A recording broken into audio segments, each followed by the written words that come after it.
He hit her in front of everyone. A sharp crack. Silence. Then gasps. Her brother's hand still trembling in the air. And her blood dripping onto the marble floor of the crescent moon gala. Everyone saw it. No one moved. Because in this world, pack is law. And she had none. Or so they thought. What no one in that gilded room knew, what even she barely understood, was that the moment her blood touched that ancient floor, something sealed deep inside her began to break open. The alpha who rejected her, who stood before hundreds and called her worthless, broken, a stain on his bloodline. He thought he was ending her story. He had no idea. He was starting it. Because the girl bleeding on that marble floor wasn't packless. She wasn't weak. She was married to the most powerful alpha in the entire realm. And somewhere across the night, his eyes had already gone dark. He already knew. The question wasn't whether he was coming. The question was what would be left standing when he arrived.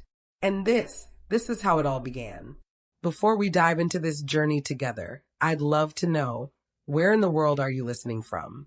Drop your location in the comments. And if you haven't subscribed yet, do it now. Trust me, you won't want to miss what happens next. Chapter 1. 3 years ago, I learned that love could be a weapon. Not the kind that cuts clean, but the kind that leaves you bleeding slowly, wondering when the pain will finally stop. My name is Iskira Thorne, and on the night of my 20th birthday, the night every wolf waits for, the night your wolf is supposed to emerge and complete you, mine never came. I stood in the center of the Silver Pine Pack clearing, surrounded by wolves whose eyes glowed with their animals, whose power hummed in the air like electricity, and I felt nothing. No surge of strength. No ancestral voice in my mind. Nothing. Just silence. She's defective, someone whispered. Broken, another agreed. And Ridian Stormclaw, the beta I'd loved since we were children, the male whose scent I'd followed like a compass, the one the mate bond had pulled me toward with unshakable certainty. He looked at me like I was something rotting. I, Ridian Stormclaw, reject you, Iskira Thorne, as my mate. The words hit harder than any physical blow. The mate bond, fragile, new, barely formed, shattered like glass. I dropped to my knees, gasping as pain radiated through my chest. It felt like someone had reached inside my ribcage and ripped out something vital. Ridian, please, I choked out. Please. His lip curled in disgust. You expect me to accept a wolfless mate? To bind myself to weakness?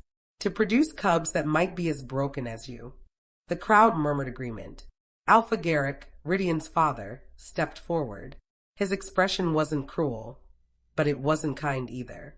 It was the look of a leader making a practical decision. Iskira Thorne, he said, his voice carrying across the clearing. Without a wolf, you cannot fulfill the duties of a pack member. You cannot hunt, cannot fight, cannot protect our young. You are a liability. I can still contribute, I pleaded, hating how desperate I sounded. I can work, I can. You are hereby banished from Silverpine territory. Alpha Garrett continued as if I hadn't spoken. You have until dawn to gather your belongings and leave. If you are found within our borders after sunrise, you will be treated as a rogue. The world tilted. Banished. Cast out. Alone. I looked at my mother in the crowd, a lower-ranked wolf who'd never had much standing, and saw her turn away. She couldn't afford to be associated with me. Not now. I looked at the few wolves I'd called friends, and they avoided my gaze. I looked at Ridian one last time, hoping for, I don't know, a flicker of regret? A hint of the male who'd once brought me wildflowers and promised we'd face everything together? But he'd already turned away, his arms sliding around Celine Ashford, the alpha's daughter. Beautiful, powerful, everything I wasn't. Let's go, Ridian murmured to her. There's nothing here worth our time. I stayed on my knees in that clearing long after everyone left. Long after the bonfire died to embers. Long after the moon reached its peak and began its descent. And when I finally stood, something inside me had changed. Not my wolf, that still slept, silent and unreachable, but something else. Hardness, a resolve. If they wanted me gone, fine.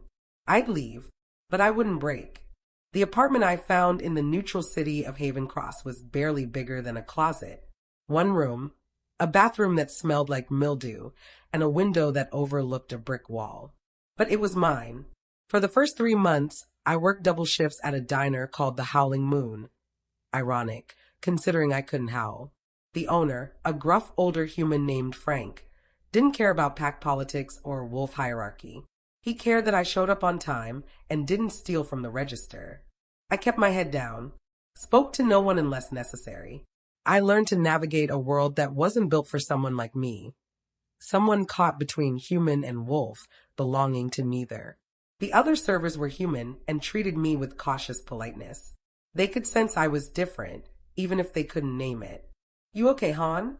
Marcy, the veteran waitress with kind eyes and a smoker's rasp, asked one day when she caught me staring blankly at a coffee pot. Fine, I lied. She didn't believe me, but she didn't push. I appreciated that. The truth was I wasn't fine. The rejection pain had faded to a dull ache, but the loneliness was worse. Wolves weren't meant to be alone. Our animals craved pack bonds, the brush of fur against fur, the comfort of belonging to something larger than ourselves. Without my wolf, I didn't even have that internal companionship. It was just me, alone in my head, alone in the world. Some nights, I considered giving up. The human city had a dark underbelly, places where lost souls went when they couldn't carry their pain anymore. But something kept me going. Stubbornness, maybe, or spite, or the tiny, fragile hope that maybe, just maybe, there was more to my story than rejection and exile. 6 months after my banishment, I was walking home from my shift when I felt it. A prickle at the back of my neck. The unmistakable sensation of being watched. I quickened my pace, pulling my jacket tighter against the autumn chill. Haven Cross was supposed to be neutral territory, safe for lone wolves and humans alike. But safe didn't mean danger-free. Well, a male voice drawled from an alley to my left. "What's a little wolf doing out here all alone?" 3 figures emerged from the shadows. Wolves, from their confident gait and the way they moved in sync. Rogues, probably, or maybe just pack wolves looking for entertainment. "I'm not looking for trouble," I said evenly, continuing to walk. "Didn't say you were." The leader, tall, broad-shouldered, with a scar bisecting his left eyebrow, stepped into my path. "Just wondering why you smell so empty. Where's your wolf, sweetheart?" My hands clenched into fists. "That's none of your business." "Oh, I think it is." He leaned closer, and I caught the scent of alcohol beneath his natural musk. "See, a wolf without an animal, that's rare. And rare things? They're valuable." I slid down my spine. There were wolves who trafficked in rare creatures, selling them to collectors, experimenters, or worse. "Let me pass," I said, injecting as much authority as I could into my voice. It came out steadier than I felt. "Make me." The other 2 wolves spread out, flanking me. There was nowhere to run. Even if I tried, they'd catch me in seconds. Human speed versus wolf speed was no contest. My heart hammered against my ribs. This was it, then. This was how my story ended, not with a rejection, but with a disappearance. Another lost wolf the world would forget. I said, "Let her pass." The new voice was quiet, calm, and absolutely, unmistakably lethal. The 3 wolves froze. I turned, and my breath caught in my throat. The male who stood behind me radiated power like a physical force. Tall, easily 6'4", with dark hair that fell just past his collar and eyes the color of molten amber. He wore a simple black coat over dark jeans, but there was nothing simple about him. Everything about him screamed dominance. Alpha. Not just any alpha. Something more. "This doesn't concern you," the scarred wolf said, but his voice had lost its bravado. "She's under my protection," the stranger replied, his gaze never leaving the scarred wolf. "So yes, it concerns me. We didn't know. Leave. Now." It wasn't a command. It was a certainty. The 3 rogues exchanged glances, then melted back into the shadows like they'd never been there at all. Silence settled over the street. I should have thanked him, should have said something. But when I turned to face my rescuer fully, when our eyes met, something inside me stirred. Not my wolf, she remained stubbornly silent, but something deeper, ancient, inevitable. I started, but the word died in my throat, because the male was staring at me like he'd seen a ghost, or a prophecy, or something he'd been searching for his entire life. Impossible, he whispered. Then he did something that made absolutely no sense. He dropped to one knee on the cold pavement and bowed his head. Forgive me, he said, his voice rough with emotion. I didn't know. I should have found you sooner. I should have. What are you doing? I stumbled back a step. Please get up. People are staring. Let them stare. His amber eyes blazed when he looked up at me. Do you feel it? The pull. The connection. I don't understand. The mate bond. His voice dropped to barely above a whisper. You're my fated mate. The world tilted. No, that wasn't possible. I'd already had a mate. Ridian had rejected me. You only got one fated mate in a lifetime. That was the law of the moon goddess. You're mistaken, I said firmly. I've already been rejected. The bond broke. I can't have another. You can if the first bond was never meant to be. He stood, and the movement was fluid, graceful, predatory. Sometimes the goddess gives us false mates first, tests us, prepares us for our true match. That's just a legend. Is it? He tilted his head, studying me with an intensity that made my skin prickle. Then why do I feel like I've been incomplete my entire life, until this moment? Why does every instinct I have scream at me to protect you, claim you, bind myself to you so thoroughly that nothing could ever tear us apart? My pulse thundered in my ears, because deep down, in a place I didn't want to acknowledge, I felt it too. Not the sharp, painful pull of the bond I'd shared with Ridian.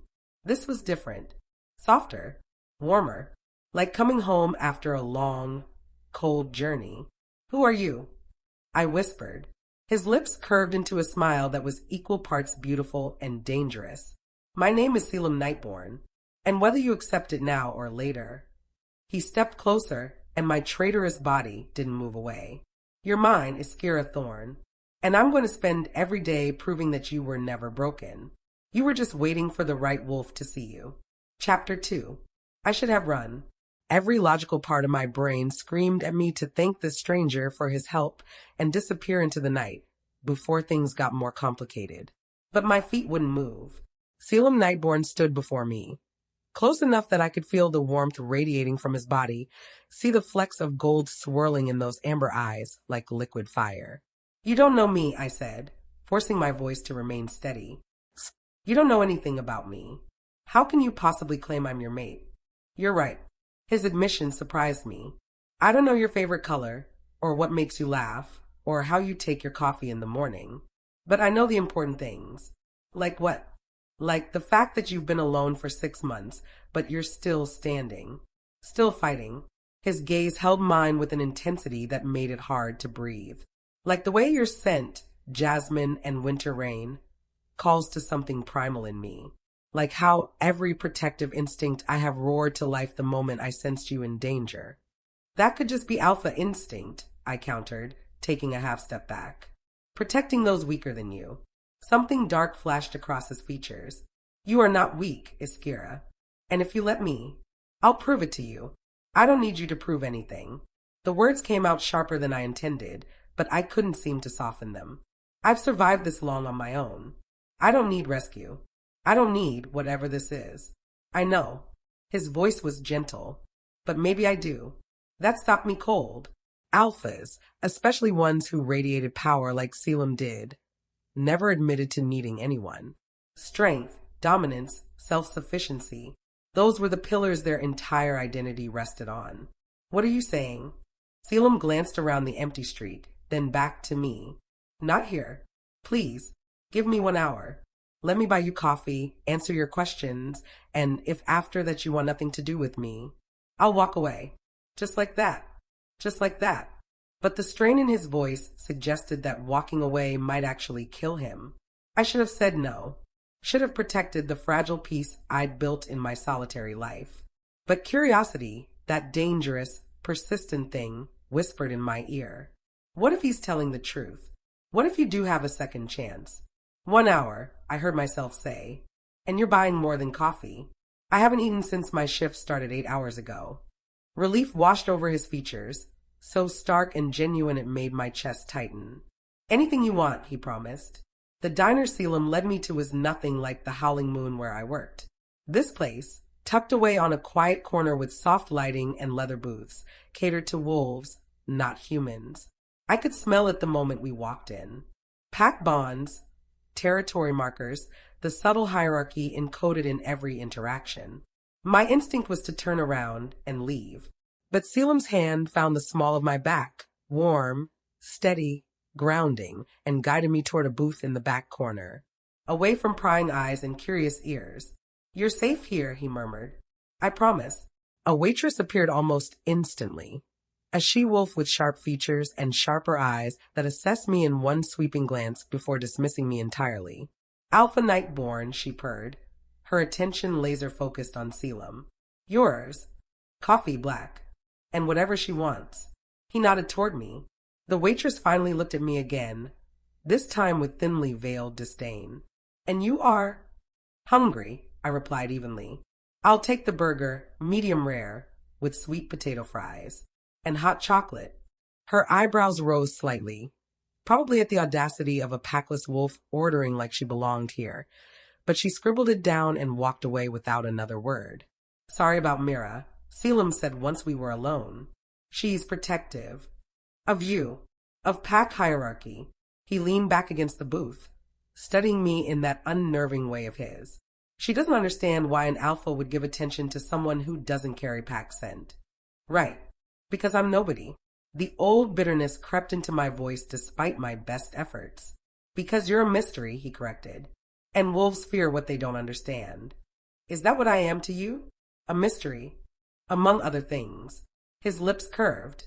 "But mostly, you're the answer to a question I've been asking my entire life." I wrapped my hands around the water glass the waitress had left, needing something to do with them.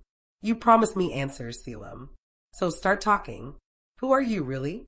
And why do you think I'm your mate when I don't even have a wolf?" The humor faded from his expression, replaced by something more serious, more vulnerable. "My full title," he began slowly, "is Caelum Nightborne, Alpha of the Shadow Veil Pack. We're one of the oldest bloodlines in this region. My family has held leadership for 9 generations. I blinked. Shadow Veil. Even isolated as I'd been, I'd heard whispers of that pack. They were powerful, wealthy, and notoriously private. "You're that Nightborne?" I breathed. "The pack that controls the entire Northern Territory." "Territory doesn't matter if you don't have the right wolf beside you." His gaze didn't waver from mine. "For the past 5 years, since I took over as Alpha after my father's death, the Council has been pressuring me to choose a mate, to secure the bloodline, to strengthen alliances through strategic bonding. But you haven't." I couldn't. The words were rough, raw. Every female they presented, beautiful, powerful, perfect on paper, felt wrong. Like trying to wear someone else's skin. My wolf rejected them all. "Your wolf. He's been restless, searching, waiting." Caelum leaned forward, elbows on the table. "3 nights ago I had a dream. The moon goddess herself appeared to me, not in words, but in feeling. She showed me a female with dark hair and eyes like storm clouds. A female who'd been broken by the world, but refused to stay down. She told me to find you, to protect you, that you were the one my soul had been calling for." My heart hammered against my ribs. That's impossible. The goddess doesn't just appear in dreams. She does for those of the old bloodlines. His amber eyes gleamed. "My family carries ancient magic, Iskira. We're not just wolves. We're guardians of something older. Something most packs have forgotten." "What kind of something?" Before he could answer, Mira returned with our order. She set Caelum's coffee down carefully, then practically threw my plate in front of me. I didn't react. Just picked up my burger and took a bite, maintaining eye contact with her until she huffed and walked away. Caelum's lips twitched. "You didn't flinch." "Should I have?" "Most wolves in your position would have submitted immediately. Shown throat. Apologized for existing." He tilted his head, studying me like I was a puzzle he desperately wanted to solve. "But you didn't. Why?" I set down my burger and met his gaze squarely. Because I learned something in the past 6 months. Submission doesn't earn you respect. It just teaches people how much they can take from you. Smart wolf. I'm not a wolf, I reminded him quietly. That's the problem, remember? You are a wolf. The certainty in his voice was absolute. Your animal is there, Iskira. I can sense her. She's just sleeping. Sleeping wolves don't exist. If your wolf doesn't emerge by your 20th birthday, it never will. That's basic biology. For normal wolves, yes. Caelum took a slow sip of his coffee, considering his next words carefully. But you're not normal. Are you? Unease prickled down my spine. What's that supposed to mean? It means I think your wolf is dormant for a reason. Protected.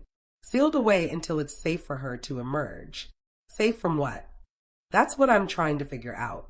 He set down his cup. Tell me about your family. Your lineage. Where did you come from before Silverpine? I don't know. The admission tasted like failure. My mother never talked about her past. She was already in Silverpine when I was born. Low-ranked, quiet. She taught me to keep my head down and not ask questions. And your father? Dead before I was born. Or so she said. I picked at my fries, the food suddenly tasteless. She never gave me details. Just said he was a good wolf who died protecting others. Caelum's expression darkened. Iskira, did your mother ever show you anything? A family heirloom, a mark, No, nothing. I cut him off. We had nothing. We were nothing. Just two low-ranked wolves trying to survive in a pack that barely acknowledged our existence. I don't believe that. Well, it's true, I snapped, surprising myself with the vehemence. I'm not some secret princess or hidden heir. I'm just a broken wolf who got rejected and exiled. That's all there is to my story. That's not all. How would you know? Because the mate bond doesn't lie. He reached across the table, palm up, an invitation. Touch me, skin to skin. Let me show you what I feel. I stared at his hand like it might burn me. Maybe it would. Iskira, he said softly, I'm not asking you to accept me. I'm not demanding anything. I just want you to understand what I feel. It's real. This is real. And if you feel even a fraction of it, against my better judgment, I placed my hand in his. The moment our skin connected, electricity shot up my arm. Not painful, but overwhelming. It was like every nerve ending in my body suddenly woke up and screamed, this is what you've been missing. I could feel him, not just physically, but emotionally. His sincerity, his confusion, his desperate hope that I wouldn't pull away. And beneath all that loneliness, this powerful alpha, leader of one of the strongest packs in the region, was just as lonely as I was. Do you feel it now? His voice was barely above a whisper. I wanted to lie. I wanted to pull my hand back and walk out of this diner and never look back. But I'd spent 6 months lying to myself about being fine, about not needing anyone, about being strong enough alone. And I was tired. I'm so tired. Yes, I admitted. I feel it. The smile that broke across his face was like sunrise after an endless night. Then let me court you properly. No pressure. No expectations. Just let me show you what it means to be cherished, to be valued, to be seen for who you truly are. Caelum. 1 month. He squeezed my hand gently. Give me 1 month.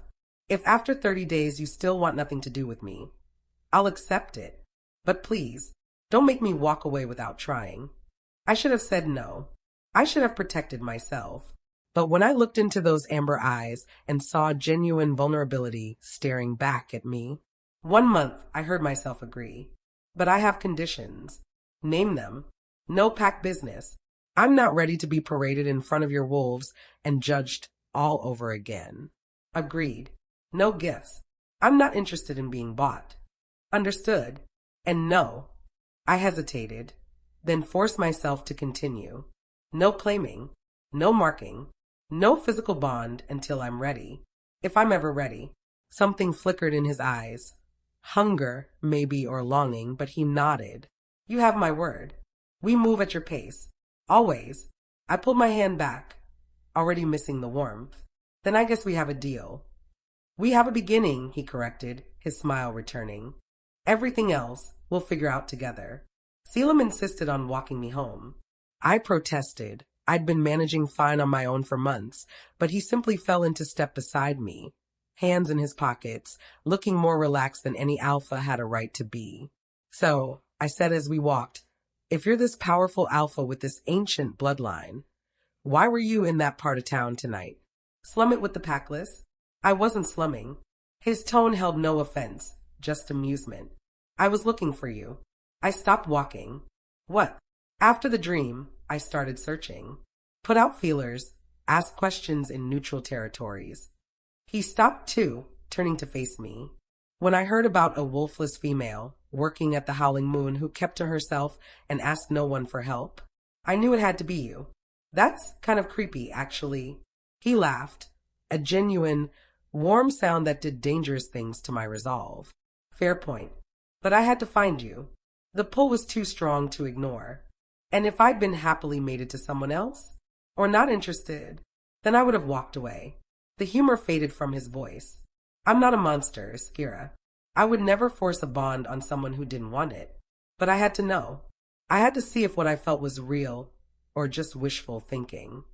And now I know it's real. He reached out slowly, giving me time to pull away, and tucked a strand of hair behind my ear. And I'm the luckiest wolf alive. My traitorous heart skipped a beat. You barely know me, I reminded him, but the words lacked conviction. Then we'll learn. Together. His hand dropped back to his side. What's your favorite color? The random question surprised me. What? You said I don't know your favorite color. So I'm asking. Silver, I answered before I could stop myself. Like moonlight on water. Mine's forest green. The color of pine trees after rain. Favorite food? Anything I don't have to cook myself, he admitted with a sheepish grin. I'm terrible in the kitchen. You? Pancakes. With way too much maple syrup. Noted. His eyes gleamed. I know an amazing breakfast place. Tomorrow morning. I have a shift tomorrow morning. Then tomorrow evening. I have a shift then too. When don't you have a shift? He asked, concerned. Sundays. I started walking again. I get Sundays off. Perfect. Sunday brunch it is. We fell into comfortable silence as we walked, and I found myself relaxing despite my reservations. Caelum didn't push for conversation or demand attention. He was just there, a solid, steady presence beside me. When we reached my building, shabby and rundown compared to what I imagined he was used to, he didn't comment on it. Just looked at me with those impossibly warm eyes. Thank you, I said. For tonight. For everything. Iskira. He waited until I met his gaze. You don't have to thank me for treating you with basic decency. That should be the bare minimum. Not something special. The words hit deeper than they should have. I'll see you Sunday? I asked, suddenly shy. Sunday, he confirmed. Then, softer, sleep well, storm eyes. I climbed the stairs to my apartment, very aware that he waited until I was safely inside before I heard his footsteps fade away. Only when I closed the door and leaned against it did I let myself process everything that had just happened. A mate. A second chance. A powerful alpha who looked at me like I was something precious instead of something broken. It felt too good to be true. And in my experience, things that felt too good to be true usually were. But as I climbed into bed that night and closed my eyes, I couldn't stop the small, fragile hope that bloomed in my chest. Maybe, just maybe, the universe wasn't done with me yet. I woke to banging on my door. Loud, insistent, and absolutely not friendly. Heart hammering, I grabbed the baseball bat I kept beside my bed, leftover paranoia from my first weeks alone, and crept toward the door. Iskira Thorne, a male voice boomed. Open this door. Now. I froze. That voice. I knew that voice. Open the door or I'll break it down. With trembling hands, I undid the locks and pulled the door open just enough to see who stood on the other side. 3 wolves. The one in front, scarred face, cruel eyes, was someone I'd hoped never to see again. Ridion's older brother, Kellen, and behind him, smirking like he'd just won a prize, Ridion himself. Hello, little reject, Kellen said, his smile sharp as broken glass. Did you really think you could hide forever? Chapter 3. My grip tightened on the baseball bat. What do you want? I kept my voice level. even though every instinct screamed at me to slam the door and run. Kellen's eyes tracked to the bat in my hands, and his smirk widened. Planning to defend yourself with that? How adorable. I asked you a question. I didn't move from the doorway. What do you want? May we come in? Ridian stepped forward, and I hated how my body still recognized him. The scent that had once meant safety now made my skin crawl. We need to talk. Privately. Anything you need to say, you can say right here. Iskira. Ridian's voice softened, taking on that coaxing tone he'd used when we were younger, when I believed he actually cared. Please, this is important. Then it can be said in the hallway where my neighbors can hear if I scream. Something flickered in his eyes. Annoyance, maybe, but Kellen just laughed. Smart girl. Paranoid, but smart. He leaned against my doorframe, invading my space without actually crossing the threshold. Fine. We'll make this quick. You need to come back to Silverpine. Of all the things I'd expected them to say, that wasn't on the list. No, you haven't even heard why. I don't care why. I started to close the door. I was banished. Remember? Declared defective and thrown out like trash. I have no intention of ever setting foot in that territory again. Kellen's hand shot out, stopping the door. His strength was casual, effortless. A reminder that even without my wolf, I was hopelessly outmatched. Things have changed, he said, his tone hardening. The pack needs you. The pack made it very clear they didn't need me. That was before. Ridian moved closer, and I resisted the urge to step back. To show weakness. Iskira. There's a sickness spreading through Silverpine. Wolves are dying. Our healers can't figure out what's causing it, and the elders think you might be the key to stopping it. I barked out a laugh, sharp and bitter. Me, the wolfless reject? I'm supposed to save the pack that cast me out. You're not wolfless. Kellen's eyes narrowed. You never were. The elders performed a ritual after you left. Divination. And the bones showed something interesting. Unease slithered down my spine. What are you talking about? Your wolf isn't absent, Iskira. She's sealed, bound by ancient magic. Ridian's gaze was intense, searching. Someone did it deliberately. Someone powerful. And the elders believe that seal is connected to the sickness killing our pack. That's insane. Is it? Kellen challenged. Your mother fled Silverpine 2 days after you were banished. Disappeared without a trace. Don't you find that suspicious? My blood turned to ice. My mother was gone. You're lying, I said, but my voice wavered. Why would we lie? Ridian took another step closer. Iskira, I know I hurt you. I know I failed you. But this is bigger than our past. Wolves are dying. Children are sick. If there's even a chance you can help. Then the pack should have thought of that before they threw me away. I shoved against the door, but Kellen's hand didn't budge. I don't owe them anything. You owe them everything. Kellen's voice turned cold. They raised you, fed you, gave you shelter. Your debt isn't paid just because your feelings got hurt. My feelings got rage, hot and sudden, surged through me. I was rejected in front of the entire pack. Humiliated, banished, and you have the audacity to reduce that to hurt feelings. Calm down, Ridian said, reaching for my arm. I jerked away from him. Don't touch me. Don't ever touch me. Iskira. She said no. The new voice was quiet, calm, and absolutely, unmistakably lethal. All three of us turned. Caelum stood at the end of the hallway, still wearing the same clothes from last night. He must have never gone home. Must have stayed nearby, watching, protecting. The temperature in the hallway seemed to drop 10 degrees. Kellen and Ridian went rigid, their wolves recognizing the predator in their midst, even if their human brains hadn't caught up yet. Who the hell are you? Kellen demanded, but his bravado was thin, transparent. Caelum walked forward with that same fluid grace, and I watched understanding dawn on Ridian's face as he took in the expensive clothes, the commanding presence, the sheer power radiating off the male like heat from a flame. You're... Ridian's eyes widened. You're Caelum Nightborne. I am. Caelum stopped beside me, close enough that I could feel his warmth, but not touching, giving me space. And the lady asked you to leave. This doesn't concern you, Alpha Nightborne. Caelum straightened, trying to match Caelum's dominance and failing spectacularly. This is a Silver Pine Pack business. The moment you showed up at her door and refused to accept her answer, it became my business. Caelum's amber eyes were cold. Flat. She told you no. Twice. I won't ask you a third time. Leave.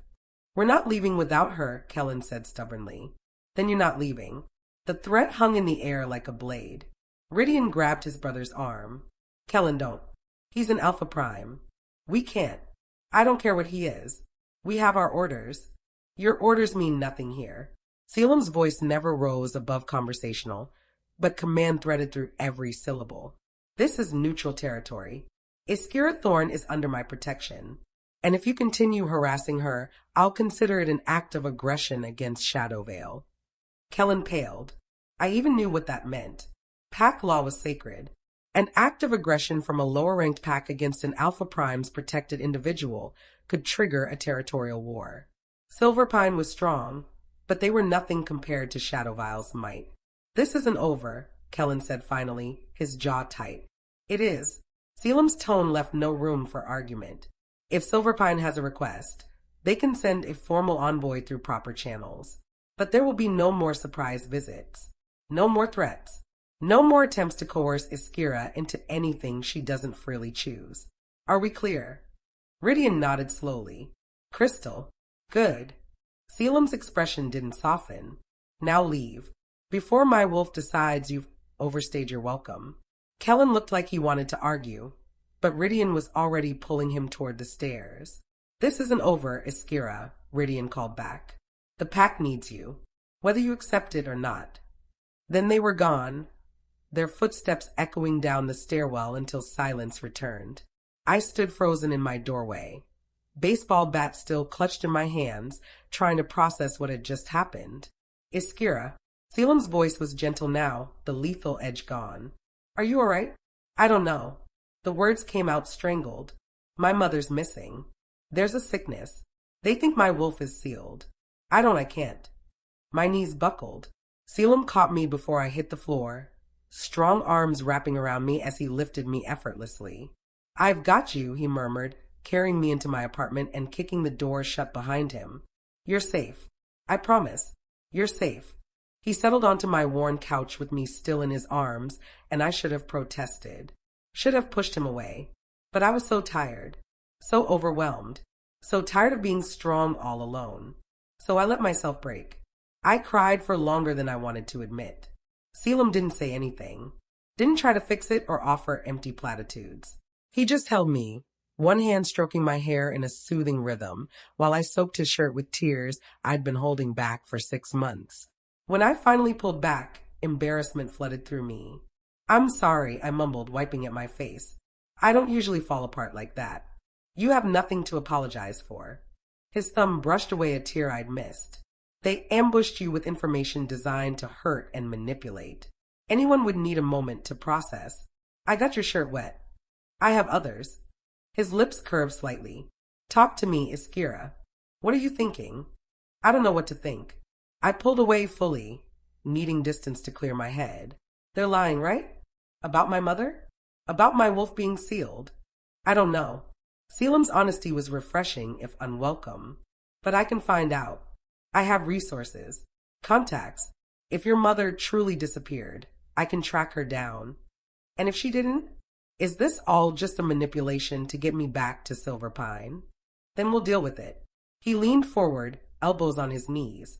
But Iskira, what if they're telling the truth? What if your wolf really is sealed? I wrapped my arms around myself. Then whoever sealed her had a good reason.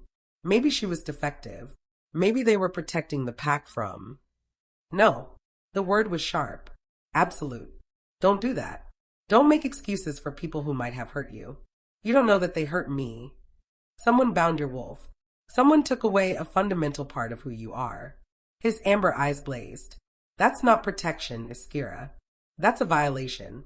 The words hit like a physical blow. Because he was right. If my wolf had been sealed, if someone had deliberately taken that part of me away, it wasn't to protect anyone.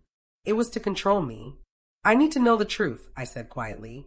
About my mother. About my wolf. About all of it. Then we'll find it. Caelum stood, extending his hand. Together. I looked at his outstretched palm, at the strength and certainty in his gaze, and made a decision. I took his hand. Together, I agreed. Caelum made phone calls. A lot of them.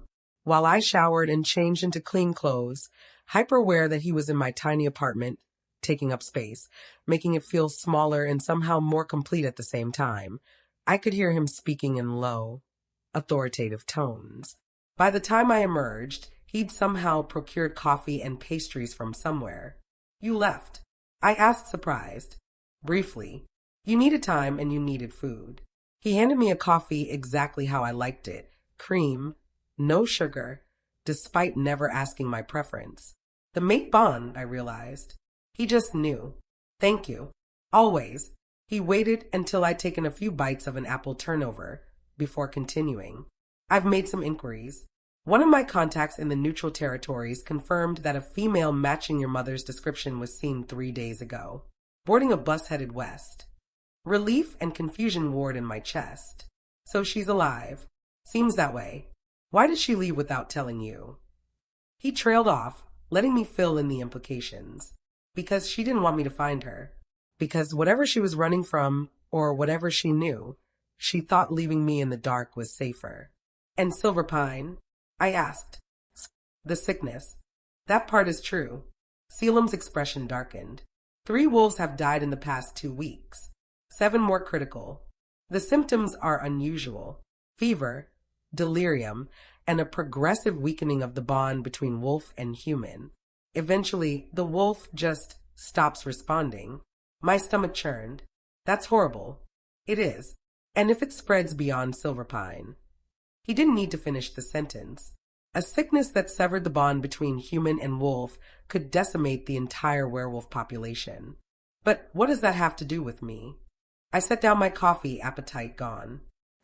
I don't have medical training. I'm not a healer. How could I possibly help? That's what we need to figure out. Caelum moved to sit beside me, close but not crowding. The elders performed divination. That's serious magic, Iskira. They wouldn't have done it unless they had reason to believe you were connected. Connected how?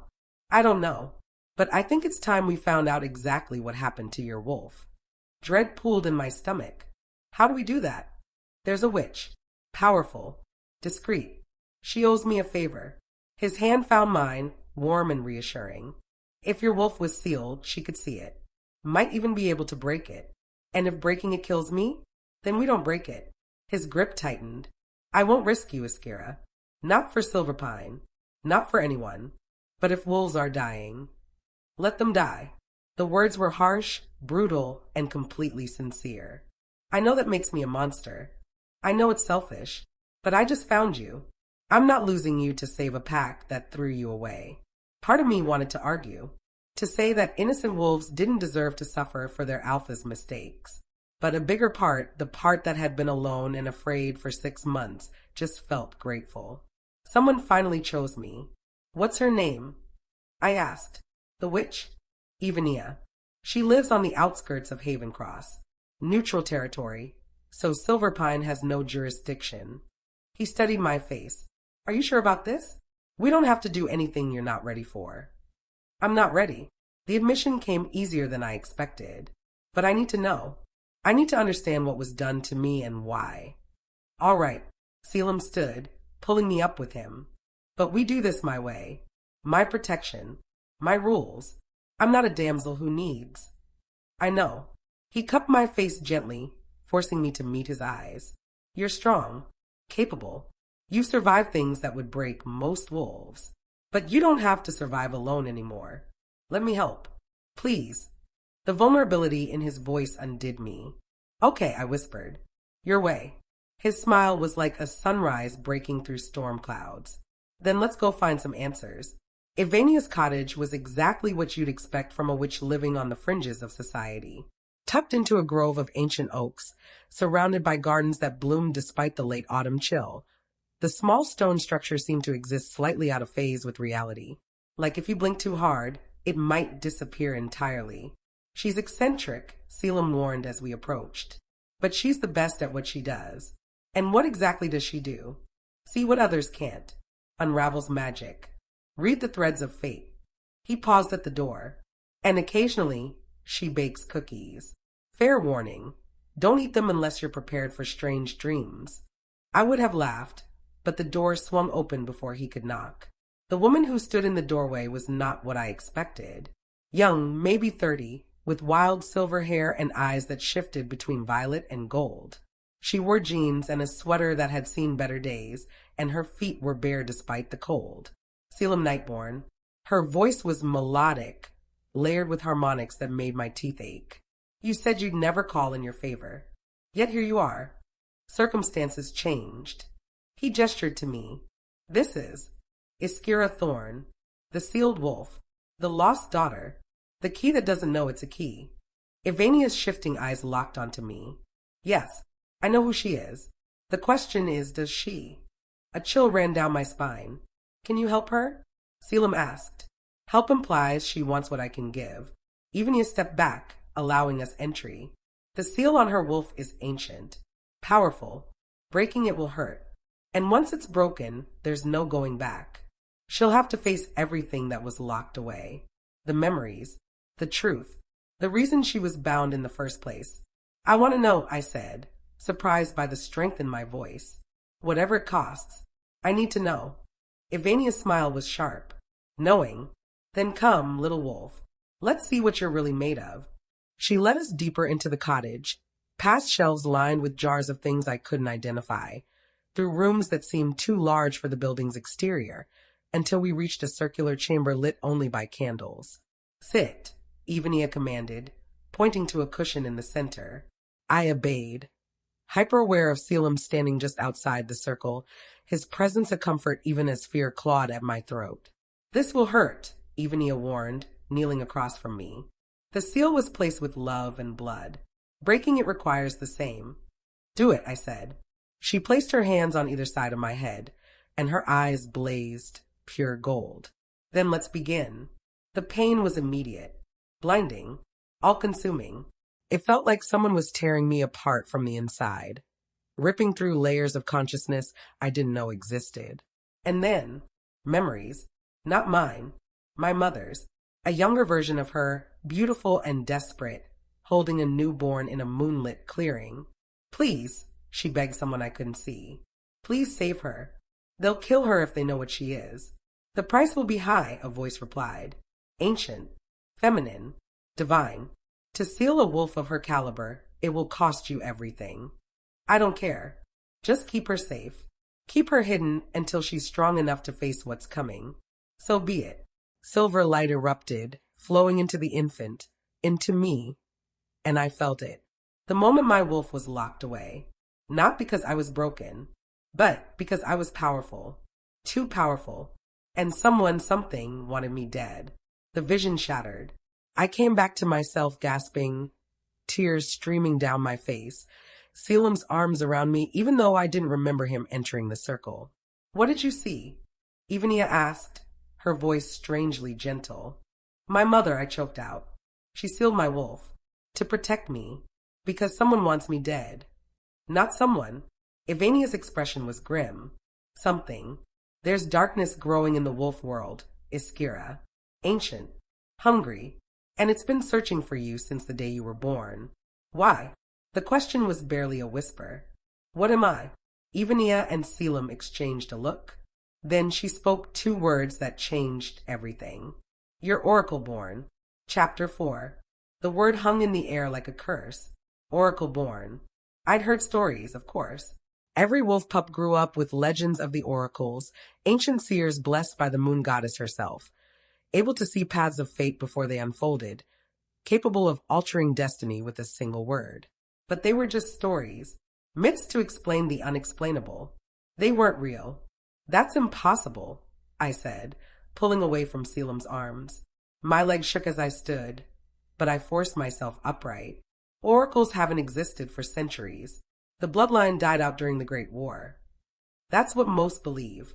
Ivania rose gracefully, moving to a shelf cluttered with ancient texts. But the truth is more complicated. The oracle bloodline didn't die. It went into hiding. She pulled down a leather-bound tome, its pages yellowed with age, and flipped it open to a hand-drawn illustration. A female wolf, silver-furred and magnificent, with eyes that glowed like twin moons. Above her head floated symbols I didn't recognize, runes of power, of sight, of destiny itself. The last known oracle was named Talia, Moon Whisper, Ivania continued. She foresaw the Great War 50 years before it began. Warned the packs, begged them to change course. Her finger traced the illustration gently. They ignored her.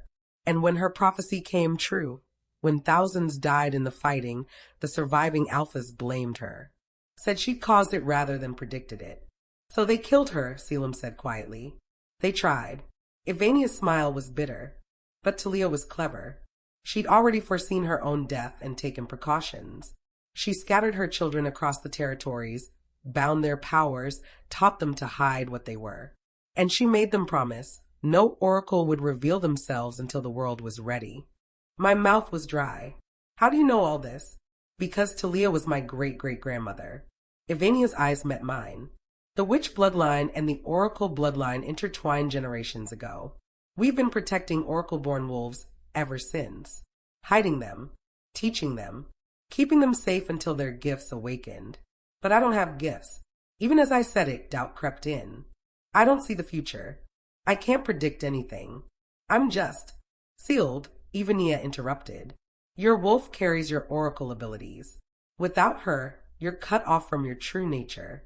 But the power is there, Iskira. Dormant. Waiting. I sank back onto the cushion, my mind reeling. This couldn't be real.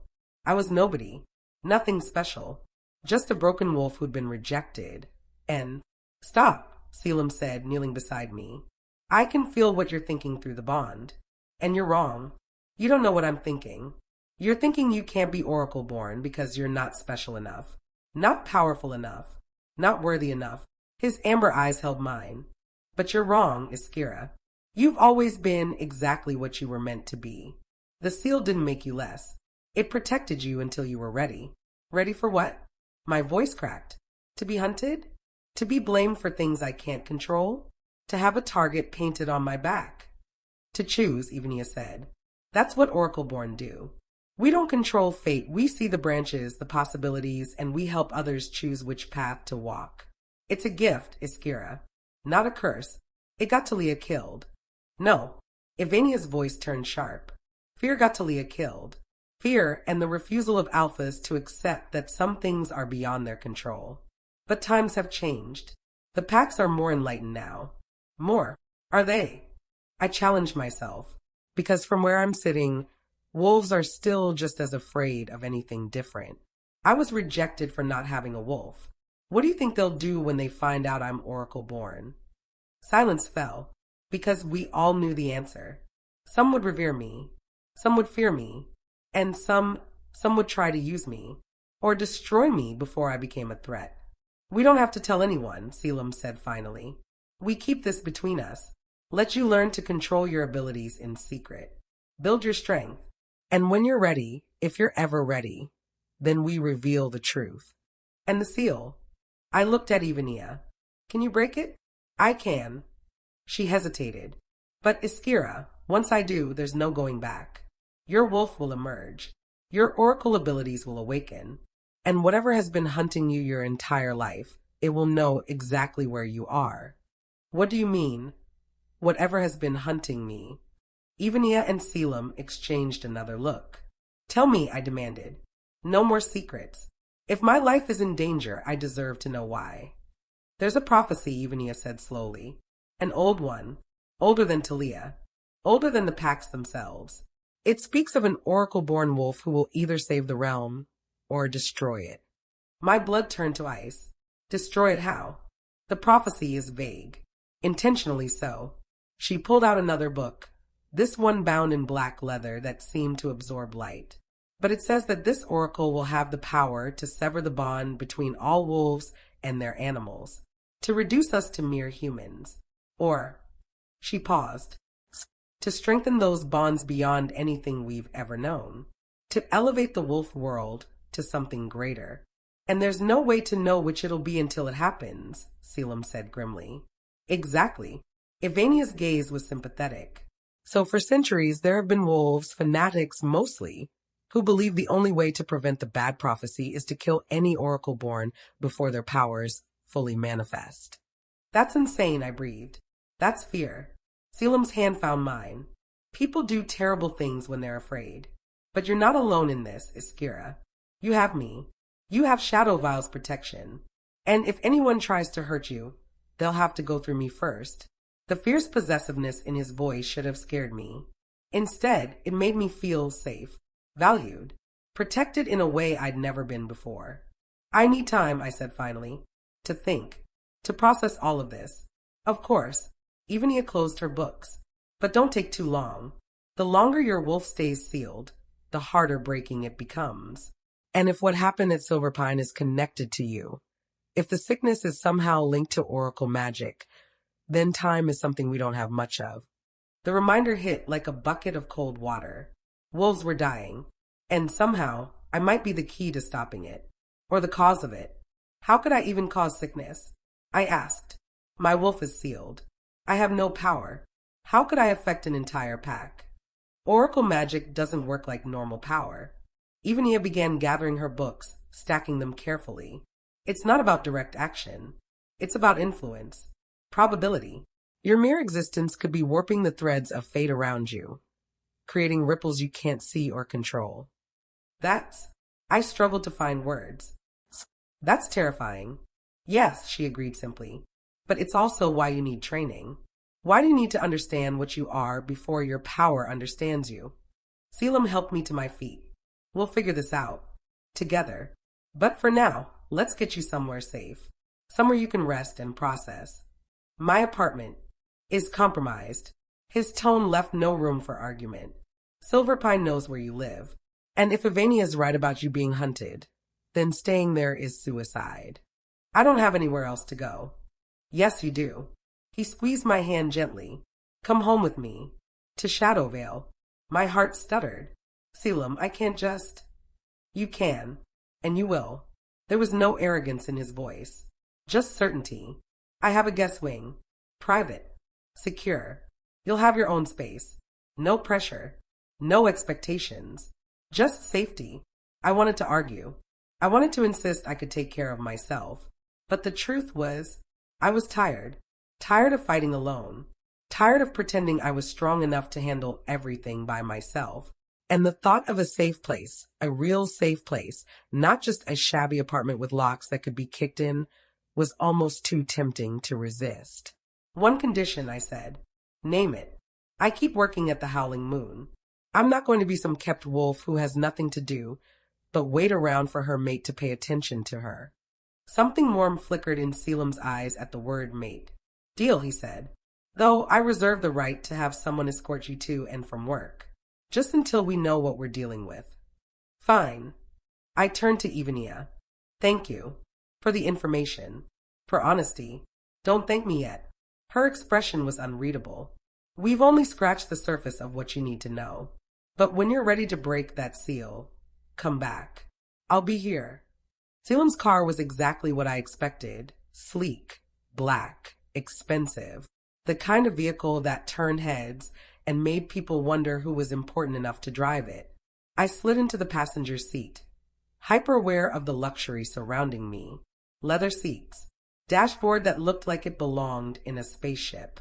The subtle scent of pine and something uniquely Caelum. You're thinking too loud again, he said as he started the engine. How do you know I'm thinking anything? The bond. He pulled out of Ivania's driveway smoothly. It's getting stronger. I can feel your emotions even when you're trying to hide them. That's invasive. It goes both ways. His lips curved. I can't hide from you either.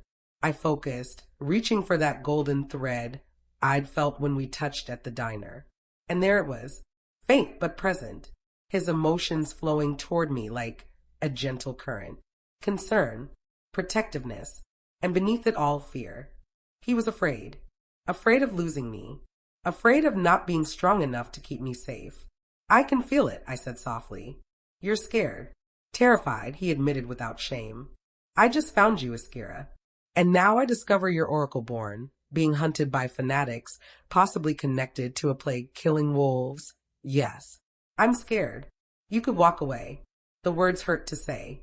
You don't have to tie yourself to someone this complicated. This is dangerous. He pulled the car over to the side of the road. So suddenly I gasped. Then he turned to face me fully, his amber eyes blazing. Listen to me very carefully, he said, his voice low and intense. I am not Ridian. I am not the wolf who rejected you. I am not going to abandon you because things get difficult or dangerous or complicated. You don't know that. I do. He cupped my face in both hands. The mate bond doesn't lie, Iskira. You are mine, and I am yours, not because of prophecy or obligation or political advantage, but because my soul recognized yours the moment we met. Because every part of me, wolf and man, knows that you are what I've been searching for my entire life. Tears pricked my eyes. What if I destroy everything? What if the prophecy is right and I? Then we'll face it together. His thumb brushed away a tear that escaped. But I don't believe you're destined to destroy anything. You're destined to choose. And whatever you choose, I'll stand beside you. Even if the whole world turns against us. That's foolish. That's love. The word hung between us, raw and vulnerable. Or at least it's the beginning of it. My breath caught. Love. He was talking about love. After knowing me for barely a day. Caelum. I'm not asking you to say it back. He released my face but didn't pull away. I'm just telling you where I stand. So you know. So there's no confusion or doubt. I'm all in, Iskira. Completely. And nothing, not prophecies or hunters or ancient magic, is going to change that. I stared at this impossible male who'd crashed into my life like a comet and upended everything I thought I knew about myself, about mates, about what I deserved. And I made a choice. I leaned forward and kissed him. It was brief, chaste, nothing like the passionate claiming kisses I'd read about in romance novels. But it was mine. My choice. My first step toward believing that maybe, just maybe, I was worth fighting for. When I pulled back, Caelum's eyes were closed, a small smile playing on his lips. What was that for? He asked. For being exactly what I needed. I settled back into my seat. Now take me home, Alpha. I'm exhausted. His smile widened into a grin. Yes, ma'am. Shadow Vale territory was breathtaking. We drove for 20 minutes outside Haven Cross, following a private road that wound through ancient forest. The trees here were different, older, larger, their branches forming a canopy so thick it blocked out most of the sunlight. We're one of the few packs that still maintains the old traditions, Caelum explained as we drove. Living in the forest, keeping close to the earth, honoring the ways of our ancestors. It's beautiful, I said honestly. Wait until you see the den. Den was an understatement. What emerged from the trees was a compound, a series of interconnected buildings built from stone and timber, designed to blend seamlessly with the surrounding forest. It looked ancient and modern at the same time, like someone had taken a medieval castle and updated it for the 21st century. Wolves moved throughout the compound, some in human form, some shifted, all radiating health and strength. And every single one of them stopped to stare as Caelum's car pulled up to the main building. They're staring, I said, suddenly self-conscious, because their alpha just brought home an unmated female. Caelum's tone was casual, but I caught the underlying satisfaction. It's packed news, probably the most interesting thing to happen in months. Great. No pressure. You don't have to meet anyone today. He parked and turned to me. We'll go straight to the guest wing. You can rest, settle in, and deal with pack politics when you're ready. And when will I be ready? When you say you are. He climbed out and circled around to open my door, a gesture of courtesy that made my heart squeeze. Your timeline. Your choice. Always. The inside of the main building was just as impressive as the exterior. High ceilings, exposed beams, enormous windows that let in dappled sunlight, comfortable furniture that looked lived in rather than decorative. It felt like a home, not just a house or a territory marker. An actual home. Alpha Caelum, a young female, bounded over, her energy infectious. You're back. Matthias said you'd be gone all day, but here you are, and she stopped dead when she saw me. Oh, hello. Lenara, this is Iskira. Caelum's hand found the small of my back again. She'll be staying with us as my guest. Iskira, this is Lenara, one of our pack's best scouts. Lenara's eyes went wide. Your guest. Right. Of course. Just a guest. Her grin suggested she knew exactly what kind of guest I was. Welcome to Shadowvale, Iskira. If you need anything, tours, introductions, gossip about our fearless leader, I'm your wolf. Despite everything, I found myself smiling. Thank you. Lenara, Caelum said with exaggerated patience. Don't you have patrol duty? Taking a break. A very important break. Essential to pack security. She winked at me. I like her already. She makes you act almost human. Patrol. Now. Fine. She bounded away, calling over her shoulder. Nice meeting you, Iskira. We'll talk later. I apologize for her enthusiasm, Caelum said as we started up a wide staircase. Lenara means well, but she has no concept of personal boundaries. I liked her. It was true.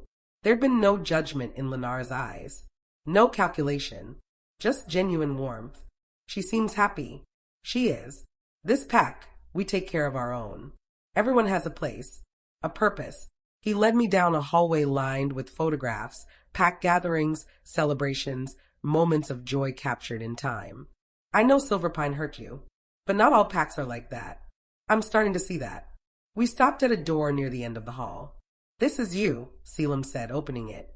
The room beyond was perfect. Large but not ostentatious. A massive bed with soft-looking linens. Windows that overlooked the forest. A private bathroom I could glimpse through an open door.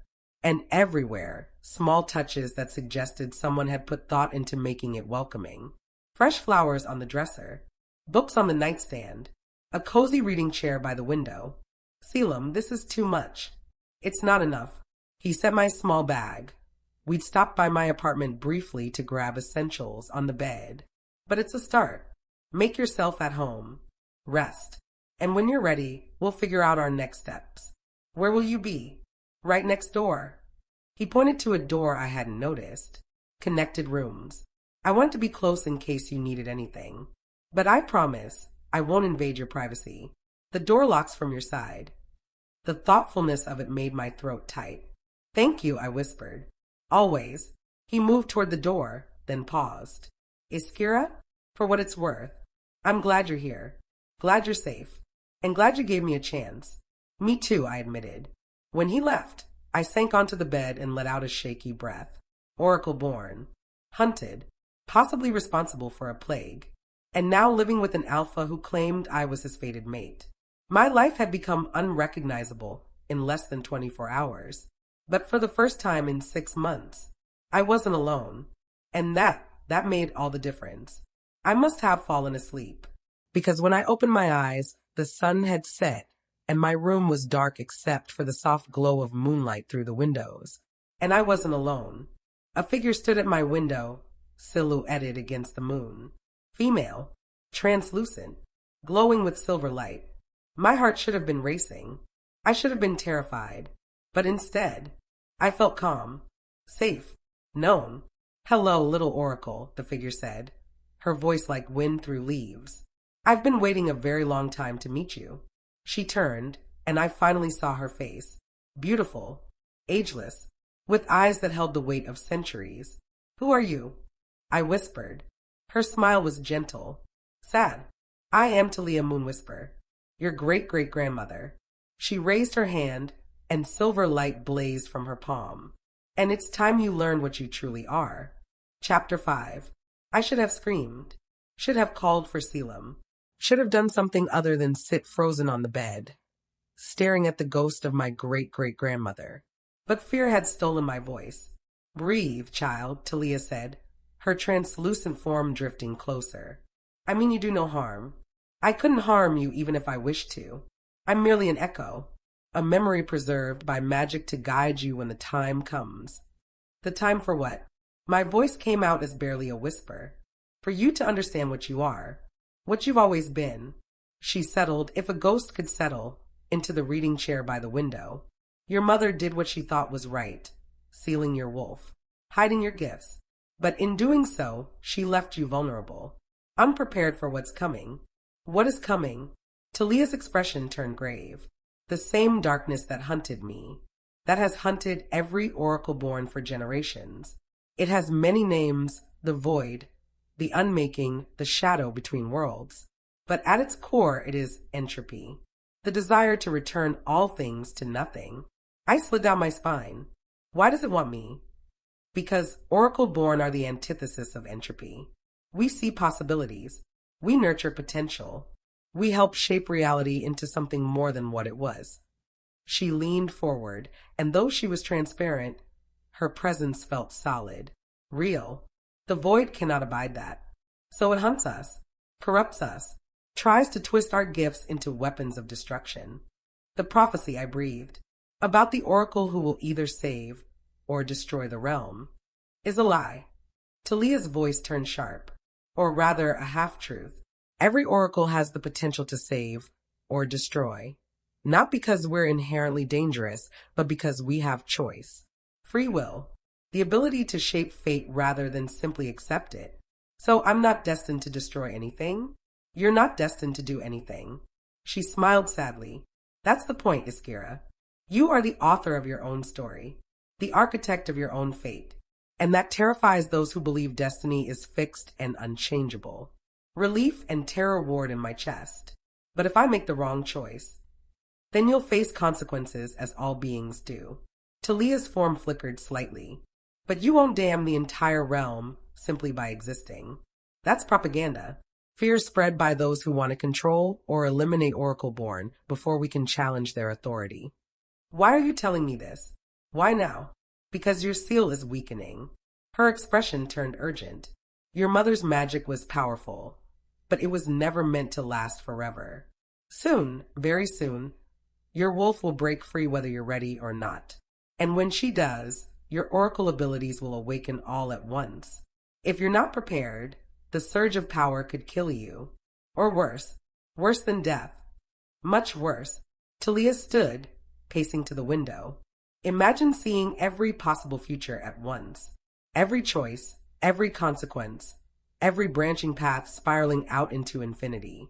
No filter, no control, just endless, overwhelming information crashing through your mind until you go mad. Nausea rolled through me. How do I prevent that? Training, focus, understanding what you can do, and establishing boundaries before your power establishes them for you. She turned back to me. That's why I'm here. To begin your education. I thought you were just an echo, a memory. I am, but even echoes can teach. She extended her hand, and silver light pooled in her palm. Come, let me show you what you'll become. Every instinct screamed at me not to touch her. But curiosity, that dangerous, persistent thing, won out. I reached forward and placed my hand in hers. The world exploded into light. I was standing in the same room, but also not. Everything had a double exposed quality, like looking at reality through two overlapping photographs. What is this? I asked. The space between moments. Talia's voice echoed strangely. Where the past, present, and future exist simultaneously. Where oracleborn walk when we use our gifts. As she spoke, the room began to shift. I saw myself sleeping on the bed, the present, but I also saw myself waking up screaming, clutching my head as visions tore through my mind, a possible future. And I saw a younger version of myself, maybe 5 years old, laughing as my mother braided my hair, the past. All three versions existed at once, layered on top of each other. This is madness, I whispered. This is sight. Talia moved through the overlapping realities with ease. Normal wolves experience time linearly, one moment after another, but we see the branches, the possibilities, and with training, we can guide others toward the futures they desire. But I can't control any of this. Not yet. But you will. She gestured, and the visions faded until only the present remained. Your gift is still sealed. What you're seeing now is just a shadow of what you'll experience when your wolf emerges. But we can use this time to prepare you, to teach you how to filter, how to focus, how to choose which futures to examine and which to ignore. How long do I have? Talia's expression turned grim. Days, perhaps a week at most. The seal your mother placed was tied to your emotional state. The more you open yourself to connection, to love, to the mate bond with Caelum, the faster it dissolves. My stomach dropped. So by accepting him, by coming here, I'm breaking the seal. Yes, but that's not a bad thing, Iskira. Her tone was gentle. The seal was always temporary. A bandage, not a cure. You were always meant to awaken. Your mother just bought you time to grow strong enough to survive it. And if I'm not strong enough, then we make you stronger. She moved to the center of the room. Lesson 1, Perception versus Reality. What you see with Oracle sight isn't fixed truth. It's probability, possibility. The future is fluid, always changing based on the choices people make in the present. She waved her hand, and images began to form in the air around us. Multiple versions of the same moment, me, standing in this room, but the outcomes are all different. In one, I was smiling, confident, power radiating from me like light. In another, I was broken, catatonic, destroyed by visions I couldn't control. In a third, I was gone entirely, and Caelum knelt beside an empty bed, grief etched into every line of his face. These are all possible futures? I asked, my voice shaking. All equally real until you choose which one to walk toward. Talia dismissed the images with a gesture.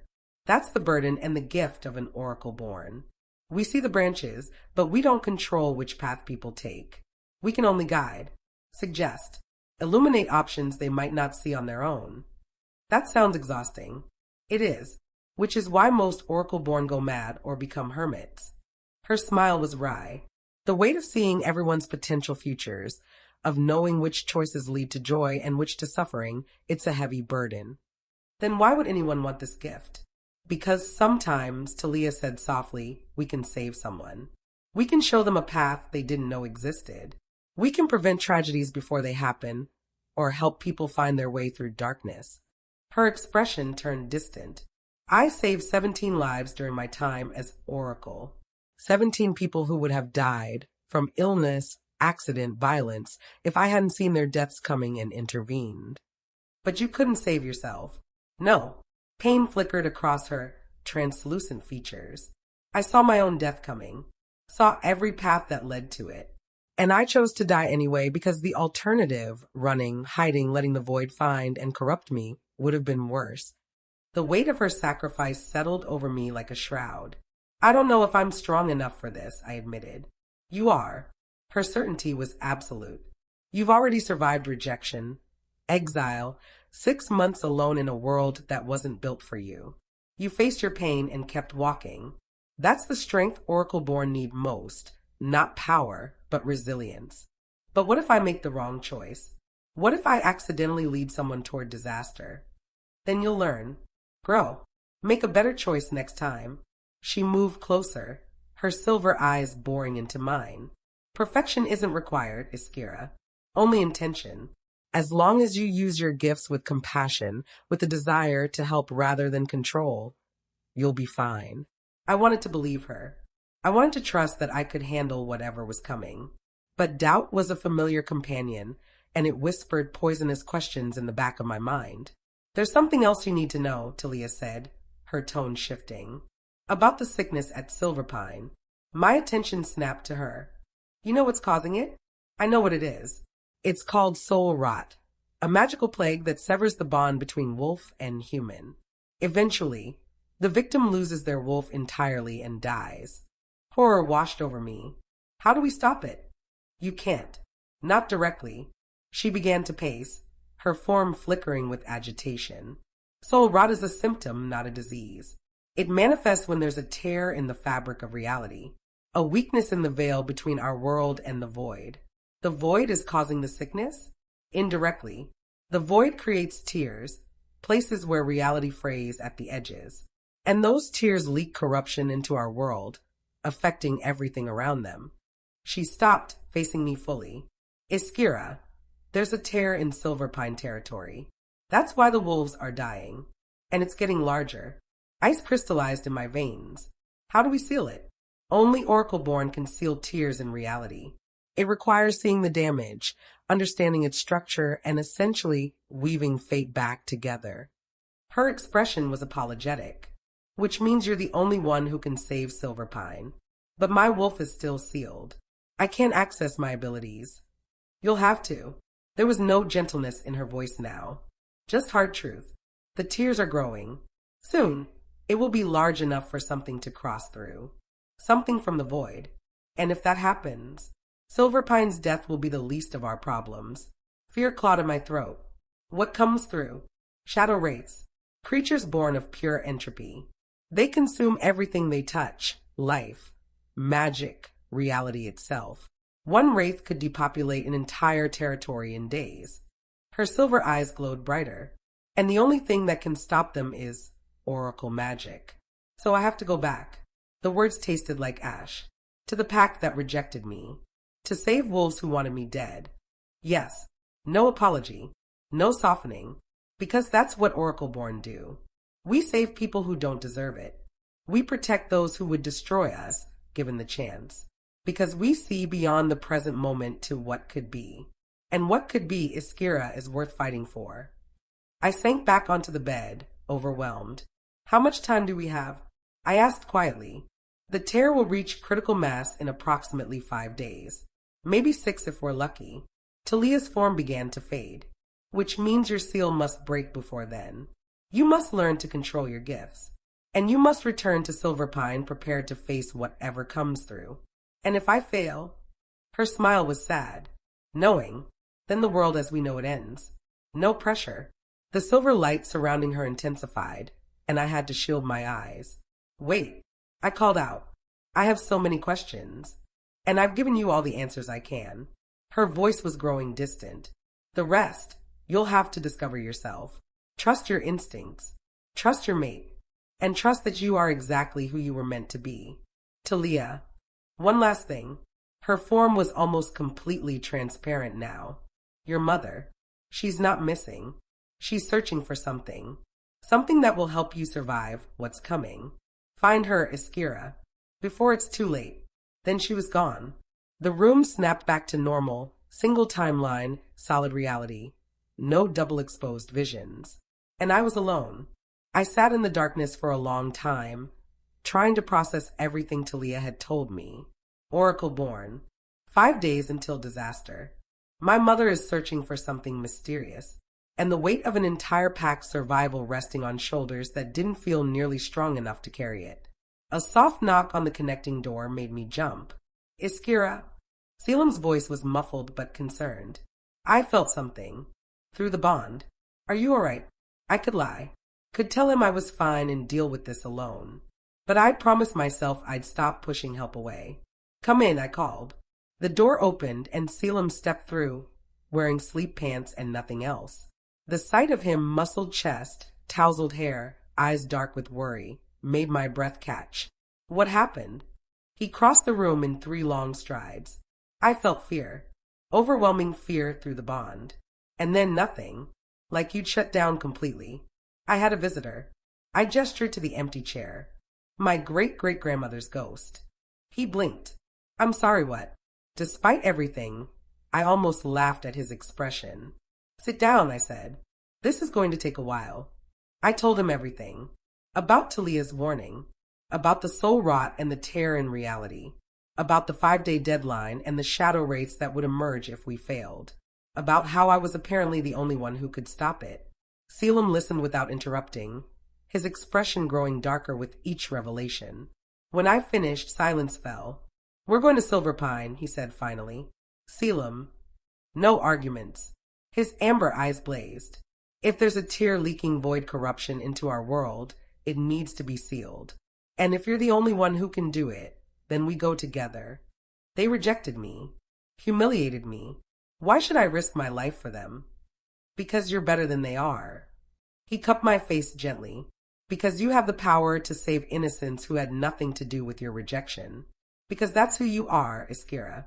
Someone who helps even when it hurts. Tears burned behind my eyes. What if I can't do it?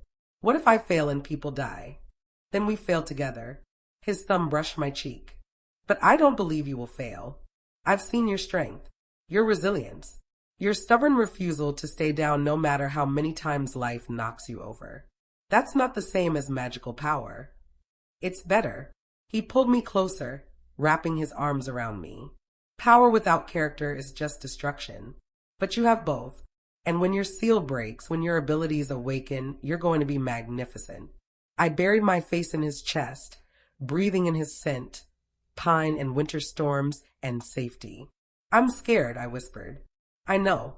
So am I. His hand stroked through my hair. But we'll face it together.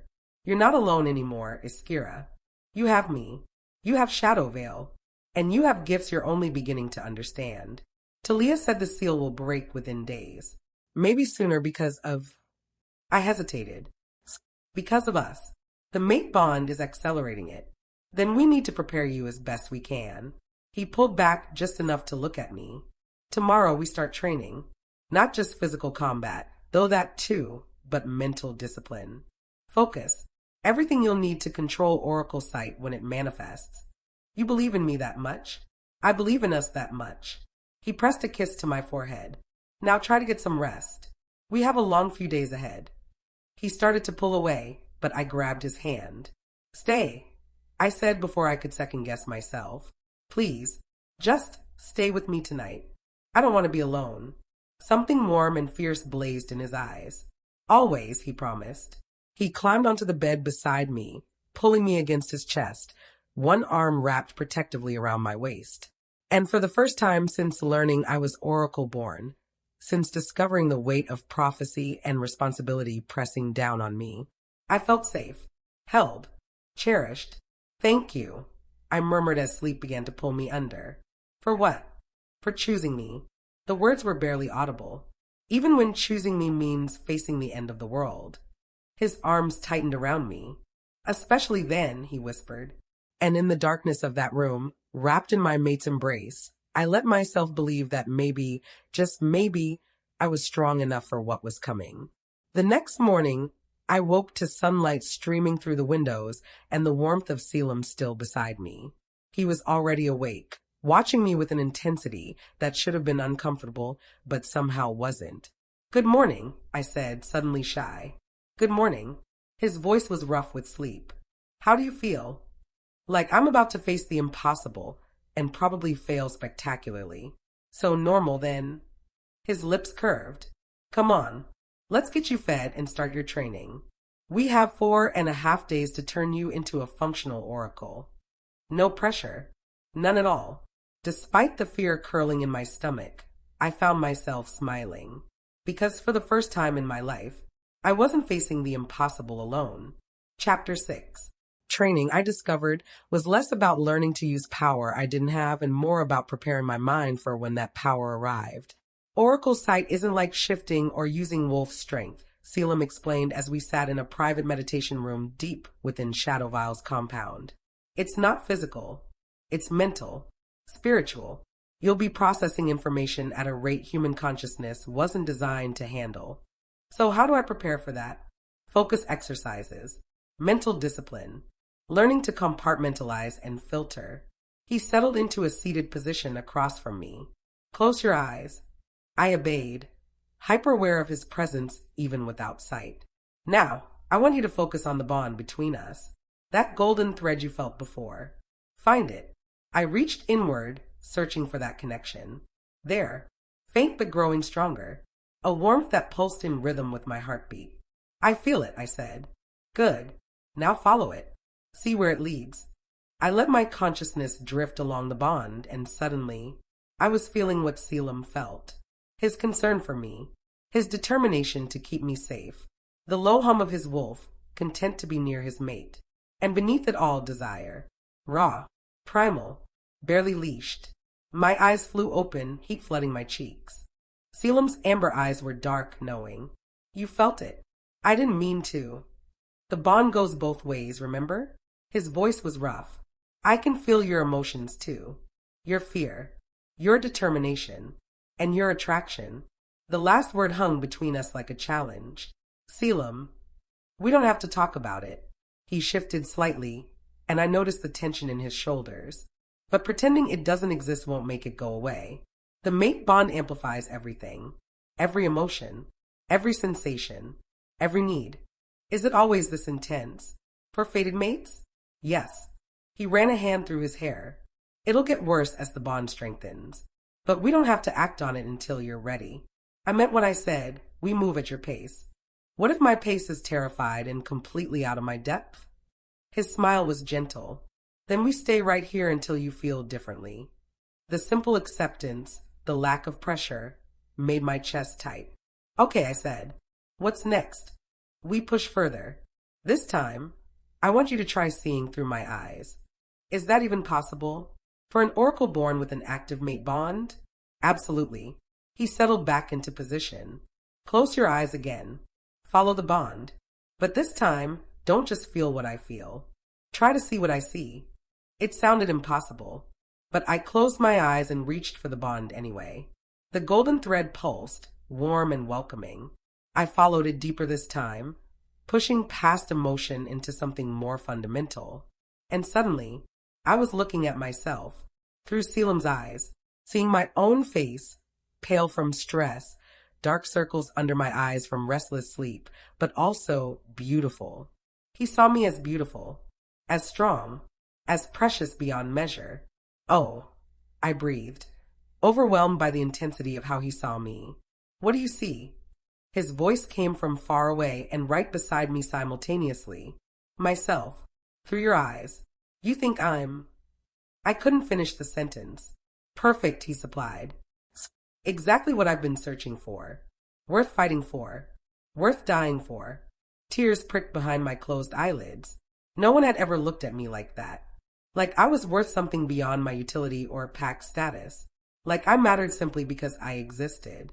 Come back now, Caelum said gently, before you get lost. I pulled my consciousness back along the bond, settling into my own perspective with a gasp. When I opened my eyes, Caelum was watching me with concern. That was incredible, I said, and terrifying. If I can see through your eyes, what else can I do through the bond? We'll find out together. He stood, offering his hand. But for now, you need a break. You've been at this for 3 hours straight. I blinked, surprised. It had felt like minutes. Time moves differently when you're working with oracle abilities, he explained, pulling me to my feet. Another thing to be aware of.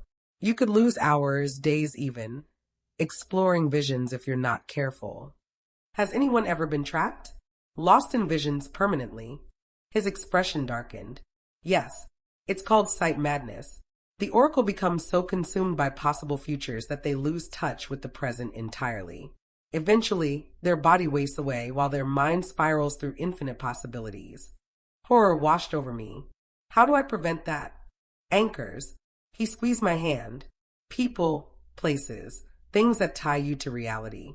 The mate bond is your strongest anchor. As long as you can feel me, you can find your way back. But it helps to have multiple tethers. Like what? Physical sensations work well. Pain, pleasure, temperature. Something immediate and undeniable. He led me out of the meditation room and into the corridor. We'll incorporate that into tomorrow's training. For now, you need food and fresh air. As if on cue, my stomach growled. Caelum laughed. Come on, let's get you fed before you faint. The dining hall was massive, long wooden tables that could seat hundreds, though currently only a few dozen wolves occupied them. Every head turned when we entered. The conversation didn't stop exactly, but it definitely quieted. They're staring again, I murmured. Let them. Caelum's hand found the small of my back, a possessive gesture that didn't escape notice. They're curious. It's not every day their alpha brings home an unmated female. Technically still unmated, I pointed out.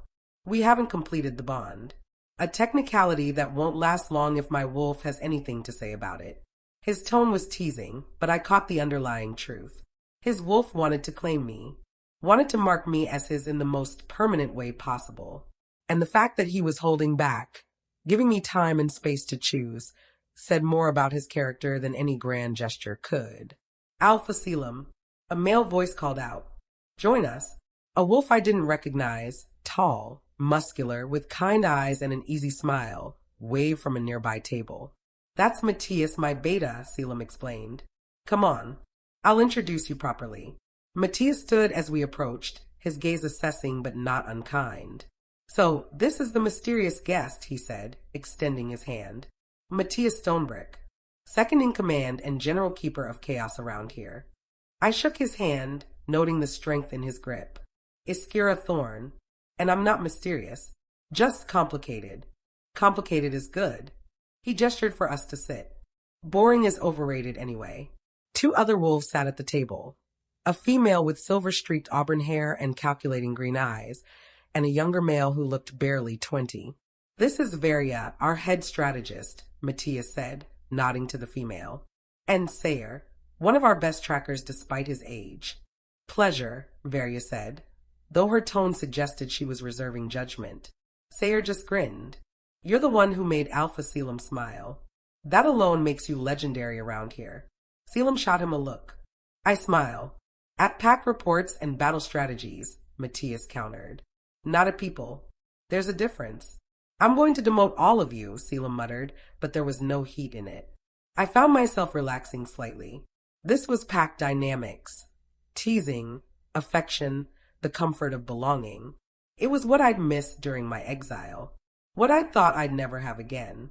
"So," Varia said, her sharp eyes fixed on me, "what brings you to Shadowvale, Iskira? We don't often host wolves from other territories." The question was casual, but I sensed the weight behind it. She was protecting her pack, making sure I wasn't a threat. "I needed somewhere safe," I said honestly. And Caelum offered. "Safe from what?" "Varia." Caelum's voice held a warning. "That's enough. With respect, Alpha, we have a right to know if we're harboring someone's enemy." She didn't back down. "If there's danger following her, the pack should be prepared." "She's not harboring anything," Matthias interjected smoothly. "She's under Alpha Caelum's protection. That's all we need to know." "Is it?" Varia challenged. "Because I've heard rumors. About a wolfless reject from Silverpine who was banished 6 months ago. About that same wolf showing up in Havencross with no pack, no allies, no." Enough. Caelum's Alpha command rolled through the hall like thunder. Everyone within earshot went silent. Varia's eyes widened slightly, but she lowered her gaze in submission. "Iskira is my guest," Caelum said, his voice deadly quiet. "She is under my protection. And anyone who has a problem with that can take it up with me directly. Are we clear?" "Crystal Alpha," Varia murmured. The tension at the table was suffocating. I pushed back from my seat. "I should go." "Iskra," Caelum reached for me. "It's fine." I forced a smile. "I'm not hungry anyway. I'll be in my room." I walked away before he could stop me, acutely aware of every eye tracking my exit. I made it to my room before the tears started. Stupid. So stupid to think I could just fit in. That Caelum's pack would accept me when my own hadn't. Varia was right to be suspicious. I was a liability. A wolf without a wolf. Someone with a target on her back and secrets that could endanger everyone around her. A knock on the door interrupted my spiral. "Go away," I called. "Not a chance." Caelum's voice was firm. "Let me in, Iskira." I said, "I heard what you said. I'm coming in anyway." The door opened. Apparently he had a key, and Caelum stepped through. He took one look at my tear-stained face and crossed the room in 2 strides, pulling me into his arms. "I'm sorry," he murmured into my hair. Varia was out of line. "She'll be formally reprimanded." "She was protecting her pack," I said against his chest. "She wasn't wrong. She was absolutely wrong." He pulled back to look at me. "You're not a threat. You're not a liability. You're my mate. And anyone who can't respect that can leave. You can't kick out your head strategist because she asked reasonable questions. I can do whatever I want.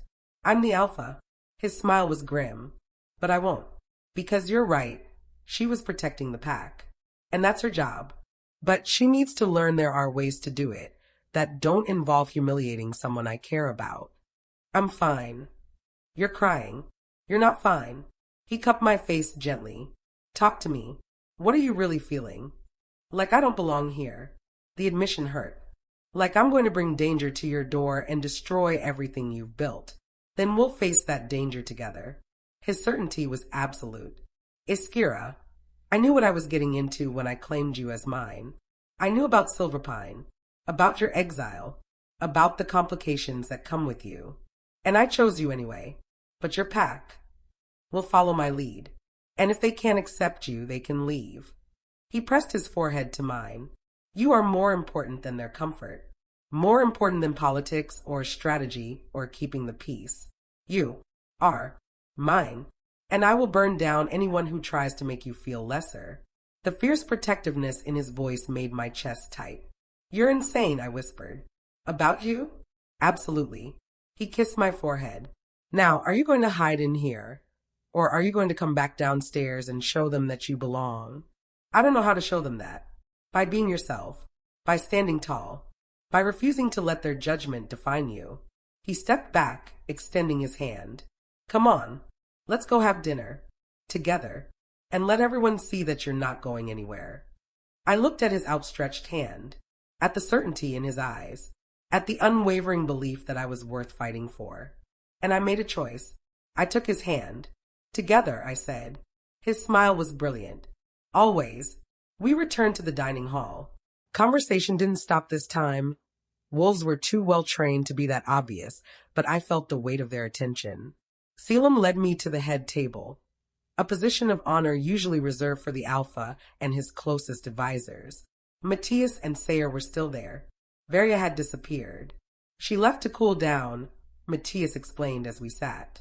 Said she'd apologize properly tomorrow. She doesn't need to apologize, I said. She was doing her job. Her job doesn't include making pack members feel unwelcome. Caelum's tone was final. But we'll address it tomorrow. For now, eat. You've been training all day and barely had anything for breakfast. Food appeared, brought by wolves I didn't know, who smiled tentatively but didn't speak.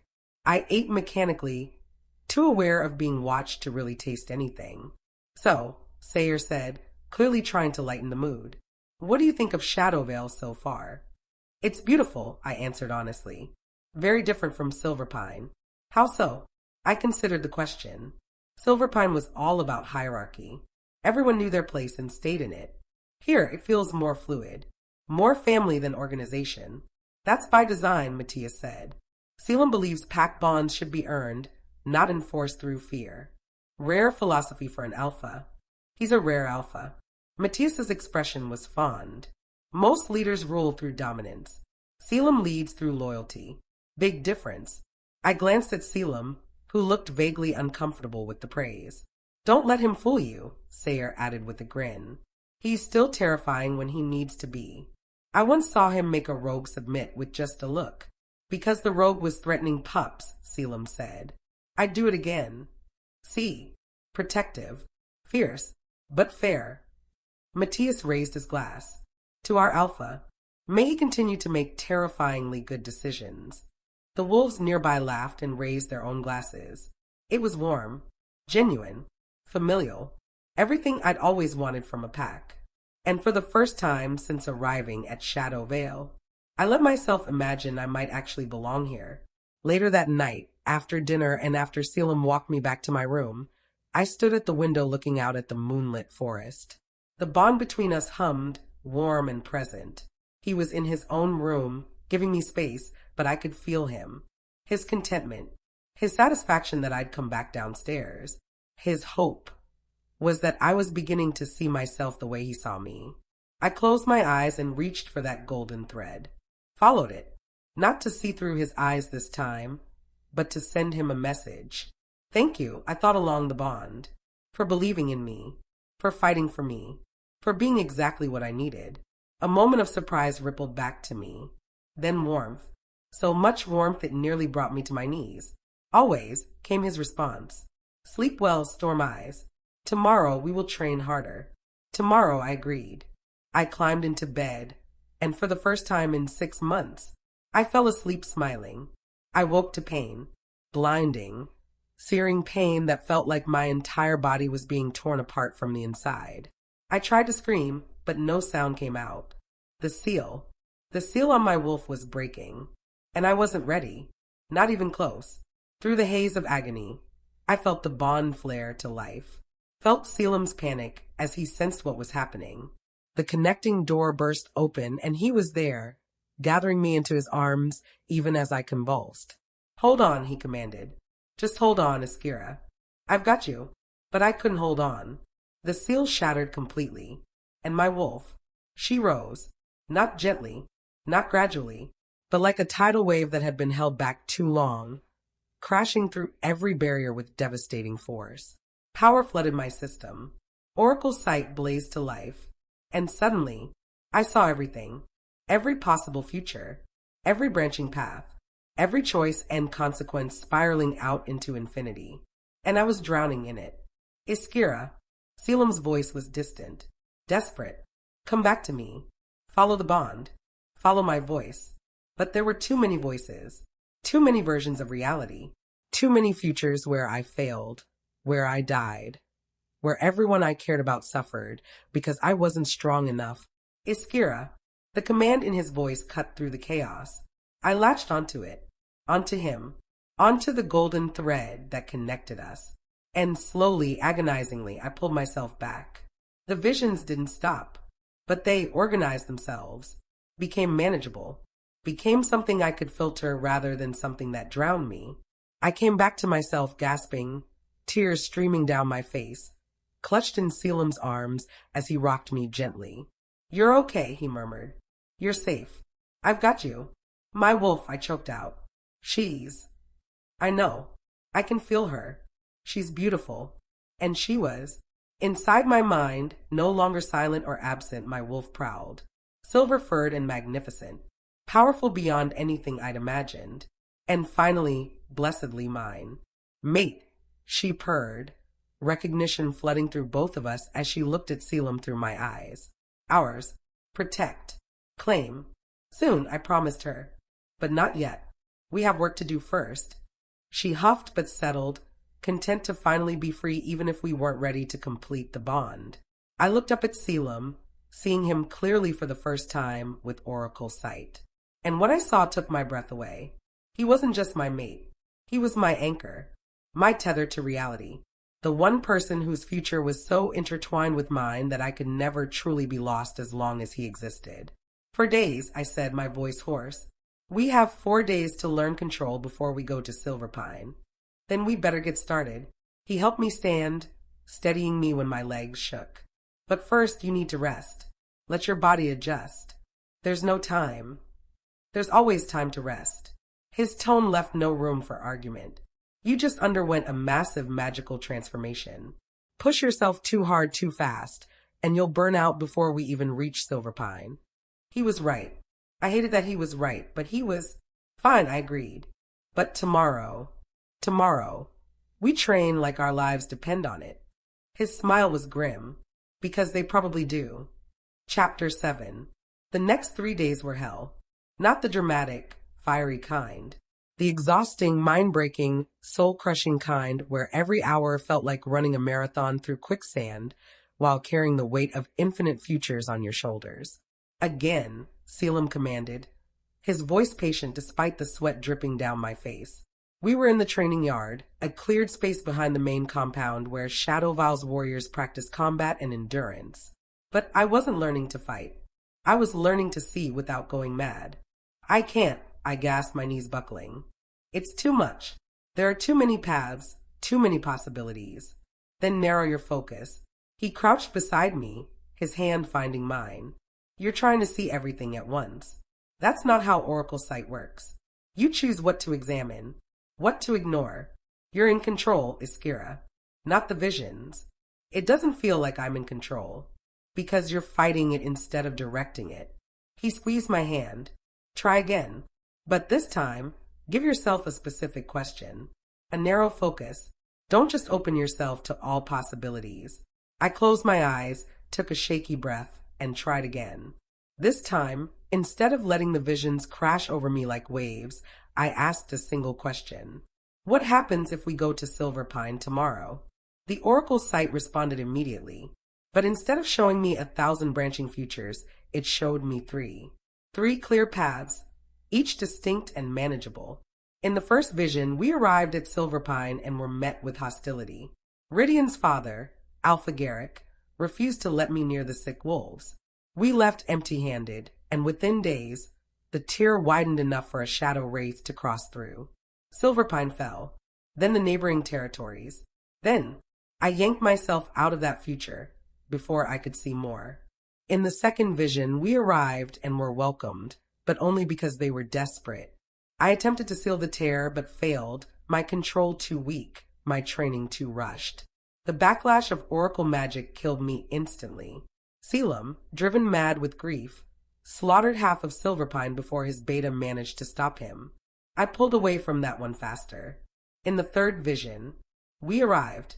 Alpha Garrick was suspicious, but allowed me to try. I approached the tear, a writhing wound in reality that hurt to look at even in vision form, and somehow, impossibly, I sealed it. Not perfectly, not elegantly, but enough. Enough to stop the sickness. Enough to prevent the shadow wraith from crossing. But the cost. I saw myself afterward, collapsed and unconscious, my oracle abilities burned out from the effort. And in that vulnerable state, someone I couldn't see who attacked tried to finish what the fanatics had started generations ago. Caelum saved me, but barely.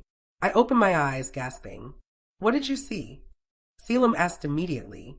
3 futures. 3 different outcomes depending on our choices. My hands trembled. In one, we don't go and everyone dies. In another, I try and fail and we both die. In the third, I succeed, but someone tries to kill me afterward. His expression darkened. Someone from Silverpine? I couldn't see clearly. The vision was fuzzy, like someone was blocking it deliberately. I met his eyes. Can oracle sight be blocked? By powerful magic, yes, or by someone with oracle blood themselves.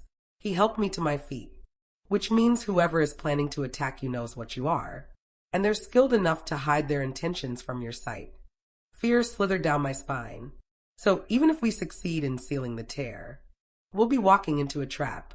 He pulled me close, his arms wrapping around me protectively. Then we don't go. We will find another way. There is no other way. Only oracleborn can seal tears in reality. I pulled back to look at him. And if we don't go, everyone in Silverpine dies. Then the shadow wraith spreads. And eventually... I know. His jaw clenched. I just hate that you're being forced into this. That the world expects you to save wolves who hurt you. It's not about what they deserve. I pressed my hand to his chest, feeling his heart thunder beneath my palm. It's about what I can live with. And I can't live with myself if I let innocent wolves die when I have the power to save them. Even if it kills you, even then. I saw the pain flash across his face and softened. But I don't plan on dying. I plan on sealing that tear, surviving whatever attack comes after, and coming home to you. To us. You saw a future where that happens. I saw a future where it's possible. I couldn't lie to him. But Oracle's sight shows probability, not certainty. Nothing is guaranteed. Then we make our own certainty. His eyes blazed with determination. We train harder. We prepare better. And we make damn sure that the future where you survive is the one that comes to pass. By the end of the third day, I could maintain Oracle sight for nearly an hour without losing myself. I could filter visions, focusing on specific questions or scenarios rather than being overwhelmed by infinite possibilities. I could see through the bond, using Caelum as an anchor to pull myself back when the visions threatened to consume me. But I was exhausted, bone deep, soul-weary, exhausted in a way sleep couldn't fix. You need to rest, Evania said, appearing at Shadowvile's gates like a summoned spirit. Caelum had called her that morning, asking her to assess my progress. Now she stood in the training yard, her violet gold eyes assessing me with clinical precision. I'm fine, I lied. You're burning yourself out. She circled me slowly. Oracle magic isn't meant to be used continuously like this. It requires rest, recovery, time for your mind to process what you've seen. We don't have time. Then you'll collapse before you even reach Silverpine. Her voice was sharp. And then everyone dies anyway. Is that what you want? Of course not. Then rest. Properly. No training. No visions. Just sleep and recover for the next 12 hours. She looked at Caelum. Make sure she actually does it. She's stubborn enough to train herself to death if you let her. Noted, Caelum said dryly. Come on, Iskira. Let's get you inside. I wanted to argue. I wanted to insist I could push through. But the truth was, Evania was right. I was running on fumes and desperation, and neither would be enough to seal a tear in reality. Caelum drew me a bath. Not in my room, but in his personal quarters, a space I hadn't seen yet. The bathroom was enormous, all dark stone and warm wood, with a tub large enough to swim in. "This is excessive," I said, eyeing the steaming water he'd filled it with. "This is necessary." He added something to the water, oils or salts, I couldn't tell, that made the whole room smell like pine and lavender. "Your body is under massive strain. The bath will help relax your muscles and calm your mind. You sound like a healer. I've been alpha for 5 years. You learn to take care of yourself and your pack." He tested the water temperature, then nodded in satisfaction. "Get in. I'll be right outside if you need anything." He started to leave, but I caught his hand. "Stay," I said softly. "Please. I don't want to be alone right now." Something heated flashed in his eyes. "Iskira, if I stay naked in a bathtub, I can't promise I'll be able to control myself.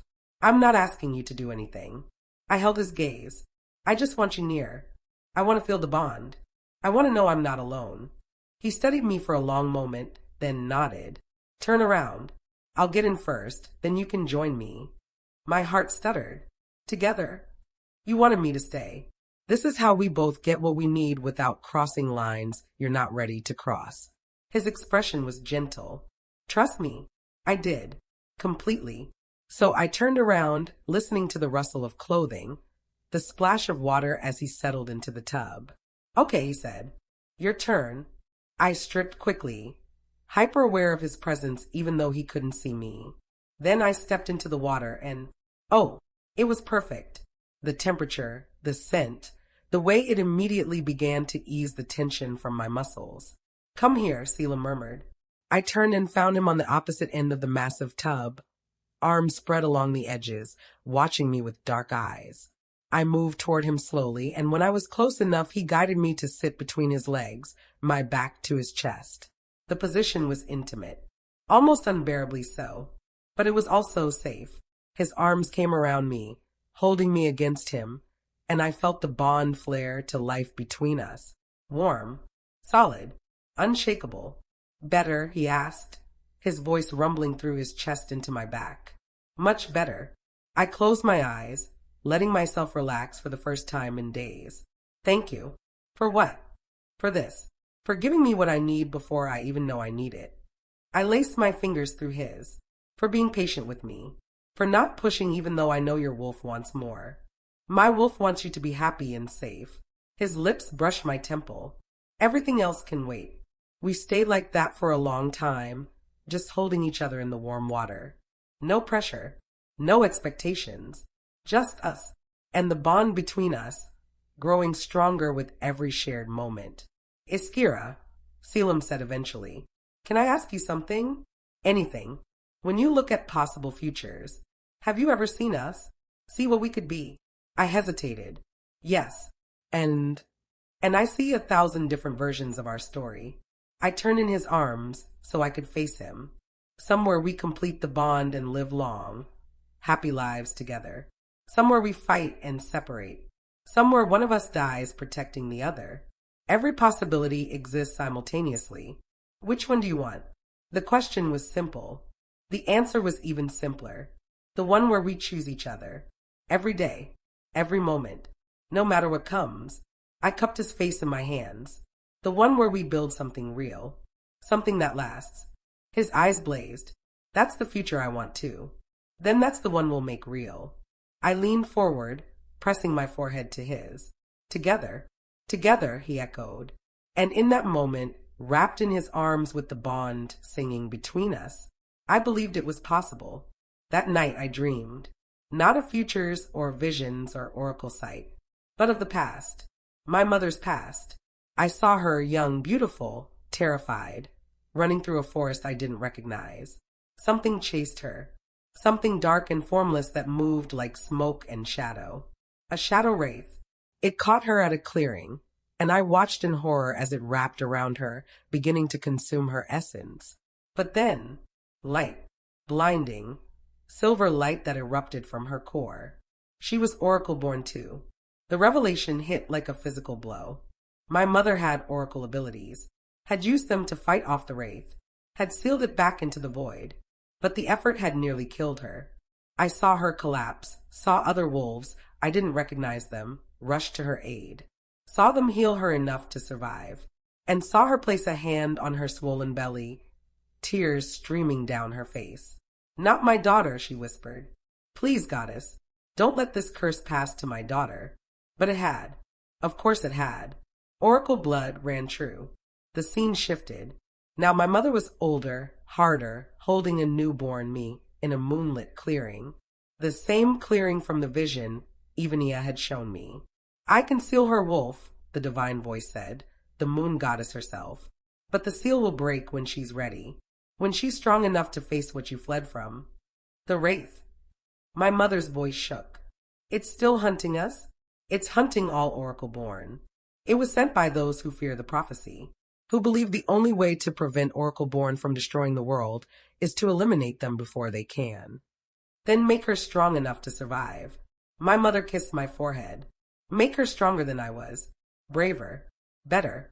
She will be." The goddess's presence wrapped around us both.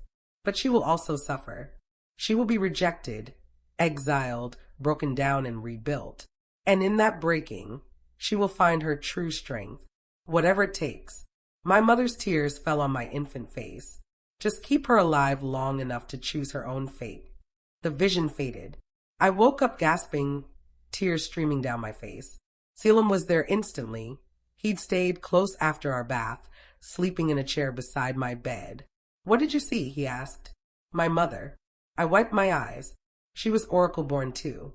She fought a shadow wraith, nearly died, and she sealed my wolf to protect me from the same fate. Understanding dawned in his eyes. She knew what you'd face, knew you'd have to go through exactly what she went through. But she also knew I'd survive it. I clutched his hand. The goddess told her I would, that I'd be strong enough. "You are strong enough." His certainty was absolute. "Stronger than you know." "I hope you're right." I looked toward the window where dawn was beginning to break. "Because tomorrow we will go to Silverpine, and I either save them or die trying. Then we make damn sure you save them." He pulled me into his arms. "And we make damn sure you survive to tell the tale." The fourth day dawned cold and clear. Perfect weather for traveling. Terrible weather for my nerves. "Are you ready?" Caelum asked as we stood in Shadowvile's main hall, surrounded by the wolves who would accompany us. Matthias, Lenara, Sayer, and 5 other warriors whose names I was still learning. Varia had apologized, stiffly but sincerely, and asked permission to join the mission. "You'll need a strategist," she'd said. "And despite my earlier rudeness, I'm the best you have." I'd accepted because she was right, and because holding grudges seemed pointless when we were all about to risk our lives. "As ready as I'll ever be," I answered Caelum's question. "Then let's move out." He addressed the assembled wolves. "Standard formation. Iskira stays in the center. If we're attacked, protecting her is the priority." "Understood." "Yes, Alpha," they chorused. We left Shadowvale as the sun crested the horizon, and with every mile that brought us closer to Silverpine, I felt the weight of destiny pressing down on my shoulders, but I also felt Caelum beside me, felt the bond humming strong and sure between us, and I knew whatever came next, I wouldn't face it alone. We reached Silverpine's borders by midday. The territory looked wrong. The trees were withered, their leaves brown and brittle despite it being early autumn. The ground felt sick beneath our feet, like the earth itself was dying. And the smell, gods, the smell, rot and decay and something worse, something that made my oracle sight flare with warning. "The tear is close," I said, my voice tight. "How close?" Matthias asked. "Very." I closed my eyes, letting oracle sight guide me. "It's at the heart of their territory, near the pack house." "Of course it is," Varia muttered. "Nothing is ever easy." We were met at the border by a patrol, 6 wolves in fighting formation, eyes hard and suspicious. The lead wolf was someone I recognized. Kellen, Rydian's older brother, the one who'd come to my apartment demanding I return. "You came," he said, surprise evident in his voice. "You asked for help." Caelum's tone was neutral. Professional. We're here to provide it. Alpha Garrick will want to speak with you first. Kellen's eyes found me, and something unreadable flickered in his expression. All of you, follow me. As we walked through Silverpine territory, I felt eyes on me. Wolves I'd grown up with. Wolves who'd witnessed my rejection. Wolves who'd watched me be cast out like garbage. And now I am back. Not as the broken, wolfless failure, but as something else entirely. Something they didn't understand. Something that terrified them. Good, my wolf purred. Let them fear. Let them see what they discarded. I didn't disagree. The pack house appeared through the trees, a large, imposing structure that had once felt like home. Now it just felt like a tomb. Alpha Garrick stood on the steps, flanked by his council. Rydian was there too, standing slightly behind his father. Our eyes met, and I saw it. Regret. Longing. The realization that he'd made a catastrophic mistake. But it was too late. Far too late. Alpha Nightborne, Garrick said, his voice carrying across the clearing. Thank you for coming. And, Iskira. He stumbled slightly over my name. Thank you as well. Save your thanks, I said, surprised by the steel in my own voice. Just show me the tears. We don't have much time. Something flashed in Garrick's eyes. Surprise, maybe, or respect, but he nodded. This way. He led us behind the pack house to a clearing I remembered well. The same clearing where I'd been rejected. How fitting. And there, in the center, was the tear. A wound in reality itself. Writhing. Pulsing. Wrong on every fundamental level. And through it, I could see darkness. Endless. Hungry darkness that wanted nothing more than to unmake everything I loved. Can you seal it? Garrick asked quietly. I took a deep breath. Let Oracle's sight flare to life, and saw the truth. Yes, I said, but the cost will be high. And someone here, someone in this very clearing, is going to try to kill me when I'm vulnerable afterward. Silence fell like a guillotine blade. Then everyone started talking at once. Chapter 8. Chaos erupted. Who? Garrick demanded, his alpha command rolling through the clearing. Who among my wolves would dare? I don't know. I kept my eyes on the tear, watching it pulse with malevolent energy. Oracle's sight shows me possibilities, not certainties. Someone here has the intent to kill me. Whether they follow through depends on choices that haven't been made yet. Then we don't do this. Caelum moved between me and the assembled Silverpine wolves. We find another way. There is no other way. I placed my hand on his arm, feeling the tension coiled in his muscles. You know that. I know that. Everyone here knows that. I won't let you sacrifice yourself. I'm not sacrificing anything. I turned to face him fully, letting him see the determination in my eyes. I'm making a choice. To save innocent lives. To stop a shadow wraith from crossing into our world. To be the person you believe I am. His jaw clenched. At what cost? Whatever it takes. I softened my voice. But I don't plan on dying today, Caelum. I plan on sealing that tear, surviving whoever attacks me, and going home with you. Trust me. The same words he'd spoken to me days ago. The same question. The same leap of faith. Always, he said finally. But we do this my way. Full protection. Anyone makes a move toward you, they die. No exceptions. Agreed. I looked at Garrick. You have sick wolves who need immediate help. Once I seal the tear, the soul rot should stop spreading. But those are already affected. They'll need time to recover. Do you have healers standing by? We do. Garrick's expression was complicated, gratitude and shame warring for dominance.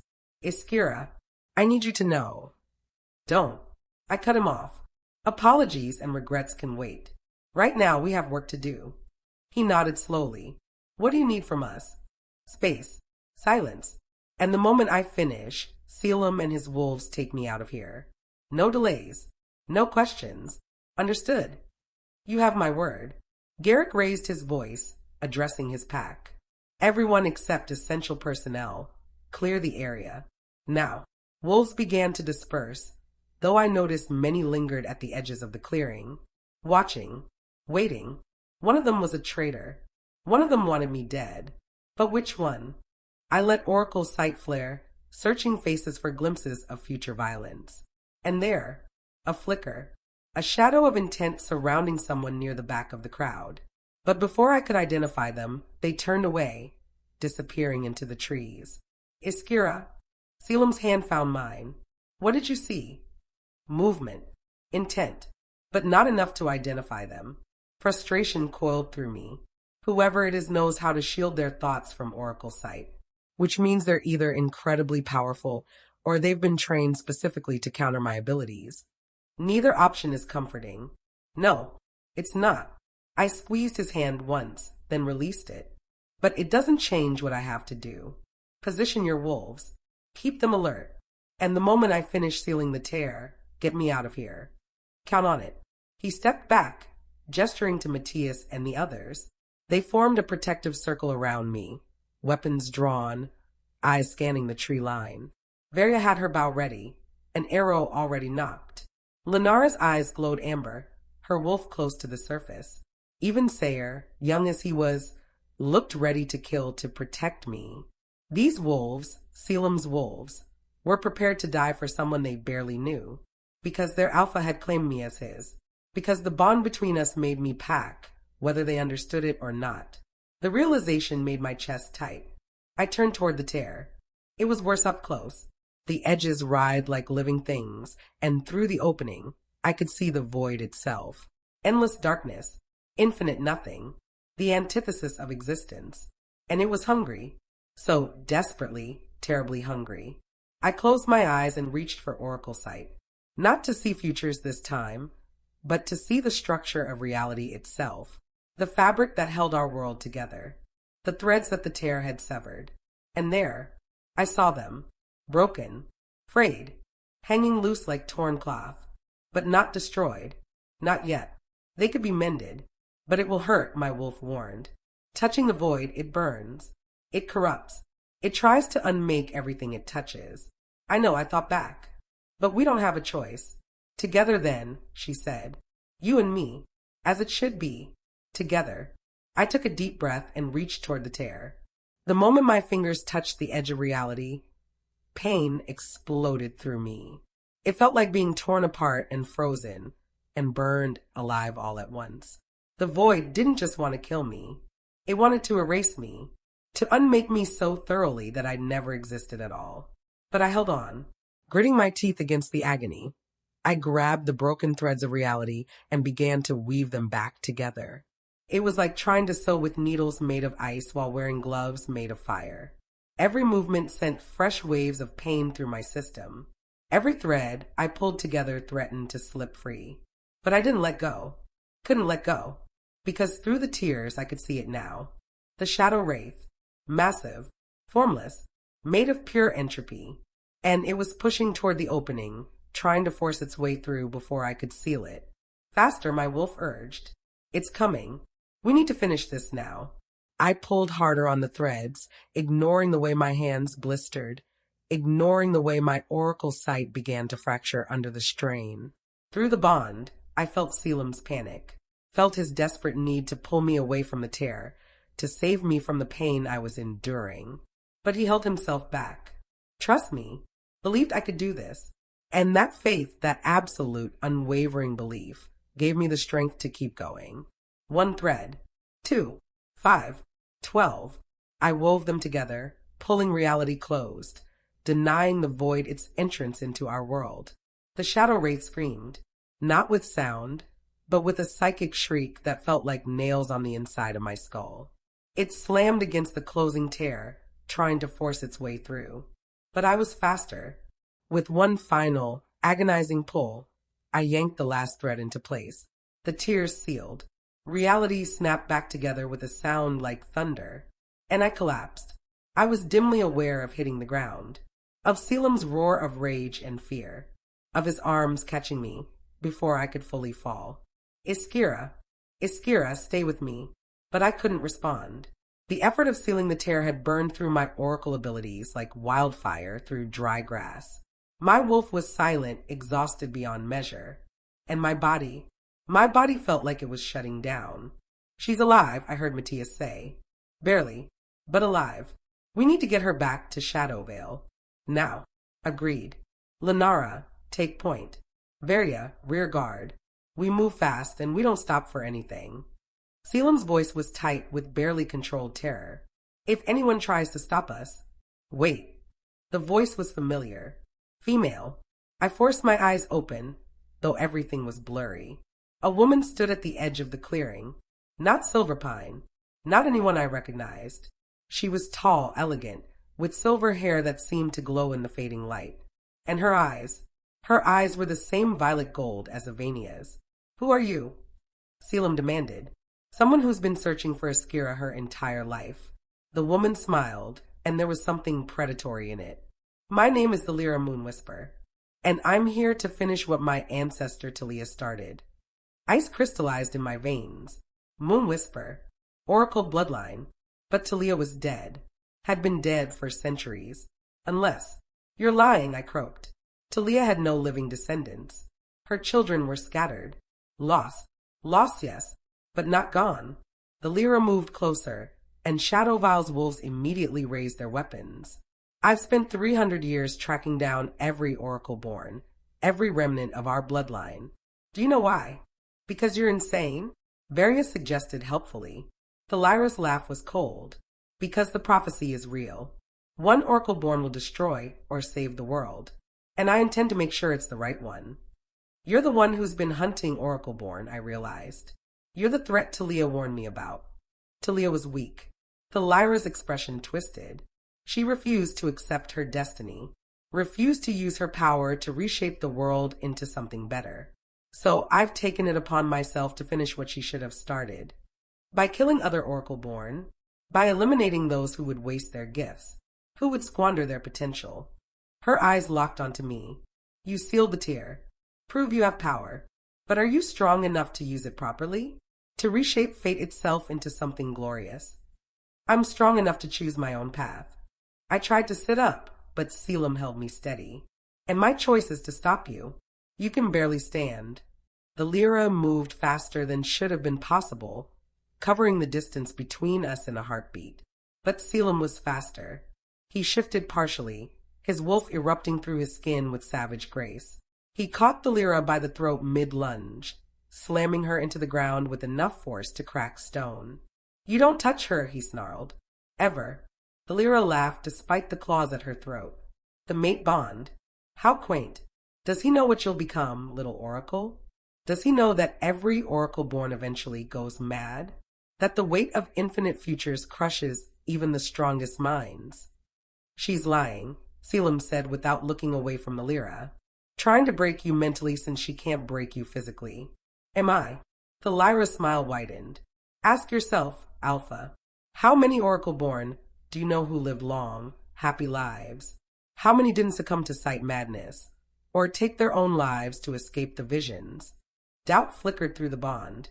Not in me, never in me, but in whether he could protect me from my own abilities. Caelum, I said firmly, she's manipulating you. Don't listen. Smart girl. The Lyra's eyes gleamed. But intelligence won't save you from inevitability. Every oracleborn faces the same choice eventually.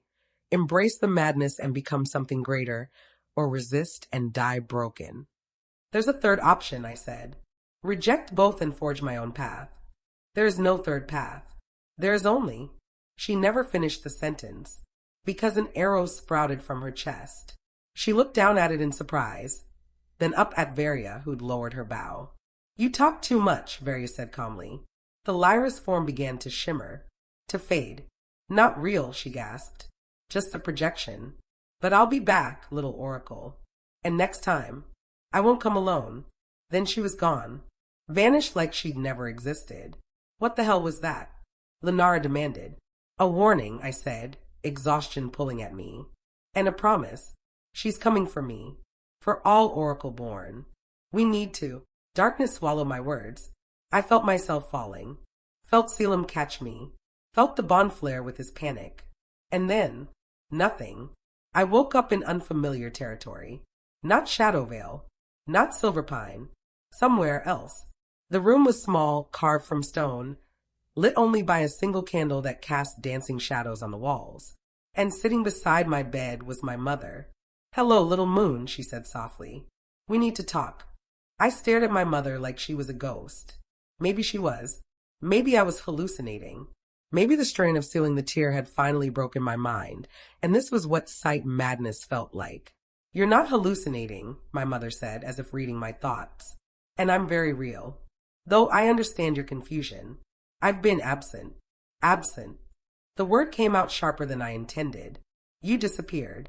Fled Silverpine without a word. Left me thinking you might be dead. I left to protect you. She leaned forward, and I could see the lines of exhaustion etched into her face. The moment I heard about the soul-rot outbreak in Silverpine, I knew. The void was making its move. And you were the only one who could stop it. So you just left me to figure it out alone? No. Her voice cracked. I left to find this. She pulled something from her pocket, a small crystal vial filled with liquid that seemed to glow with internal light. What is that? Insurance. She set it on the table beside my bed. Oracleborn have a weakness. Our abilities can be burned out, permanently destroyed, if we push ourselves too hard without proper protection. That's what happened to Talia.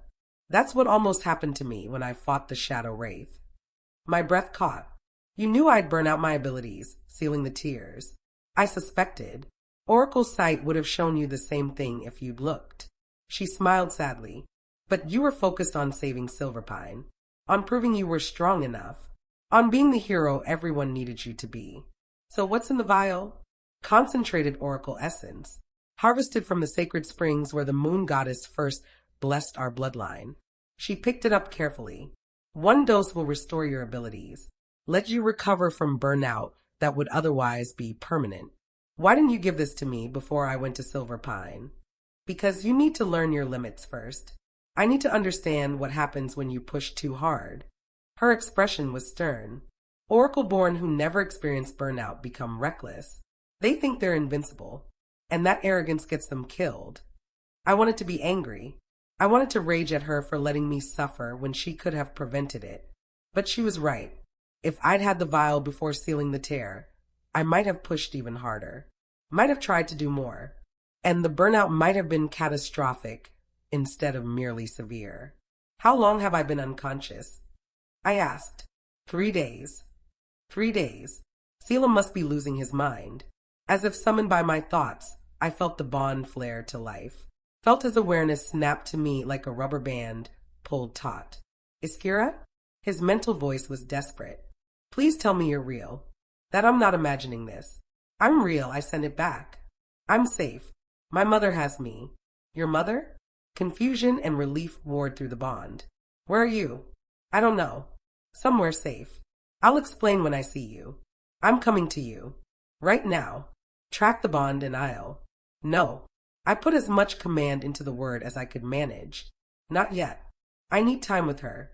I need to understand what's happening. Trust me? A long pause. Then, reluctantly, always. But if you're not back within the hour, I'm tearing apart every territory between here and the void itself to find you. Noted. I love you. The words slipped out before I could stop them. But I didn't take them back. Because they were true. Somewhere between the rejection and the training, between the terror and the trust, I'd fallen completely in love with Caelum Nightborne. I love you too. He sent back, his mental voice rough with emotion. Come home soon. Storm eyes. I pulled my awareness back from the bond and found my mother watching me with knowing eyes. The Alpha King, she said. Caelum Nightborne, your fated mate. How did you? I'm Oracleborn too, remember? I saw him in your future the day you were born. Saw the bond that would form between you. Saw how he'd save you in ways you didn't know you needed saving. She smiled. He's good for you. Keeps you grounded. Gives you reason to fight beyond duty or prophecy. He's everything I never knew I wanted, I admitted. And I'm terrified I'll lose him. You won't. Not if you make the right choices. She picked up the vial again. But you need to understand something, Iskira. This essence, it's not unlimited. I only have 3 doses. 3 times you can recover from burnout. After that, I'm on my own. Exactly. She pressed the vial into my hand. Use them wisely. Don't waste them on small battles when a war is coming. The Lyra, among others. My mother's expression darkened. She's the most dangerous, but she's not alone. There's an entire faction of oracleborn who believe the prophecy must be fulfilled, that one of us must reshape the world, whether through salvation or destruction. And you, what do you believe? She was quiet for a long moment. I believe in choice, she said finally. I believe the prophecy is a lie meant to control us, to force us into roles we never asked for. And I believe you have the strength to reject both paths and create your own. That's what Talia said. Talia was wise. My mother stood, moving to the room's single window. She understood what I've come to understand, that oracleborn aren't meant to save or destroy the world. We're meant to illuminate possibilities, to help others see paths they couldn't see alone. The rest is up to them. So what do I do about the Lyra? You get stronger. You learn control. And when she comes for you, and she will come for you, you show her that there's a third path, one where oracleborn live as guides, not gods. I turned the vial over in my hands, watching the liquid inside shimmer. Mom, why did you really seal my wolf? Was it just to protect me from the shadow wraith? Or was there another reason? She turned from the window, and I saw tears in her eyes. I sealed your wolf because I saw your future, she whispered. Saw the pain you'd endure, the rejection, the exile, the loneliness. And I thought, if I could spare you even a fraction of that suffering, it would be worth it. But the seal breaking made everything worse. The visions, the burnout. The seal breaking made you stronger. She moved back to my bedside. You survived rejection and learned you didn't need a pact to be whole. You faced exile and discovered your own strength. You endured loneliness and found a mate who sees you for exactly who you are. She cupped my face gently. I didn't seal your wolf to protect you from pain, Iskira. I sealed it so that when the pain came, and it always comes for oracleborn, you'd have the foundation to survive it. And you did. You're still standing, still fighting, still choosing to be better than the world expects. Tears spilled down my cheeks. I'm so tired of fighting, I admitted. I know, baby. I know. She pulled me into her arms, holding me like she had when I was a child. But you're almost through the worst of it. Seal the bond with Caelum. Complete the mate connection. And it will give you strength you can't even imagine. What if I'm not ready? You're ready. Her certainty was absolute. You've been ready since the moment you chose to save Silverpine, despite what they did to you. Since you chose to trust Caelum, despite your past. Since you chose to keep fighting when giving up would have been easier. She pulled back, wiping my tears with her thumbs. Now drink the essence. Restore your abilities. And go home to your mate. He needs to see you're alive, almost as badly as you need to see him. I looked at the vial. 1 dose. 1 chance to recover. I uncapped it and drank. The effect was immediate. Power flooded back into my system, rebuilding pathways that had been seared clean by the effort of sealing the tear. My oracle sight blazed to life, stronger than before. My wolf stirred, refreshed and ready, and the bond with Caelum. The bond exploded with intensity, like someone had turned up the volume on every emotion flowing between us. I gasped, overwhelmed by the sensation. Iskira. Caelum's mental voice was sharp with concern. What's happening? I felt. I'm okay, I sent back quickly. Better than okay. I'm coming home. Now. Right now. I looked at my mother. Where are we? How do I get back to Shadow Vale? She smiled. We're closer than you think. About 2 miles northwest of Shadowvile's main compound.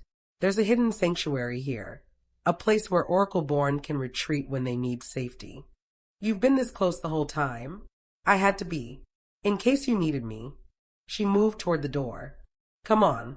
Let's get you back to that mate of yours before he starts a war looking for you.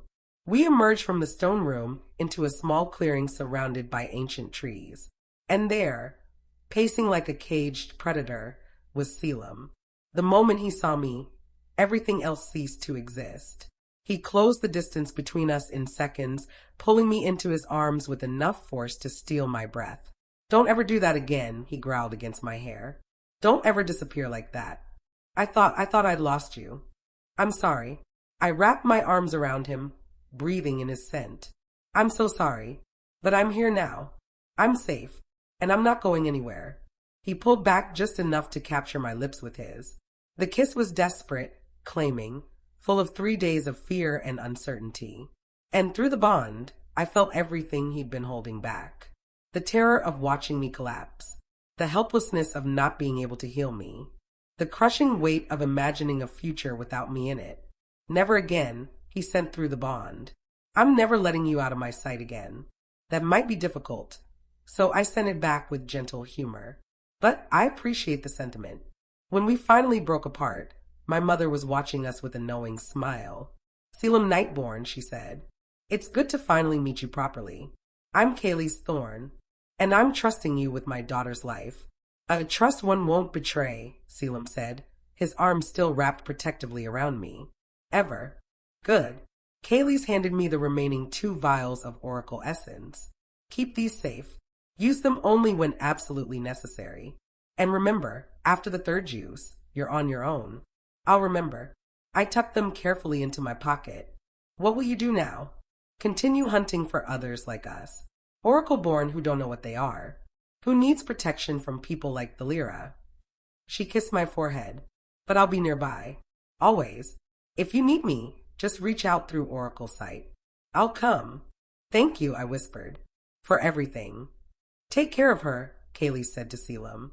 She's stronger than she knows. But she'll need you in the battles ahead. I know. His grip on me tightened.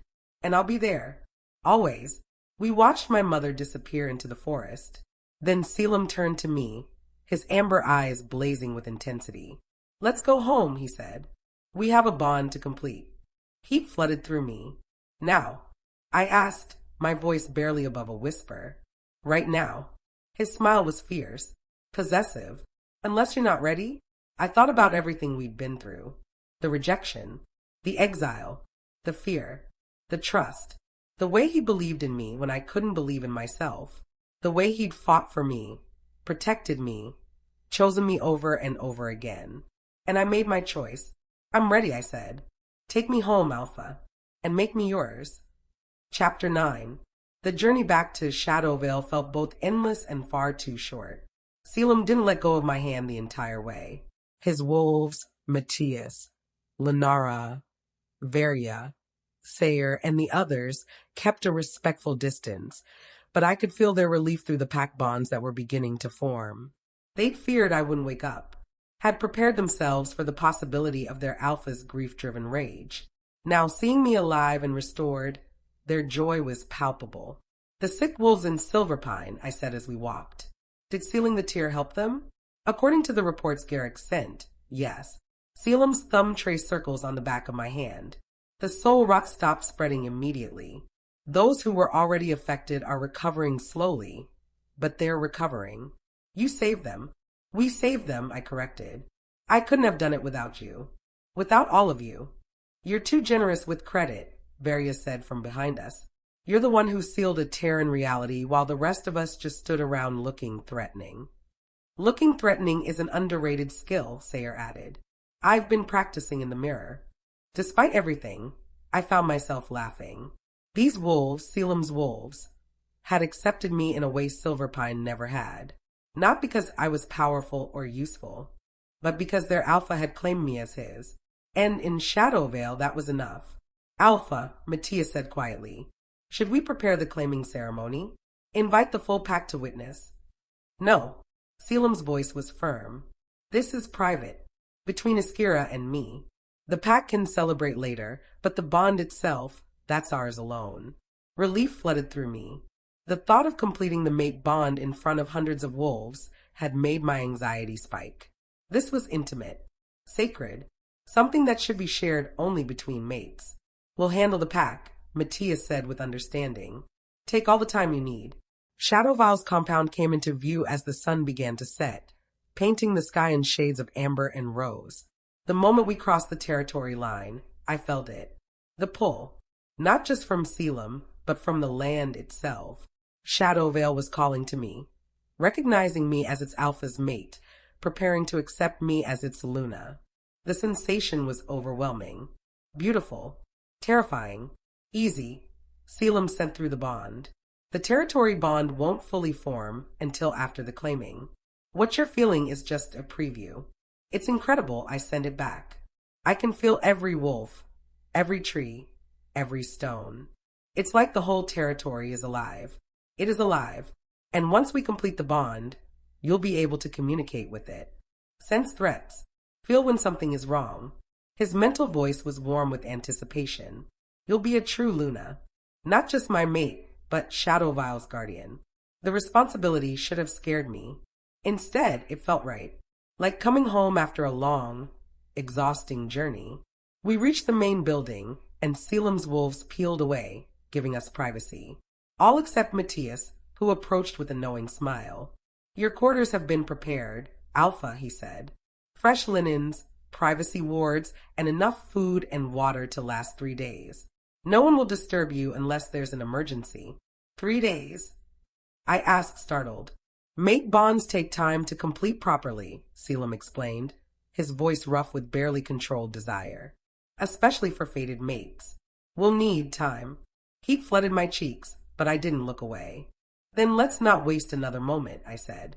Caelum's eyes blazed gold. Dismissed, Matthias. Already gone, Alpha.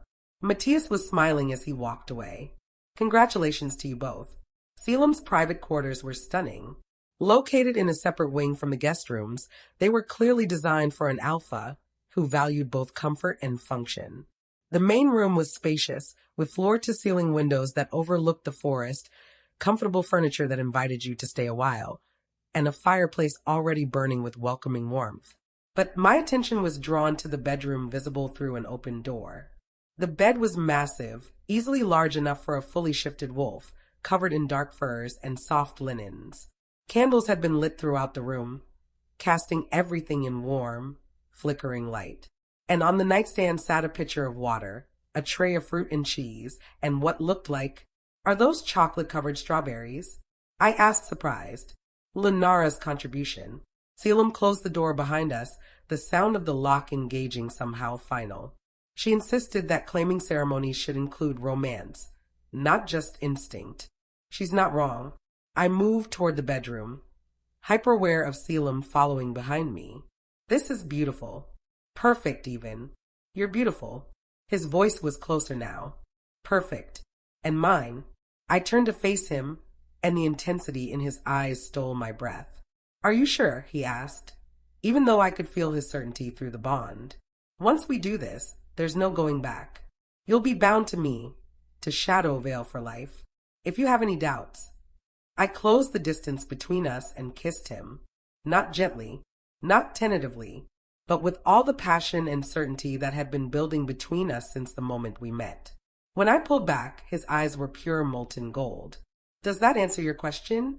I asked, thoroughly. His hands found my waist, pulling me flush against him. But I need to hear you say it. Need to know you're choosing this freely. I choose you, Caelum Nightborne. The words came easily, because they were true. I choose this bond. This pack. This future. You asked me once to give you a month. To let you prove I was worth cherishing. You proved it in days. And now I want to prove the same to you. You already have. His forehead pressed against mine. Every moment you chose to trust me despite your past. Every time you let me in when it would have been easier to push me away. Every second you've existed, you've been proving you're exactly what I needed. Then claim me. I pulled back to meet his eyes. Mark me. Make me yours in every way that matters. The growl that rumbled through his chest was pure wolf. Pure alpha. Pure possession. Mine, he said, the words of promise and a vow. Forever mine. He kissed me again, and this time there was no gentleness, no hesitation, just raw need and desperate hunger that had been leashed for too long. His hands found the hem of my shirt, and I raised my arms, letting him pull it off. I did the same for him, my fingers tracing the hard planes of his chest, the scars that told stories of battles fought and won. You're staring, he murmured against my neck. You're worth staring at. I traced a particularly long scar across his ribs. What's this from? A territorial dispute 3 years ago. Rogue Pack thought they could challenge Shadow Vile's borders. His lips found my collarbone. They were wrong. And this one? I touched a smaller scar near his shoulder. Training accident when I was young. Matthias and I got carried away sparring. He nipped at my neck and I gasped. Enough about the scars. I want to learn every inch of you instead. His hands moved to the clasp of my bra, and I let him remove it, letting him see all of me without barriers. The way he looked at me, like I was something precious and sacred and absolutely perfect, made me feel beautiful in a way I'd never experienced. Incredible, he breathed. Every part of you. Incredible. I reached for his belt, emboldened by the desire burning in his eyes. Your turn, I said. We shed the rest of our clothes slowly, learning each other through touch and sight. When we were finally bare, standing in the candlelight with nothing between us, Caelum lifted me easily. I wrapped my legs around his waist, and he carried me to the bed, laying me down on the soft furs like I was something breakable. I'll try to be gentle, he said, his voice strained. But my wolf, he's been waiting for this, might not have as much control as I'd like. I don't want to be gentle. I pulled him down to me. I want real. I want you. All of you. Something snapped in his restraint. He kissed me again, deeper this time, his body covering mine. And when we finally joined, when he claimed me completely, the bond between us exploded into brilliant, blinding light. I felt everything. Every emotion he'd ever had for me. The moment he'd first seen me and known, the terror when I'd been attacked, the pride when I'd sealed the tear, the overwhelming love that had been building since the beginning. And he felt everything from me. My fear, my hope, my desperate need to be worthy of what he was offering. You're already worthy, he sent through the bond. You always were. I just had to wait for you to see it. The physical pleasure was intense, overwhelming in the best possible way. But the emotional connection was even more powerful. We moved together, and it felt like our souls were weaving together the same way I'd woven reality closed, creating something new, something unbreakable, something eternal. When the moment of completion came, Caelum's wolf surged forward. His canines extended, and he bit down on the junction of my neck and shoulder, the claiming mark that would brand me as his for all to see. The pain was brief, sharp and bright, and quickly swallowed by pleasure so intense I saw stars. And through the bond, I felt his wolf-savage satisfaction. Mine, ours, forever. My own wolf rose in response, urging me to return the mark. I bit down on his shoulder, tasting copper and salt and something uniquely him, claiming him the way he'd claimed me, making him mine as thoroughly as I was his. The bond sealed with a snap I felt in my very soul. And suddenly, I could feel everything, not just Caelum's emotions, but the entire territory. Every wolf in Shadowvale, every tree, every stone, every blade of grass. The territory bond had formed, recognizing me as Luna. And through it, I felt the pack's acceptance, their joy that their alpha had finally found his mate, their welcome as I became one of them. Overwhelming? Caelum asked, his mental voice amused despite his own breathlessness. Completely, I admitted. Is it always like this? For the first few days, yes. Then you'll learn to filter it, to sense what you need and ignore the rest. He rolled to his side, pulling me against his chest. But you'll never be alone again, Iskira. You'll always be able to feel the pack. Feel me. Feel Shadowvale itself. Good, my wolf purred. Pack. Mate. Home.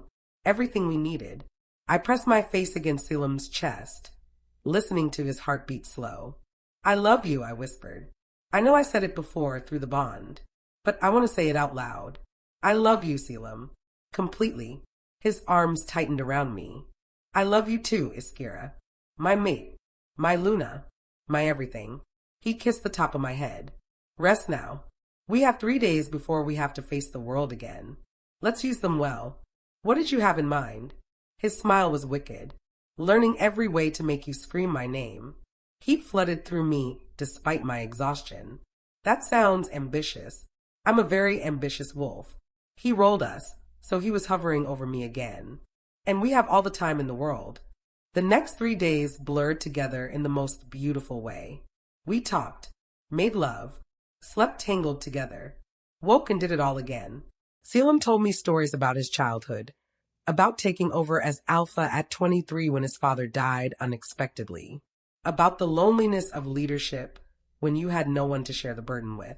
I told him about my years in Silverpine, about the small joys I'd found even in rejection, about the strength I'd discovered in myself when I had no choice but to survive alone. We fed each other chocolate-covered strawberries and laughed when we got chocolate on the sheets. We stood at the window watching the forest and let me practice using the territory bond to sense different pack members. And we made love again and again, learning each other's bodies with the thoroughness of wolves who knew they had forever. On the morning of the fourth day, reality intruded in the form of a knock at the door. Alpha, Matthias called. I hate to interrupt, but we have a situation. Caelum growled, but he disentangled himself from me and pulled on pants. This better be important, he said, opening the door just enough to speak through. It is. Matthias's voice was grim. Envoys from 3 territories have arrived.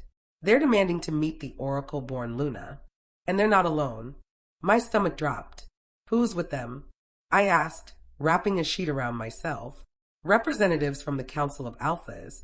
They want to convene a formal tribunal. Matthias's expression was apologetic when he glanced at me.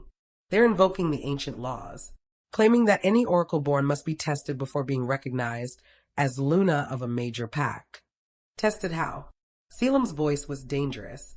Trial by ordeal.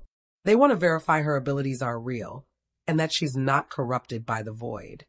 Matthias shifted uncomfortably. It's archaic and insulting, but it's within their legal rights. If we refuse, war, I finished quietly. If we refuse, they'll consider it an admission that I'm dangerous, that I'm exactly what the prophecy warns about. They can consider whatever they want, Caelum snarled. You're my mate, my Luna. They don't get to test you like some. I'll do it. I stood, letting the sheet fall, uncaring that Matthias quickly averted his eyes. If it means preventing war, if it means proving I'm not a threat, I'll submit to their testing. Iskira. No. I crossed to Caelum, placing my hand on his chest. This was always going to happen. Oracleborn are feared. I need to prove I'm different, that I choose to help, not harm.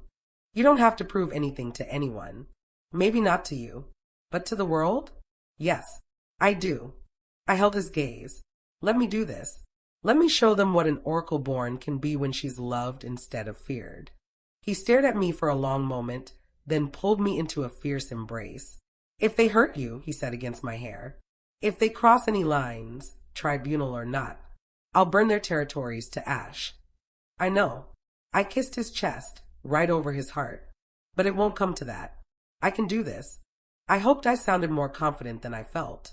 An hour later, I stood in Shadowvile's Great Hall, facing representatives from territories I'd only heard about in stories.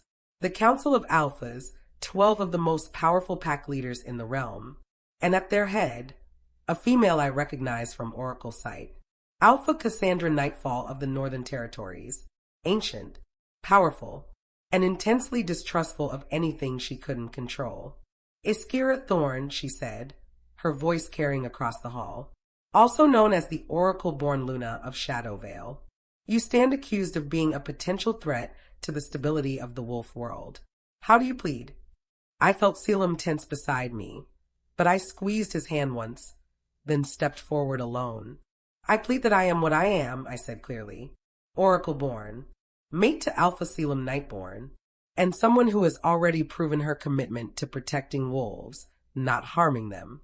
You sealed the tear at Silverpine, Cassandra acknowledged. An impressive feat, but it doesn't prove you're not corrupted. The void is cunning. It could be using you without your knowledge. Then test me. I lifted my chin. I'll submit to whatever trial you deem necessary. But know this. I am not my ancestor Talia. I am not the Lyra Moon Whisper. I am Iskira, and I choose to forge my own path. Murmurs rippled through the assembled alphas. Cassandra's eyes narrowed. Very well. The trial will take place at dawn tomorrow. 3 tests, one of ability, one of character, and one of loyalty. Pass all 3, and you'll be recognized as Luna. Fail even one. She didn't need to finish the sentence. Failure meant exile. Or worse. I accept, I said. Caelum's hand found mine, his grip almost painful. But he didn't contradict me. Didn't try to stop me. He simply stood beside me, a silent promise that whatever came next, We'd face it together. Chapter 10. Dawn came too quickly. I stood in the center of Shadowvile's ceremonial grounds, a vast clearing ringed by ancient stones that hummed with old magic. The Council of Alphas sat in a semicircle before me, their expressions ranging from curious to openly hostile. Caelum stood to my right, forbidden from interfering but permitted to witness. Through the bond, I felt his barely controlled rage at having to watch me face this trial alone. "I'm okay," I sent it to him. "Trust me." Always came his response. "But that doesn't mean I have to like this." Alpha Cassandra rose from her seat, her silver hair gleaming in the early morning light. "Iskira Thorne," she announced. "You stand before the Council of Alphas to prove you are worthy of the title Luna and that your oracle abilities pose no threat to the wolf world. 3 trials await you. Succeed in all 3, and you will be recognized. Fail even one, and you will be stripped of your position and exiled from all pact territories." "I understand," I said, my voice steadier than I felt. "The first trial," Cassandra continued, "is a test of ability. We must verify that your oracle sight is genuine and that you can control it without succumbing to sight madness." She gestured to a covered object beside her chair. "Before you is a sealed box. Inside is an item of great significance to one of the council members. Using only your oracle sight, you will identify the item, who it belongs to, and why it matters to them." She pulled away the cloth, revealing a simple wooden box bound with silver chains. "The chains prevent any magical detection," she explained. "You cannot sense what's inside through normal means. You must use oracle sight to see past, present, or future connected to the object. You have until the sun clears the horizon. Begin." I took a deep breath and closed my eyes. Let oracle sight flare to life. The world shifted, colors bleeding away as possibility and probability took their place. I focused on the box, asking the right question. What is inside and why does it matter? Visions flooded in. I saw flashes, fragments of past and present and possible futures all tangled together. A young girl, no more than 10, was laughing as she carved something from wood. The same girl, older now, screaming as rogues attacked her village. A male wolf, her father, gave her the wooden carving just before he died protecting her. The girl survived, growing, becoming an alpha herself, keeping the carving as a reminder of what she'd lost and what she'd sworn to protect. I opened my eyes and looked directly at Alpha Rhiannon of the Eastern Forests, a severe woman with scars crossing her face and eyes like chips of ice. "It's a wooden wolf," I said, "carved by you when you were 10 years old. Your father gave it back to you the night rogues attacked your village. He died in that attack, but not before making you promise to be strong, to survive, to lead." I paused, seeing the flicker of emotion in her eyes. "You carry it to remember that strength isn't about never falling. It's about getting back up." Silence fell across the clearing. Rhiannon stood slowly, her expression unreadable. Then she inclined her head. "Correct. In every detail." Murmurs rippled through the council. Cassandra's eyes narrowed. "Impressive. But that was the simplest of the 3 trials. The second test is one of character." She gestured, and wolves emerged from the forest, dragging someone between them. My breath caught. Rydian, bound in silver chains, face bruised, looking terrified. "This wolf," Cassandra said coldly, "is the one who rejected you, who called you worthless, who was the catalyst for your exile and suffering." She moved to stand beside him. "Your second trial is this: using your oracle sight, determine whether he truly regrets his actions or if his remorse is merely self-serving. Then decide his fate." Horror washed over me. "Decide his fate? You are oracleborn. You see the truth that others cannot. If his regret is genuine, you may show mercy. If it is false, if he would hurt you again given the chance, then judgment must be rendered." Her smile was cold. "This is the burden of your gift, Iskira, the responsibility that comes with seeing what others hide." I looked at Rydian, and he looked back with desperate, pleading eyes. "Please," he whispered. "Iskira, please. I'm sorry. I'm so sorry for everything." I wanted to refuse. Wanted to tell the council that forcing me to judge the male who'd hurt me was cruel and manipulative. But I'd agreed to the trials. and backing out now would only confirm their fears that I couldn't handle the responsibility of Oracle sight. I closed my eyes and reached for the visions. Show me the truth, I commanded. Show me what he really feels. The visions came slower this time, as if reluctant to reveal such personal pain. But they came. I saw Ridian's memories, his genuine shock when I didn't shift at 20, his father's pressure to reject me, to choose someone stronger, someone who could elevate their family's status. I saw him struggle with the decision, torn between duty and the pull of the mate bond. I saw him choose duty, and I saw his regret afterward. Real regret. Painful, consuming regret that had eaten at him for 6 months. But I also saw something else. I saw possible futures. In one, I showed mercy and Ridian became obsessed. Not with me. He'd moved past the mate bond, but with redemption. He made it his life's mission to prove he'd changed, inserting himself into my life repeatedly until it became harassment. In another, I showed mercy and he genuinely moved on. Found happiness with someone else. Became a better wolf who learned from his mistakes. In the third, I showed no mercy and he was executed. His family blamed me. Silverpine blamed me. And the rift between territories widened until war seemed inevitable. I opened my eyes. His regret is genuine, I said clearly. He's not lying about being sorry. But I met Ridian's gaze. The question isn't whether you regret hurting me. It's what you'll do with that regret. I'll do better, he said quickly. I'll be better. I'll spend my life proving. No, I cut him off. You'll move on. You'll learn from this. You'll treat the next person better. But you won't spend your life trying to earn my forgiveness because you already have it. Shock rippled across his face. What? I forgive you, Ridian. The words were easier to say than I'd expected. Not because you've earned it. Not because you deserve it. But because holding on to that pain serves no purpose. You made a choice 6 months ago. A hurtful, terrible choice. But I've made my own choices since then. And they've led me to something better than we ever could have been. I glanced at Caelum, whose expression was fierce with pride. So here's my judgment, I continued, looking back at Ridian. You're free to go. Free to live your life. Free to find happiness. But stay away from me and mine. Not because I hate you, but because that chapter is closed. Understand? He nodded, tears streaming down his face. I understand. Thank you. Thank you. The wolves holding him released the silver chains. He fled into the forest without looking back. Cassandra studied me with newfound respect. Mercy without weakness. Forgiveness without foolishness. Well done. She returned to her seat. Now for the third and final trial. The test of loyalty. My stomach dropped, because I could see it in her eyes. This was the one designed to break me. You have passed 2 trials, Cassandra said. Prove your ability and your character. But the most important question remains. Where does your loyalty truly lie? With the wolf world? Or with your oracle bloodline? She gestured again, and more wolves emerged from the forest. This time dragging 2 figures. My mother and Ivania. Both are bound. Both unconscious. No, I breathed. What did you do to them? Nothing permanent. Yeah. Cassandra's voice was ice. But here is your choice, Iskira Thorne.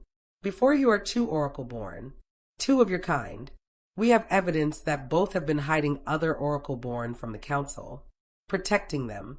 Concealing potential threats to pack stability. They were protecting innocence. They were violating council law. Cassandra's eyes were merciless. And now you must choose. Use your oracle sight to determine which of these 2 has hidden the most dangerous oracleborn. The one whose abilities could genuinely threaten the wolf world. Then sentence that person to death. The words hit like physical blows. You can't be serious. This is deadly serious. Cassandra leaned forward. You claim oracleborn can be trusted. That you're not a threat. Prove it.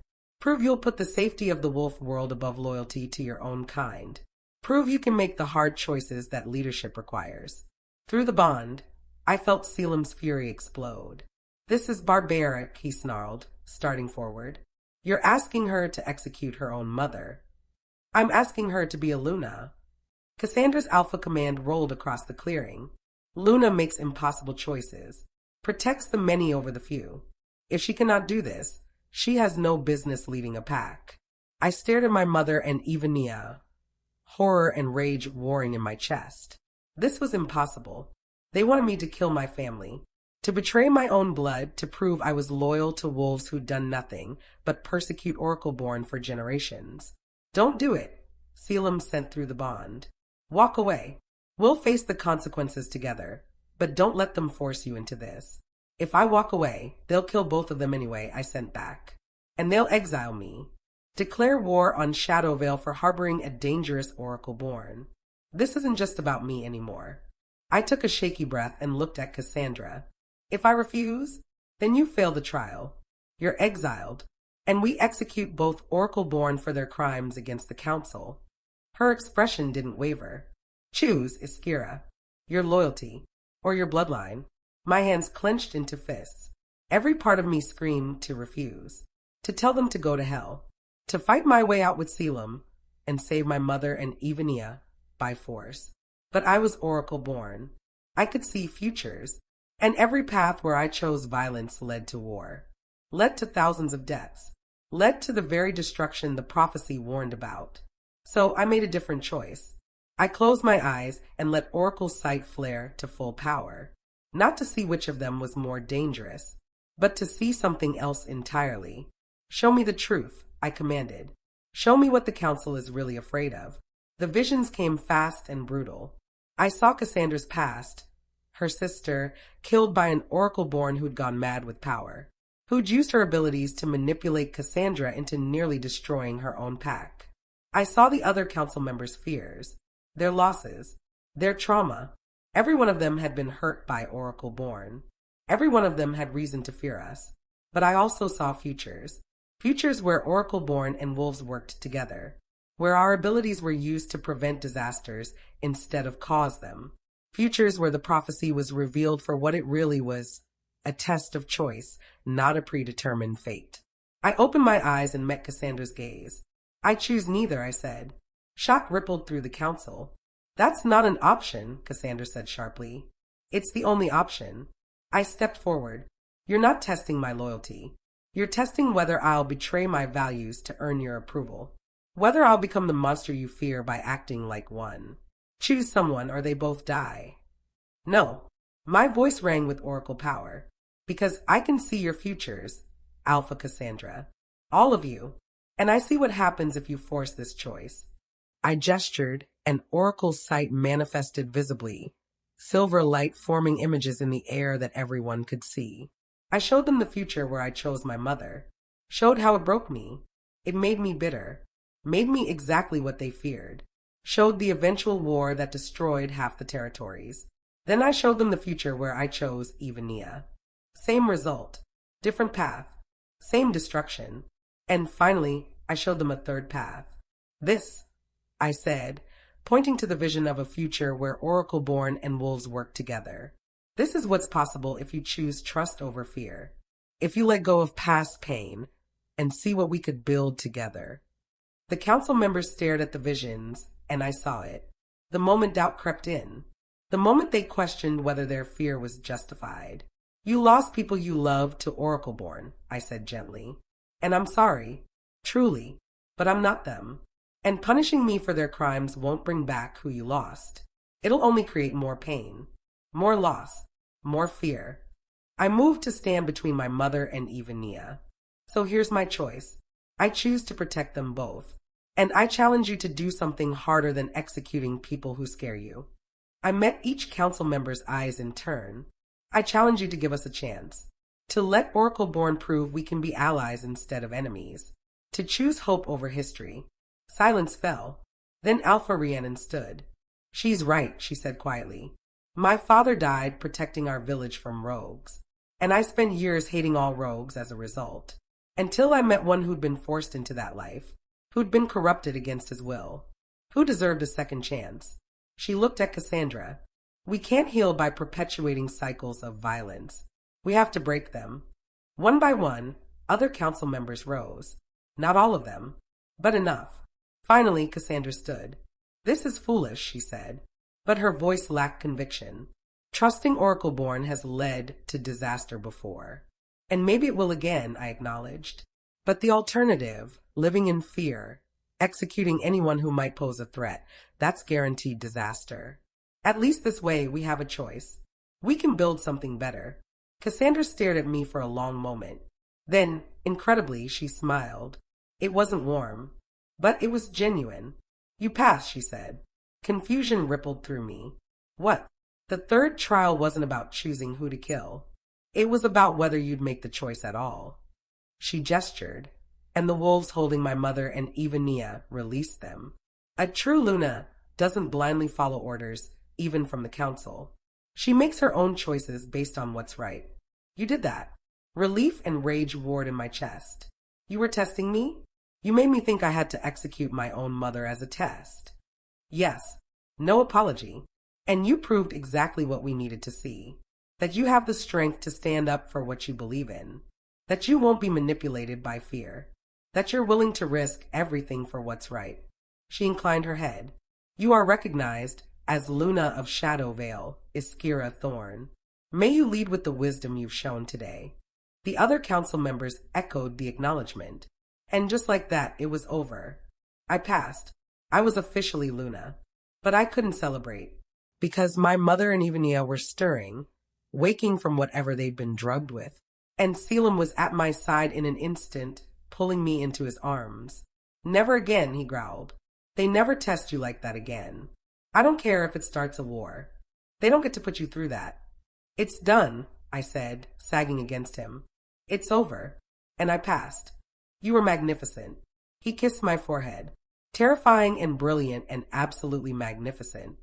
My mother reached me then, gathering me into a fierce hug. I'm so proud of you, she whispered. So incredibly proud. You knew. I pulled back to look at her. You knew this was a test. I suspected.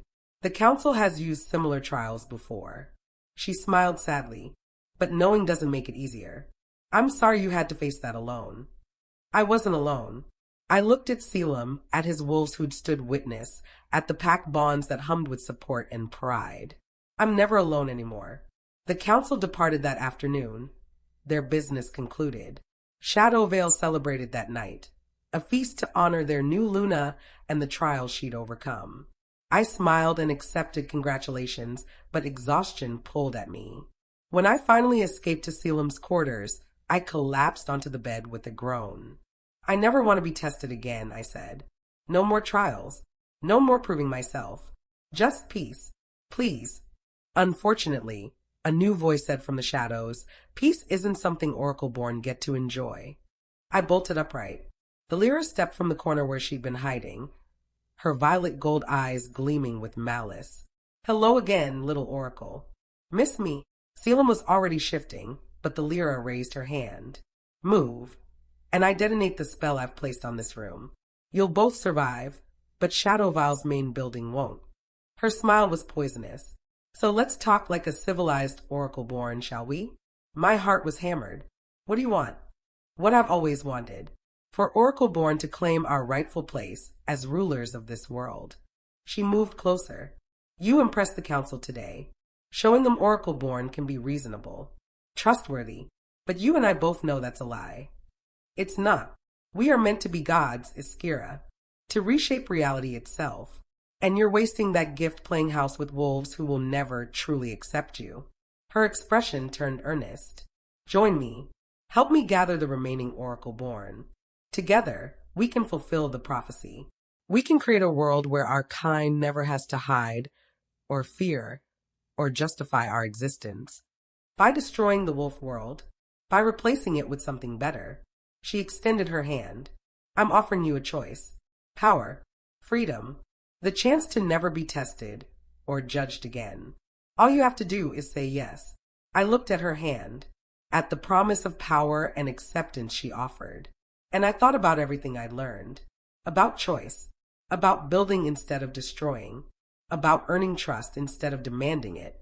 No, I said firmly. I won't join you. Won't help you destroy what I've fought to protect. The Lyra's expression hardened. Then you've chosen your side. And when the war comes, and it will come, Iskira, you'll regret standing with wolves over your own kind. Maybe. I stood, moving to stand beside Caelum. But at least I'll know I chose my path. Not because of prophecy or destiny or fear, but because it was right. The Lyra's laugh was bitter. We'll see how righteous you feel when everything you love is burning. She vanished in a flash of silver light. The threat hung in the air like smoke. Caelum pulled me close. She's coming for us. For Shadowvale. I know. I leaned into his strength. But we'll be ready. We'll. A sharp pain lanced through my skull. Oracle's sight flared without my permission, showing me a vision so clear and terrible it drove me to my knees. 3 weeks from now. Shadowvale under attack. The Lyra leading an army of corrupted oracleborn. Caelum fights desperately to protect the pack. And me, standing at a crossroads, forced to choose between saving Caelum or saving the world. I came back to myself screaming, Iskira. Caelum caught me. What did you see? War, I choked out. In 3 weeks. The Lyra is bringing war to Shadowvale. And I have to choose. I couldn't finish. Couldn't say the words. Because the vision had shown me the truth. To save the wolf world from the Lyra's corrupted oracleborn, I would have to sacrifice the mate bond. Serve it completely. Lose Caelum forever. Or keep the bond and watch the world burn. 3 weeks. I had 3 weeks to find another way. 3 weeks to prove the prophecy wrong. 3 weeks to save everything I loved. Or lose it all. Chapter 11. I didn't sleep that night. I couldn't sleep. Every time I closed my eyes, the vision returned, vivid, unrelenting, merciless. Shadowvale burning. Wolves screaming. The Lyra's corrupted oracleborn tearing through our defenses like they were paper. And me, standing at the center of it all, power blazing from my hands as I faced the impossible choice. Save Caelum. Save the bond. Save the love that had pulled me from darkness. Or save the world. There has to be another way. I told myself for the 100th time. Oracle's sight shows possibilities, not certainties. I can change this. I can find a third path. But even as I thought it, doubt whispered in the back of my mind. What if there wasn't another way? What if this was the choice the prophecy had always been leading toward? You're thinking too loud again, Caelum murmured beside me. I turned to find him watching me in the pre-dawn darkness, his amber eyes reflecting what little light filtered through the windows. I'm sorry. Did I wake you? You didn't sleep. Neither did I. He pulled me closer, his warmth a comfort against the chill in my soul. Talk to me, Iskira. Tell me what you saw in that vision. I can't. The words caught in my throat. If I tell you, you'll try to stop me. Try to protect me. And that might be exactly what ensures the vision comes true. Then let me try. His hand cupped my face, forcing me to meet his eyes. Whatever you see, we face it together. That's what mates do. What Lunas and Alphas do. We don't carry burdens alone. Tears burn behind my eyes. What if facing it together is what destroys us? Then we'll be destroyed together. His certainty was absolute. But I refuse to believe there's no other way. You're oracleborn, Iskira.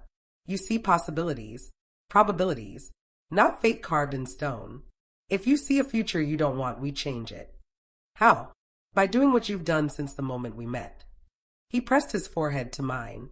By refusing to accept what others say is inevitable. By choosing your own path. By being exactly who you are, stubborn, brilliant, and absolutely unwilling to kneel. Despite everything, I found myself smiling. You make it sound simple. It is simple. Not easy, but simple. He kissed me softly. We gather allies. We prepare for the Lyra's attack. We use every advantage we have, your oracle sight, my pack, the territory bonds, the council's tentative support, and we find a way to win without sacrificing what matters most. And if we can't, his jaw clenched, then we make the hard choice when it comes, but not a moment before. Don't borrow tomorrow's pain when we have enough to deal with today. The wisdom in his words settled over me like a blanket. He was right. I'd been so focused on the terrible vision 3 weeks away that I'd forgotten the most important thing. The future wasn't fixed. Every choice I made from now until then could shift the outcome, change the variables, create new possibilities. Okay, I said, taking a shaky breath. You're right. We prepare. We fight. We will find another way. That's my Luna. Pride colored his voice. Now, tell me about the vision. All of it. So we know what we're facing. I told him everything. About Thalira's army of corrupted oracleborn, at least 20 of them, all twisted by void magic into weapons of pure destruction. About the attack on Shadow Vale, coordinated and brutal, designed to force me into an impossible position. About the choice I'd seen myself make, using oracle magic to sever the mate bond and channel that severed connection into a weapon powerful enough to destroy the corrupted oracleborn. But the cost, I whispered. The cost is losing you. Losing us. Forever. Caelum was silent for a long moment. Then he said, No. No. I refuse to accept that the only way to save the world is to destroy our bond. His voice was steel. Oracle's sight showed you one possible future. One path. But you yourself said there are always multiple paths. We just have to find the right one. I've been looking. Every vision I examined shows the same outcome. Then we're missing something. He sat up, pulling me with him. There's a variable we haven't considered. A choice we haven't examined. An ally we haven't found. Something that changes the equation. Like what? I don't know yet. He climbed out of bed, pacing the room with restless energy. But we have 3 weeks to figure it out. 3 weeks to gather information, strengthen defenses, and search for alternatives. I watched him pace, his mind clearly racing through possibilities. This was the alpha who'd led Shadow Vale for 5 years. The strategist who'd turned a mid-tier pack into one of the strongest in the realm. The wolf who'd faced countless challenges and found ways to win. And he was mine. Not for much longer, a dark voice whispered in my mind. 3 weeks. That's all you have left. I shoved the thought away violently. Where do we start? I asked. Caelum stopped pacing and turned to me. We start by calling a war council. Every alpha who's even remotely allied with Shadow Vale. Every wolf with knowledge of oracleborn or void magic. We pool our resources and our knowledge. The Council of Alphas won't like that. They'll see it as me gathering power. Let them. His smile was sharp. You pass their trials. You're recognized as Luna. They don't get to dictate how you defend your territory. And the Lyra? She'll know we're preparing. Good. Let her know. He moved back to the bed, sitting beside me. Maybe if she sees we're ready to fight, she'll reconsider her attack. Or at least give us more time to find another solution. I wanted to believe it would be that simple. But Oracle's sight whispered otherwise. The Lyra wasn't someone who reconsidered. She was someone who'd spent 300 years hunting oracleborn, twisting them to her purpose, building toward this moment. She wouldn't stop because we looked prepared. She'd only push harder. But Caelum was right about one thing. We couldn't just accept defeat before the battle even began. We had to try. All right, I said. War Council. Who do we invite? By noon, Shadow Vile's great hall was filled with more power than I'd ever felt in one room.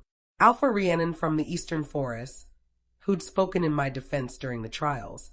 Alpha Marcus Ironwood from the Southern Territories, an ancient wolf whose pack specialized in combat magic. Alpha Celine Moonriver from the Western Ranges, whose territory bordered the sacred springs where Oracle Essence came from. And to my surprise, Alpha Garrick from Silverpine, accompanied by his beta and several of his council members. You came, I said when Garrick approached me before the meeting began. You saved my pack, he replied gruffly. Saved my wolves when you had every reason to let us die. That debt must be repaid. You don't owe me. I do. He met my eyes, and I saw genuine remorse there. I failed you, Iskira. As an alpha. As someone who should have protected you instead of casting you out. I can't undo that. But I can stand with you now. If you'll have me. Something in my chest loosened. I'll have you, I said. Thank you. He nodded and moved to take his seat. Caelum called the meeting to order, his alpha command ensuring immediate silence. Thank you all for coming, he began. I know this was short notice, but we're facing a threat that requires immediate attention and unified response. He gestured to me, and I stepped forward, feeling the weight of every alpha's gaze. 3 weeks from now, I said, an oracleborn named the Lyra Moonwhisper will attack Shadow Vale with an army of corrupted oracleborn. Her goal is to eliminate any oracleborn who refuse to join her cause and to prove that the prophecy, the one about oracleborn destroying or saving the world, is real and inevitable. Murmurs rippled through the assembled wolves. How do you know this? Alpha Marcus asked, his voice grave. Oracle sight. I've seen it. Multiple times. The vision is consistent across every viewing, which suggests high probability. Not certainty. Alpha Celine leaned forward, her silver eyes intense. Nothing is certain with oracle sight, I explained. But the more consistent a vision, the more likely it is to manifest. And this vision, it's as solid as any I've seen. What does she want? Rhiannon asked. This Thalira. What's her endgame? To prove oracleborn are superior. To force us into the role the prophecy describes, either saviors who reshape the world, or destroyers who end it. I took a breath. She believes the only way an oracleborn will be truly free is if we rule. If we use our abilities to control rather than guide. And you disagree. Completely. I met Rhiannon's gaze. I believe oracleborn are meant to work with wolves, not rule over them. To illuminate choices, not make them for others. But Thalira, she's been alive for 300 years. She's powerful, cunning, and completely committed to her vision. How many corrupted oracleborn does she have? Marcus asked. At least 20 in my vision. Possibly more. I glanced at Caelum, who nodded encouragement. Each one has abilities on par with mine or stronger, and they're all twisted by void magic, which makes them unpredictable and extremely dangerous. The weight of that information settled over the room like a shroud. 20 oracleborn, Garrick said quietly. Against what? Even with all our packs combined, we might have 200 warriors. And oracle magic.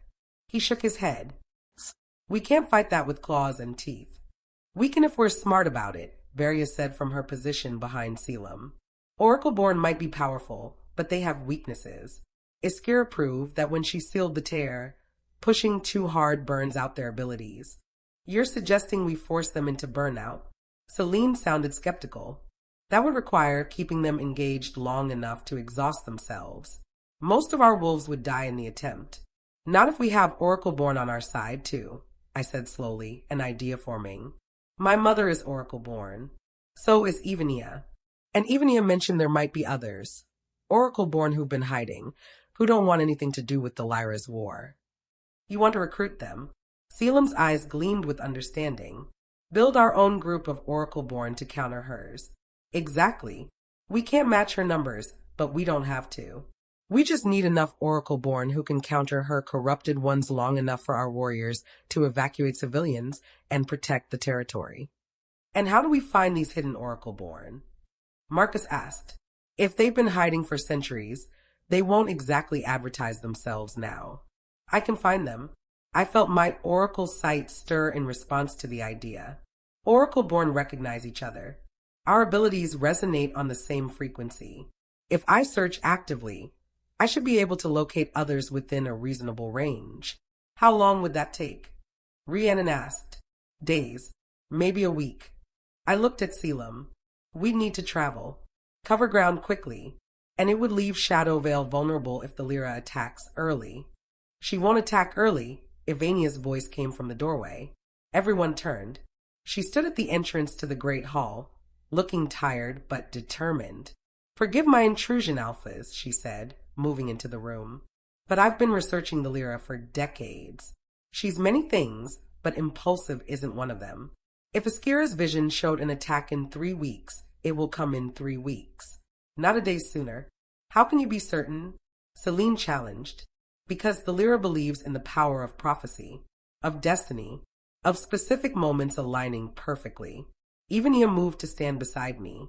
She'll wait for whatever astronomical or magical convergence she thinks makes the moment right, which means we have exactly 3 weeks to prepare. No more, no less. Relief and anxiety warred in my chest. 3 weeks. It felt like forever and no time at all.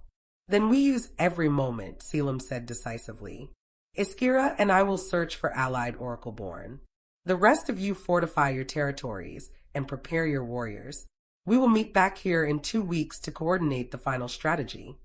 Agreed, Rhiannon said, and the other alphas echoed the sentiment. One more thing, I said before they could disperse. In my vision, I saw myself making a terrible choice. A sacrifice that would stop the Lyra but destroy something precious in the process. Caelum tensed beside me, but I continued. I'm telling you this because Oracle's sight shows possibilities, not certainties. And I refuse to believe that sacrifice is the only way. So if any of you have knowledge about Oracle magic, about void corruption, about ancient prophecies, or forgotten lore, anything that might help us find another path, please share it. Silence fell. Then Alpha Marcus stood slowly. There might be something, he said. An old text in my family's archives. It speaks of a weapon, or perhaps a ritual, that was used during the Great War. Something that could counter Oracle magic without requiring the oracleborn to sacrifice themselves. Hope flared in my chest. What is it? I don't know the details. The text is fragmentary, in a language most modern wolves can't read. He looked at me carefully. But if you have Oracle sight, perhaps you can see what the original author meant to convey. See past the damaged text to the knowledge beneath. It's worth trying, I said immediately. Can you bring the text here? I'll have it delivered within days. He inclined his head. If there's any chance it helps you avoid the sacrifice you mentioned, it's worth the effort. Thank you, I said, meaning it with every fiber of my being. The council dispersed shortly after, each alpha returning to their territory with instructions to prepare for war. When only Caelum, Matthias, and I remained in the great hall, I finally let exhaustion crash over me. 3 weeks, I said quietly, to find an oracleborn, to decipher ancient texts, to prepare for a battle we might not survive. We've faced worse odds, Matthias said with surprising optimism. And we've won. Have we? I looked at him. Have we really faced anything like this? No, he admitted. But we've faced the impossible before and made it possible. We'll do it again. His faith was humbling, terrifying, and exactly what I needed. When do we leave? I asked Caelum. Tomorrow at dawn. His expression was determined. We'll start with the territories closest to Shadow Vale and work outward. Cover as much ground as possible. Just the two of us, and a small guard. Matthias will stay here to coordinate defenses. He looked at his beta. You have command until we return. If the Lyra moves early, I'll hold the line until you get back. Matthias's voice was steel. You have my word, Alpha. Caelum clasped his shoulder. I know. That's why I'm leaving you in charge. That night, I stood in our quarters, packing supplies for the journey ahead. Light traveling, fast moving, no time for luxury. My hand shook as I folded clothes. Not from fear of the journey, but from the weight of what we were facing. 3 weeks. 3 weeks to find allies, gather knowledge, and somehow prevent a future where I lost everything that mattered. You're spiraling again, Caelum said, appearing behind me. His arms wrapped around my waist, pulling me back against his chest. I can feel it through the bond. I can't help it. I leaned into him, drawing comfort from his solid presence. Every time I think about the vision, about what I might have to do. Stop. The command in his voice wasn't harsh, just firm. We are not accepting that future. We're creating a new one. What if we can't? We will. He turned me in his arms, forcing me to meet his eyes. Because I refuse to lose you. Refuse to accept a world where we're not together. And I know you feel the same. I do. Tears pricked my eyes. Gods, Caelum, I love you so much it terrifies me. The thought of losing you, of severing our bond. Won't happen. He kissed me deeply, pouring certainty and love through the bond. We'll find another way. I promise you. You can't promise that. I just did. His smile was fierce, and I've never broken a promise to you. Don't plan to start now. Despite everything, I found myself believing him. Not because the odds were in our favor, they weren't. Not because the path ahead was clear, it was anything. But because he believed. Because his faith was unshakable. Because loving him meant trusting him, even when trust felt impossible. All right, I whispered. We find another way. Together, he said. Together, I agreed. And as we stood there, wrapped in each other's arms, I made a silent vow. Whatever it took, whatever I had to do, whatever sacrifices had to be made, I would find a way to save both the world and the bond. Or die trying. Dawn came cold and clear. We departed Shadowvale with a guard of 5, Lenara, Sayer, and 3 warriors whose names I was still learning, but whose loyalty was absolute. The first oracleborn we searched for was located in the neutral city of Ravenhollow, 3 days hard travel north. According to my oracle site, she was young, barely 25, and had only recently discovered her abilities. Her name is Sorrel, I explained as we traveled. She's been having visions for 6 months, but doesn't understand what they mean. I think she's going insane. And you think she'll help us? Lenara asked from her position as forward scout. I think she deserves to know what she is, what she can be. I glanced at Caelum, who rode beside me. After that, it's her choice, just like it was mine. And if she chooses the Lyra's side, then we deal with it. Caelum's voice was calm but final. But we give her the choice. We're not the Lyra. We don't force or corrupt or manipulate. We offer the truth and let people decide. The journey to Ravenhollow was uneventful, which somehow made me more anxious. The Lyra knew about the vision, knew we'd be searching for allies. So where was she? Why wasn't she trying to stop us? Because she's confident she'll win anyway, my wolf said darkly. Because she's had 300 years to plan this, and we've had 3 weeks. Then we'll be smarter, faster, better. We'll have to be. We reached Ravenhollow on the 3rd day, and I immediately felt the presence of oracle magic. Sorrel was here. Close. This way, I said, following the resonance through the crowded streets. It led us to a small apartment above a bookstore, and when I knocked, the door opened to reveal a young woman with wild auburn hair and eyes shadowed by exhaustion. Who are you? She asked warily. Someone who understands what you're going through, I said gently. May we come in? I promise we mean no harm. I just want to talk. She studied me for a long moment, and I saw the exact instant she recognized what I was. You're like me, she breathed. You see things too. Terrible things. Beautiful things. Things that haven't happened yet. I am. And I can help you understand. Help you control it. I extended my hand. My name is Iskira, and I'm oracleborn. Just like you. Sorrel stared at my hand like it was a lifeline. Then she took it, and pulled us into her apartment, desperate for answers she'd been seeking for months. By the end of the week, we'd found 3 more oracleborn. Sorrel, who agreed to help after I explained what was at stake. An older male named Ciro, who'd been hiding his abilities for 40 years and was thrilled to finally meet others like himself. And a female named Mireia, who'd lost her pact to void corruption and wanted nothing more than to prevent others from suffering the same fate. For oracleborn, not many, but it was a start. We need more, I said to Caelum as we camped on the 8th night of our journey. For it won't be enough to counter the Lyra's 20. Then we keep searching.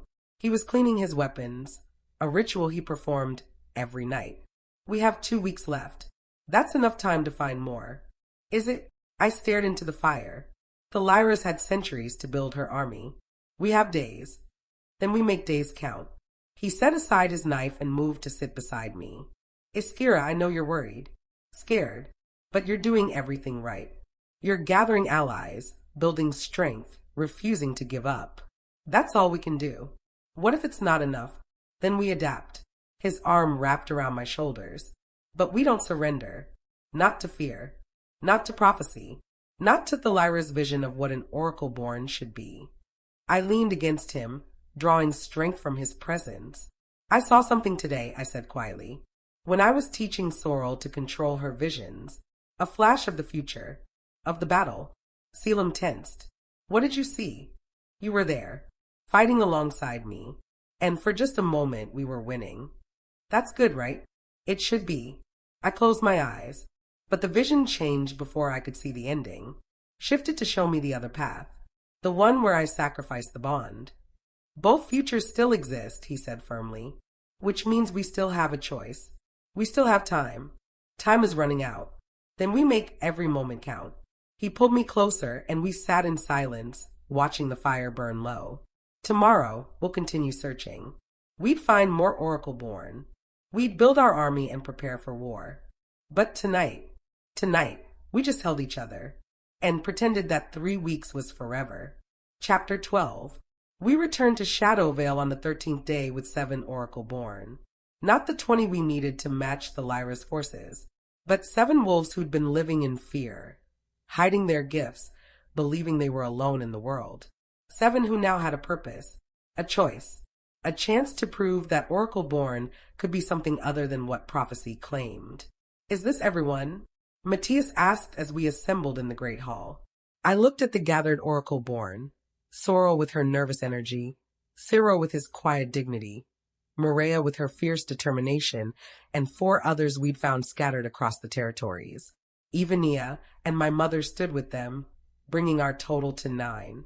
9 oracleborn against the Lyra's army of 20. "This is everyone we could find in the time we had," I said. "There might be more out there, but we're out of time to search. Then 9 will have to be enough." Caelum's voice carried across the hall. "We faced worse odds." "Have we?" One of the new oracleborn, a male named Bastion, asked skeptically. "Because from where I'm standing, we're outnumbered more than 2 to 1 by corrupted oracleborn who've had centuries to hone their abilities." "You're right," I said, surprising him. "We are outnumbered, outmatched in experience, facing an enemy who's been planning this for longer than most of us have been alive." I moved to stand at the center of the gathered wolves, meeting each oracleborn's eyes in turn. But we have something the Lyra doesn't. Something she's forgotten in her 300 years of hunting and corrupting our kind. "What's that?" Sorrel asked. "Choice." I let the word hang in the air. The Lyra believes oracleborn are destined to rule or destroy, that we have no option but to fulfill the prophecy one way or another. But every one of you proves she's wrong. You've spent years, decades in some cases, choosing not to use your power for domination, choosing to help rather than control, choosing to be more than what fear and prophecy say you should be. I saw understanding dawn in their eyes. That choice, I continued, that ability to decide who we are regardless of what we're told we must be, that's our real power. Not oracle sight, not the ability to reshape fate, but the courage to choose our own path. "Pretty speech," Bastion said, but his tone had softened. "But how does that help us survive when the Lyra attacks?" "It helps because united choice is stronger than forced obedience." Ivania stepped forward. "The Lyra's army follows her out of corruption and coercion. They're weapons she's made, not allies she's earned. But you," she gestured to the assembled oracleborn, "you're here because you chose to be, because you believe in something worth fighting for. That makes you infinitely more dangerous than anything she's created." "She's right," my mother added. "I've studied oracle magic my entire life, and the most powerful manifestations always come from oracleborn acting in concert, in harmony, when our abilities resonate together rather than compete." She looked at me. "If you can get these 9 to work as one, you might just stand a chance." "How do we do that?" Mireia asked. "I've been oracleborn for 15 years, and I still barely control my own visions. How am I supposed to synchronize with 8 others?" "Training," I said. "Practice. And trust. We have 1 week before the Lyra attacks. 1 week to learn to work together, to combine our strengths and cover each other's weaknesses. 1 week to become a unified force," Caelum said, moving to stand beside me. "Shadowvale's warriors will handle the physical defense. But you, the oracleborn, you're our strike team. The ones who countered the Lyras are corrupted directly." "No pressure," Bastion muttered. Despite the tension, several oracleborn smiled. "Get settled," I told them. "Rest tonight. Tomorrow, training begins." That night, as I collapsed into bed, exhaustion finally caught up with me. 2 weeks of travel, 7 oracleborn found, countless visions examined, and still no sign of the ancient text Alpha Marcus had promised. "Where is it?" I asked Caelum as he settled beside me. Marcus said he'd send the text within days. It's been nearly 2 weeks. Messengers can be delayed, especially carrying something that valuable. He pulled me against his chest. "It'll arrive. We just have to be patient." "We don't have time for patience." "I know." His hand stroked through my hair, soothing. "But worrying won't make it arrive faster. For now, rest. You'll need your strength for tomorrow's training." I wanted to argue. I wanted to keep planning, strategizing, searching for any advantage we could find. But my body had other ideas. I fell asleep in Caelum's arms, and for once, my dreams were blessedly free of visions.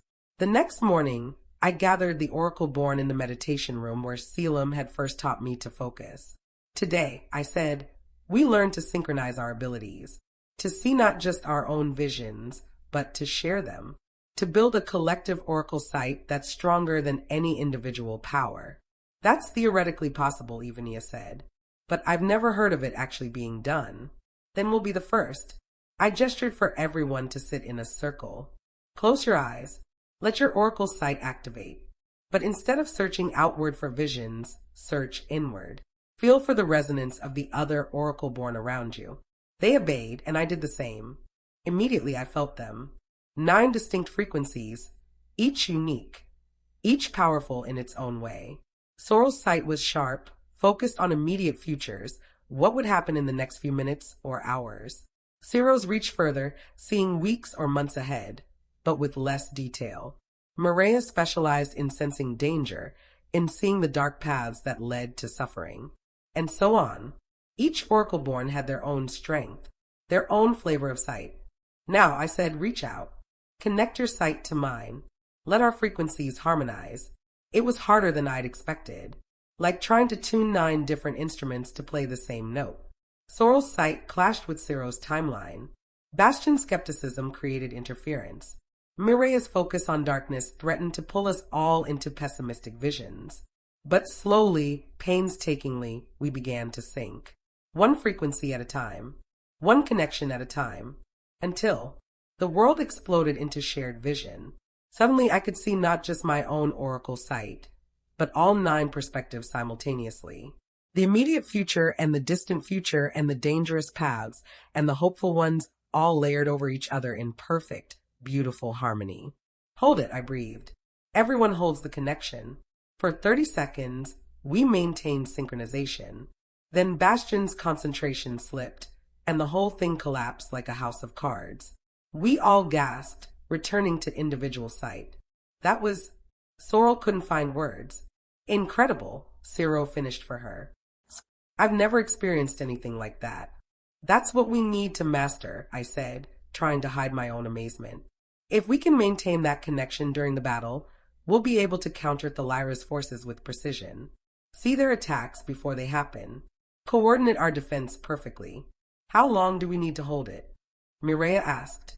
As long as the battle lasts. I saw doubt flicker across their faces. I know it sounds impossible, but we have 6 days to practice. 6 days to make the impossible possible. And if we can't, Bastion challenged, then we fight anyway, I said simply. We give everything we have, and we trust that it's enough. The next 6 days blurred together in a haze of training and preparation. Every morning, the oracleborn practiced synchronization. By the 3rd day, we could hold the connection for 5 minutes. By the 5th day, 15 minutes. By the 6th day, we'd managed half an hour before someone's concentration broke. It wasn't perfect, but it was progress. Meanwhile, Shadowvile's warriors prepared for war.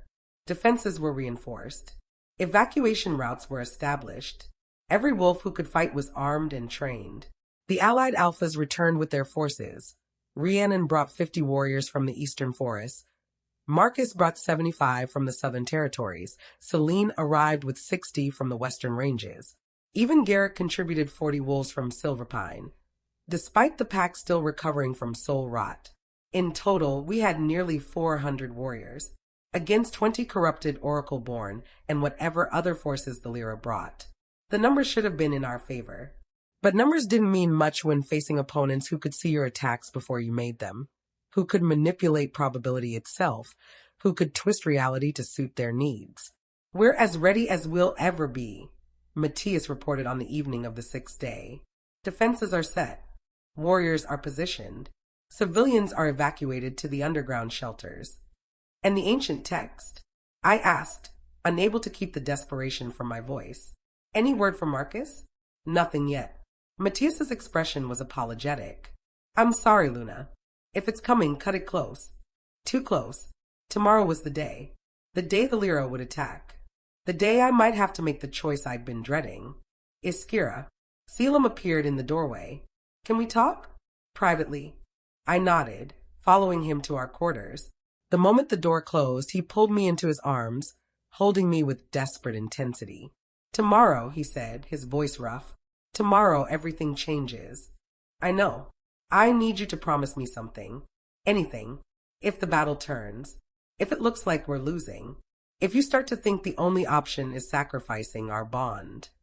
He pulled back to look at me. "Don't. Find me first. Let me help you find another way. Even if it's in the middle of the battle. Even if it seems impossible. Find me first." Tears burned behind my eyes. "Caelum, promise me, Iskira." His hands cupped my face. "Please. I can't lose you. I won't survive it." "You would survive," I said softly. "You're strong enough to survive anything. Strong enough physically, maybe. But not." He pressed his forehead to mine. "You're not just my mate. You're my reason. My purpose. The thing that makes ruling and fighting and existing worthwhile. Without you, I'd just be going through the motions. Alive but not living. I feel the same way about you." I wrapped my arms around him. "Which is why I can't promise to find you first. Because if finding you means watching the world burn, if it means letting the Lyra win and all those wolves die, I can't. I won't." Pain flashed across his face. "Then let me make a different promise. Whatever happens tomorrow, whatever choice you have to make, I trust you. I believe in you. And I will love you beyond death, beyond time, beyond anything this world can throw at us." "That's a dangerous promise," I whispered. "It's the only one that matters." He kissed me then, deep and claiming, and full of everything words couldn't express. And I kissed him back, pouring every ounce of love and fear and desperate hope through the bond. Because tomorrow everything might end. But tonight we had each other. And for now that was enough. Dawn broke clear and cold. I stood in the center of Shadowval's main courtyard, surrounded by the 9 oracleborn who'd chosen to fight. Around us, 400 warriors waited in formation, weapons ready, eyes scanning the forest for the first sign of attack. Caelum stood at my side, his hand in mine, the bond between us blazing with shared determination. "How long?" he asked quietly. I let Oracle's sight flare, searching for the moment when the Lyra would strike. And there, 1 hour, I said. Maybe less. She's close. Then we use every moment we have left. He raised his voice, addressing the assembled forces, wolves of Shadowvale and beyond. Today we face an enemy unlike any we've fought before. Oracleborn twisted by corruption, led by someone who's spent centuries preparing for this moment. He paused, letting the weight of that sink in. But we are not unprepared. We are not without power. We have Oracleborn of our own. Wolves who chose alliance over domination, who fight not for destiny, but for the right to choose their own path. We have warriors who've trained for this, prepared for this, who stand ready to defend everything we've built. His amber eyes swept across the gathered wolves. The Lyra believes this battle is inevitable, that the prophecy must be fulfilled. But I say to hell with prophecy, to hell with destiny, to hell with anyone who claims we don't have a choice. His voice rang with command. We make our own fate. We choose our own future. And today we choose to stand together, to fight together, to win together. A roar erupted from the warriors, defiant, determined, ready. For Shadowvale, they cried. For our Luna, others echoed. And through it all, I felt the bond strengthen, felt the pack's collective will focus into a single point of absolute resolve. Whatever came next, we'd face it as one. Then, from the forest, a voice rang out. How touching. The Lyra emerged from the trees, flanked by 20 oracleborn whose eyes glowed with sickly purple light, the mark of void corruption. All this preparation, she continued, moving closer with predatory grace. All this posturing, as if any of it matters, as if you can change what's been written since the first oracleborn drew breath. We don't have to change what's written, I called back. We just have to write something new. Her laugh was like breaking glass, still clinging to hope. How pathetic. She gestured to her corrupted oracleborn. These wolves once thought as you do, believed they could choose their own path, be something other than what prophecy demanded. And you corrupted them, I said, took away their choice, made them weapons. I liberated them. Her eyes blazed, freed them from the burden of decision. from the weakness of doubt. They serve a greater purpose now. Slavery isn't liberation. Call it what you want. She smiled. The result is the same. In moments, this battle begins. And when it ends, you'll understand. Oracleborn were never meant to serve. We were meant to rule. And I will prove it by burning your precious pack to ash. Then come try, Caelum snarled, his alpha command rolling across the clearing. And learn what happens when you threaten what's mine. Thalira's smile widened. As you wish. She raised her hand, and the corrupted Oracleborn moved as one. The battle had begun. Chaos erupted instantly. Thalira's corrupted Oracleborn attacked with devastating precision, their combined oracle sight allowing them to anticipate every move our warriors made. But we were ready. Now, I shouted to my Oracleborn. We linked our sight together, and suddenly the battlefield became clear. We could see what Thalira's forces would do before they did it, could counter their attacks before they landed, could guide our warriors to where they needed to be. Northeast flank. I called through the bond. 3 corrupted heading for the supply depot. Rhiannon intercept. The Eastern Forest Alpha moved immediately, her warriors cutting off the corrupted Oracleborn before they could reach their target. West Wall. Ivania shouted. They're planning to breach, Matthias. Reinforce now. Our synchronized oracle sight was working. For the first 15 minutes, we held our own. But then the Lyra noticed what we were doing, and she adapted. Clever, she said, her voice carrying across the battlefield, using collective sight to counter mine. I'm almost impressed. She made a gesture, and suddenly her corrupted Oracleborn scattered, breaking formation, attacking from unpredictable angles. Our synchronized sight fractured, trying to track them all. I can't hold them all, Sorrel gasped. Neither can I, Ciro added. The coordination we built was falling apart. Warriors started falling. Thalira's corrupted Oracleborn were too fast, too powerful, too experienced. We were losing. And through it all, I felt the vision pressing closer. The moment where I'd have to choose. The bond or the world. Love or duty. Caelum or everything else. Iskira, my mate's voice cut through the chaos. Don't you dare. We find another way. We. A corrupted Oracleborn materialized behind him. I saw the attack before it landed. Saw the blade descend.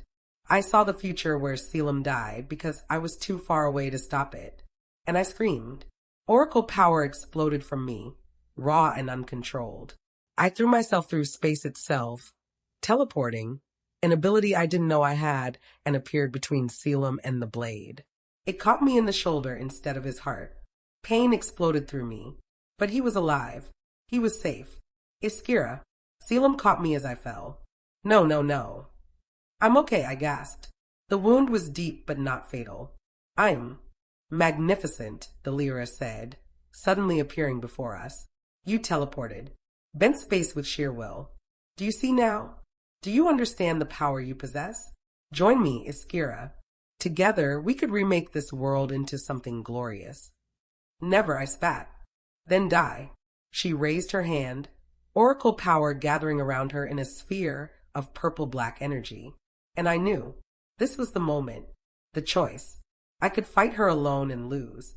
Could watch her destroy Caelum, destroy Shadow Veil, destroy everything. Or I could do what the vision had shown me. Sever the mate bond. Channel that severed energy into a weapon powerful enough to end this. Save the world. Lose my mate. Live the rest of my life alone. Iskira, don't. Caelum's voice was broken. Please, find another way. There has to be another. A horse's hoofbeats interrupted him. A rider burst into the clearing, carrying a leather satchel. Luna Iskira, he shouted. Delivery from Alpha Marcus. He said it was urgent. The ancient text. It had finally arrived. Right when I needed it most. I grabbed the satchel with my good arm and tore it open. Inside was a book, ancient, fragile, written in a language that made my eyes hurt to look at. But as I stared at it, Oracle sight activated without my permission. And I saw, not just the words on the page, but the meaning beneath them. The knowledge the original author had tried to preserve. And I understood. There was another way. A third path I hadn't seen. A choice beyond sacrifice or surrender. The Lyra, I said, standing despite the pain in my shoulder. You're right about one thing. Oracleborn are powerful. More powerful than most wolves can comprehend. Finally, she breathed. You see, but you're wrong about what that power is for. I opened the ancient book, and light began to pour from its pages. Oracleborn aren't meant to rule. We're meant to heal, to restore, to mend what's been broken. The text had shown me the truth. The weapon from the Great War. It wasn't a weapon at all. It was a cure.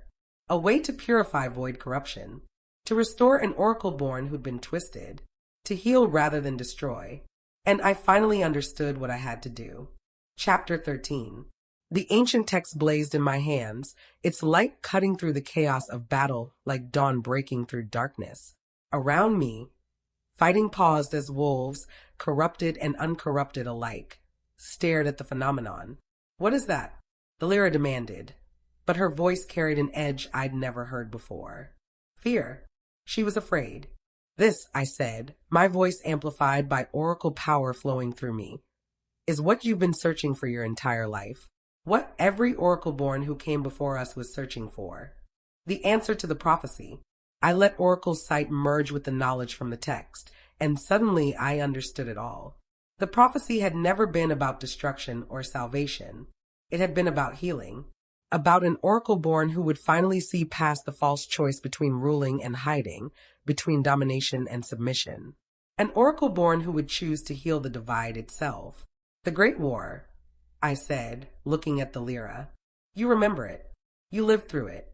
Oracleborn and wolves tearing each other apart because we couldn't see past our fear and pain to what we could be together. The wolves hunted us, she started, because some oracleborn tried to rule them, tried to force their will on others, tried to reshape the world without consent. I took a step forward, but that wasn't all oracleborn. Just like the hunters weren't all wolves. We let the extremists on both sides define us, let fear and trauma dictate our choices, and we've been paying for it ever since. The corrupted oracleborn behind the Lyra shifted uneasily, their purple-tinged eyes flickering as if some part of them was trying to surface through the void corruption. This text, I continued, holding up the ancient book, was written by the last oracleborn who tried to end the cycle, who discovered that void corruption. The thing that twists oracleborn into weapons can be healed, purified, reversed. The Lyra's expression darkened. That's impossible. I've tried for 300 years to find a cure. There isn't one, because you were looking for a way to control it, to master corruption and bend it to your will. I met her eyes, but you can't control the void. You can only heal it. And healing requires something you've forgotten how to do. What? Trust. I gestured to my oracleborn standing ready behind me. Trust in others. Trust in connection. Trust that you don't have to face everything alone. Trust makes you weak, the Lyra spat. No. Caelum stepped up beside me, his hand finding mine despite the blood still seeping from my shoulder. Trust makes you strong. Strong enough to admit you need help. Strong enough to build something bigger than yourself. Strong enough to change. The Lyra stared at us, and for just a moment, I saw past her anger and certainty to the oracleborn beneath. Scared. Alone. Convinced that power was the only thing that could protect her from being hurt again. I can heal them, I said, nodding toward the corrupted oracleborn. I can purify the void corruption. Give them back their choice, their free will, their true nature. But only if you let me try. Why would I let you undo everything I've built? Because deep down, you know this isn't what you wanted. I took another step forward and Caelum moved with me, our bond strengthening with each shared heartbeat. You wanted an oracleborn to be free, to be safe, to never again face the persecution and fear you survived. But freedom isn't domination, the Lyra. And safety isn't isolation. Real freedom is choice. Real safety is community. And you can still have that. We all can. She laughed, but it sounded brittle. You think pretty words and ancient texts will fix 300 years of suffering. Will undo the hunting, the fear, the deaths. No, I said honestly. Nothing can undo the past. But we can choose what comes next. We can break the cycle. Stop the prophecy from being self-fulfilling. Build something new where oracleborn and wolves work together instead of against each other. And if I refuse, her power gathered around her again, crackling with violet energy. If I choose to finish what I started, then I'll heal your corrupted oracleborn anyway. I let my own power flare, but silver instead of purple. And they'll have the choice you took from them. The choice to keep fighting for your vision of domination, or to try something different, something better. Silence fell across the battlefield.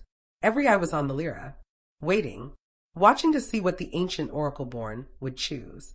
And in that silence I heard it, a voice through the bond. Not Caelum's, but something older, deeper. The moon goddess herself. This is the moment, daughter. The choice that defines not just you, but all oracleborn who come after. Choose healing. Choose hope. Choose the path that leads to light. I'd spent so much time fearing the prophecy, fearing the choice between love and duty, between mate and world. But I'd been asking the wrong question. It was never about choosing between two evils. It was always about choosing to heal instead of destroy. I opened the ancient text fully, and the knowledge flooded into me. Not just the theory, but the practice, the ritual, the words of power, the way oracle magic could purify instead of corrupt. Oracleborn of Shadow Vale, I called to my gathered allies. Link with me, not just your sight, but your hearts, your intention, your choice to heal. They responded immediately, their power flowing toward mine, harmonizing, strengthening. I felt Sorrel's fierce hope, Ciro's quiet determination, Mireille's desperate need to prevent others from suffering as she had, Ivania's wisdom, my mother's love, and beneath it all, Caelum's unshakable faith in me. The combined power was staggering, beautiful, pure. I reached out toward the corrupted oracleborn, and silver light erupted from my hands, flowing across the battlefield like a river of starlight. It touched the first corrupted oracleborn, a female whose eyes glowed purple with void energy. And as the silver light washed over her, the purple began to fade. Slowly at first, then faster. The void corruption burned away like mist under sunlight, revealing the true oracleborn beneath. She gasped, collapsing to her knees as her free will returned. I can think again, she whispered, tears streaming down her face. I can choose. Yes, I said gently. You can choose. What happened to you wasn't your fault. The corruption took that from you. But now you have it back. Your choice, your path, your future. One by one, I touched the corrupted oracleborn, and one by one they were healed. The void burned away, replaced by their original, pure oracle power. Some collapsed weeping with relief. Others stood in shocked silence, trying to process being free after years, decades, in some cases, of mental imprisonment. But all of them were themselves again. Finally, only one remained, the oldest of the corrupted, a male who'd been with the Lyra for over a century. I approached him slowly, and he didn't resist. Just watched me with eyes that held infinite weariness. Please, he whispered. I'm so tired of fighting, of hating, of being something I'm not. Please let me rest. I placed my hand on his chest, and the healing light flowed. The void screamed as it was purged, fighting to maintain its hold. But love was stronger than corruption. Hope was stronger than despair. And choice was stronger than any destiny. The purple faded from his eyes, replaced by clear amber. He sagged with relief, and I caught him supporting his weight. Thank you, he breathed. Thank you. I turned to face the Lyra. She stood alone now, her army of corrupted oracleborn healed and free. Her 300-year plan shattered in minutes. It's over, the Lyra, I said gently. You've lost. Have I? Her voice was hollow. Or have I simply proven what I always knew? That oracleborn needs someone to lead them, guide them, protect them from a world that fears what we are. You're not wrong about the world fearing us, I acknowledged. But fear doesn't end with domination. It ends with understanding, with showing wolves what oracleborn can be when we choose cooperation over control. And you think you can do that? You think these wolves will truly accept you? I think they already have. I gestured to the assembled forces, Shadow Vale and allied packs, all standing ready but not attacking, all watching and waiting to see what choice I would make. They could have attacked while I healed your corrupted oracleborn, could have cut us down while we were vulnerable. But they didn't, because they trust me, trust us, trust that oracleborn can be allies. The Lyra looked at the wolves, and something shifted in her expression. Surprise, uncertainty, the beginning of doubt. 300 years, she whispered. 300 years of fighting, planning, preparing, and you unravel it in moments with hope and healing. Not just me. I looked at my oracleborn allies, at Caelum, at the pack bonds humming with support. We, together. That's what you never understood. Power doesn't come from dominating others. It comes from standing with them. And now, the Lyra asked, what happened to me? Execution? Exile? That depends. I straightened, feeling the wound in my shoulder throb, but ignoring it. You have a choice, the Lyra. Same as everyone else. You can keep clinging to your vision of oracleborn as rulers, in which case you'll face judgment from the Council of Alphas for attacking Shadowvale and corrupting oracleborn against their will. Or you can choose differently. I extended my hand toward her. Help us build what should have existed all along. A world where oracleborn and wolves work together, where we use our gifts to illuminate and guide rather than dominate and control, where the prophecy becomes a promise of hope instead of a threat of destruction. She stared at my hand like it was a viper. You want me to join you?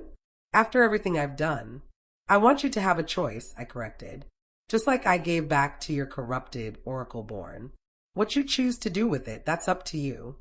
The Lyra was silent for a long moment. Around us, the battlefield held its breath. Then, slowly she reached out and took my hand. The moment our hands clasped, Oracle's sight exploded between us. I saw her past, all 300 years of it. The terror of being hunted during the Great War. The loss of everyone she'd loved to wolves who feared Oracle power. The decades of hiding, of learning to twist void corruption, of building her plan for revenge. And beneath it all, the loneliness, the desperate, aching loneliness of being the only one left from her time, of carrying wounds no one else remembered, of fighting a war everyone else had forgotten. I see you, I said softly. I see why you became what you did. And I'm sorry. Sorry that you suffered so much. Sorry that you had to carry that pain alone for so long. Tears, the first I'd seen from her, slipped down her face. I didn't want to be this, she whispered. I just wanted to be safe, to make sure no oracleborn would ever suffer what I suffered. I know, but safety built on fear and control isn't real safety. It's just a different kind of prison. I squeezed her hand. But you don't have to be in prison anymore. You can choose to heal, to let go, to build something new. I don't know if I can. If I'm strong enough to change after 300 years. You are. The certainty in my voice surprised even me. Because you're still standing here, still asking questions, still capable of doubt. That means you're capable of growth, of choosing differently. The Lyra looked at our clasped hands, and I saw the moment she made her decision. Help me, she said, her voice breaking. Please, I'm so tired of being angry, of being afraid. Help me find another way. I will. I pulled her into an embrace, and she collapsed against me. Centuries of pain finally finding release. Around us, the oracleborn, both mine and the ones I just healed, moved closer, forming a circle of support. No judgment, no condemnation, just oracleborn standing together, choosing healing over history. And as we stood there, I felt it.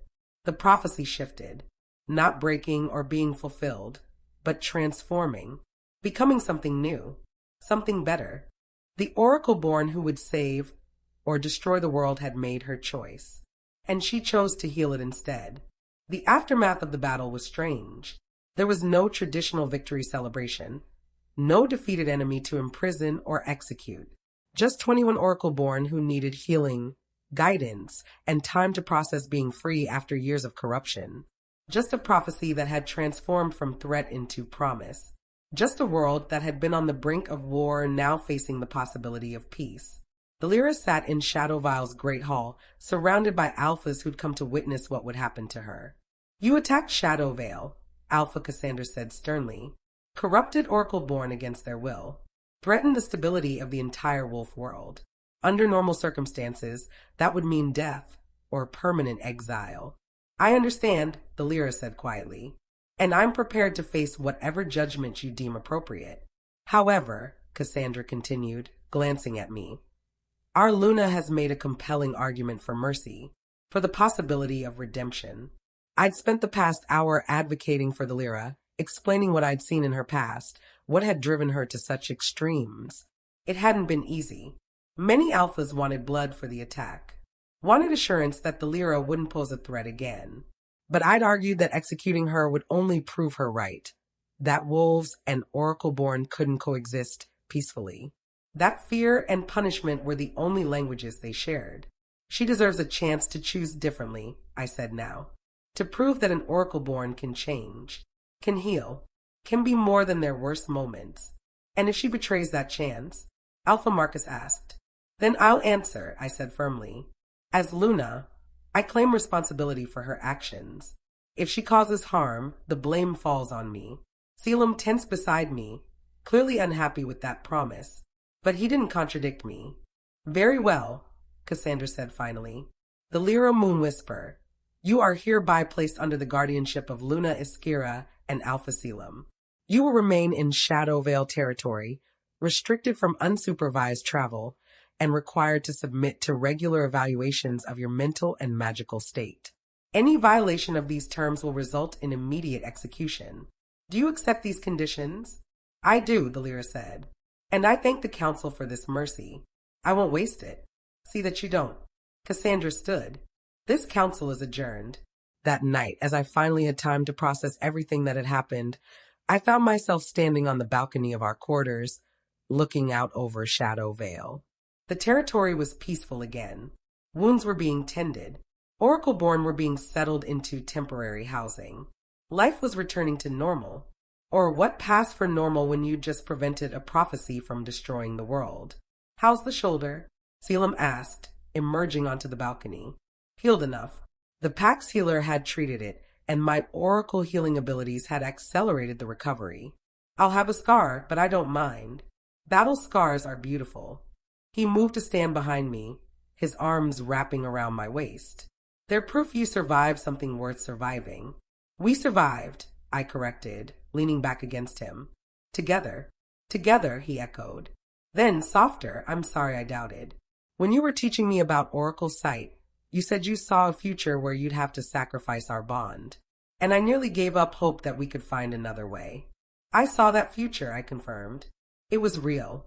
It could have happened. But seeing a possible future and accepting it as inevitable are different things. You taught me that. I did. When you told me I had a choice. When you believed in me even when I didn't believe in myself. When you stood beside me and trusted that together we could find a third path. I turned in his arms. You gave me the strength to choose healing over sacrifice, hope over resignation, love over duty.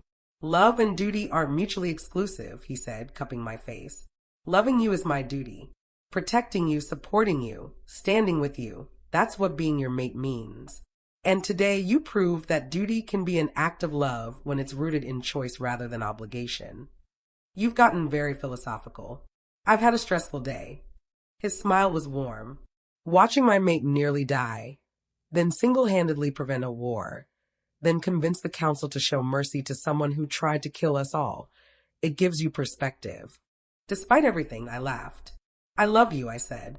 I know I've said it before, but I need to say it again. I love you, Caelum. Completely. Forever. And I'm so grateful the prophecy didn't take this from us. The prophecy never could have, he said with absolute certainty. Because what we have, this bond, this love, this partnership, it's stronger than any prophecy. Stronger than fate or destiny or ancient predictions. It's ours, and nothing can take that away unless we let it. He kissed me then, deep and claiming and full of promise. And through the bond, I felt everything he felt. Pride in what we'd accomplished. Relief that we'd survived. Love so profound it made my chest ache. And hope. Hope for a future we'd built ourselves. Brick by brick, choice by choice. A future where oracleborn and wolves worked together. Where prophecy became a promise. Where healing mattered more than history. When we finally pulled apart, I rested my forehead against his. What happens now? I asked. Now. He considered. Now we rebuild. We help the healed oracleborn find their place. We work with the Lyra to ensure she stays on the path toward redemption.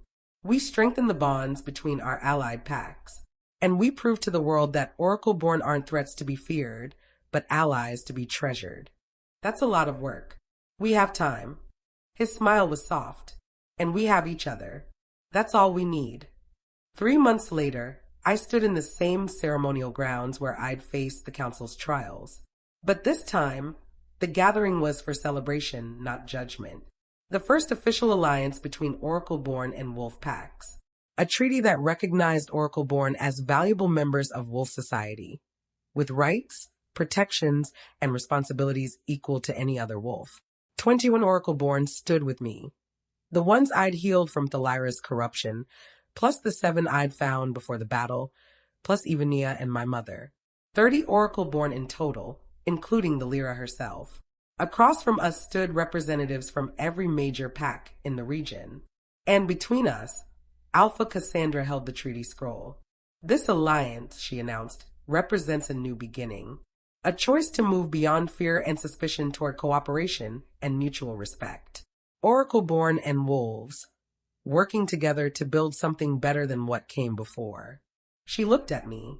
Luna Iskira, as the oracleborn who initiated this alliance, do you pledge to use your abilities to serve the greater good of the wolf world? To guide without dominating, to illuminate without controlling, to heal rather than harm? I do, I said clearly. And do the oracleborn gathered here make the same pledge? We do, they chorused, 30 voices speaking as one. Cassandra turned to Caelum, Alpha Caelum, as the leader who first recognized the value of the oracleborn alliance. Do you pledge to protect the oracleborn from persecution? To honor their choice and autonomy? To build a world where their gifts are celebrated rather than feared? I do, Caelum said, his voice ringing with conviction. And do the assembled alphas make the same pledge? We do, came the response from dozens of pack leaders. Cassandra smiled, a genuine expression of hope I'd never seen from her before. Then by the power vested in me by the Council of Alphas, I declare this alliance sealed. May it bring prosperity to all wolves, oracleborn and otherwise. May it usher in an era of peace and cooperation. And may future generations remember this day as the beginning of something extraordinary. She placed the scroll on a ceremonial stone, and every alpha and oracleborn present placed their hand upon it, sealing the agreement with touch and intent and magic. When my hand touched the scroll, I felt it. The shift in reality itself. The prophecy transformed completely. No longer a threat or a warning, but a promise was fulfilled. Oracleborn had chosen to save the world, not through domination or destruction, but through healing, hope, and the courage to build something new. That night, as I lay in Caelum's arms, exhausted but content, I let myself finally believe it was over. The trials, the battles, the impossible choices, we'd survived them all, and we'd done it together. What are you thinking? Caelum murmured against my hair. That I'm grateful, I said softly, for all of it, even the painful parts, because they led me here, to you, to this pack, to this life. No regrets? None. I tilted my head to look at him. Well, maybe one. What's that? That it took rejection and exile and a prophecy-threatening war for me to find where I belonged. I smiled. But I suppose that's the nature of journeys. You can't appreciate the destination without the difficult road that led there. Wise words from my wise Luna. He kissed my forehead, though I wish you'd been spared the pain. The pain made me who I am, made me strong enough to stand here now. I laced my fingers through his, and it brought me to you. So I wouldn't change it even if I could.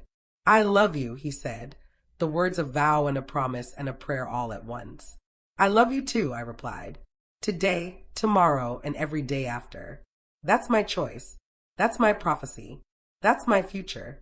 And as I drifted off to sleep, wrapped in my mate's arms, surrounded by the pack bonds that marked me as Luna, I finally understood what Talia had tried to tell me. Oracleborn weren't meant to control fate. We were meant to illuminate the possibility that fate could be chosen rather than endured. That destiny was something you built, not something you accepted. That the future was always waiting to be written. And I had chosen to write mine in love, in hope, and in healing. It was the only prophecy that mattered, the only future worth fighting for. And it was finally, beautifully mine. Chapter 14. 6 months later, spring came to Shadowvale with a vengeance.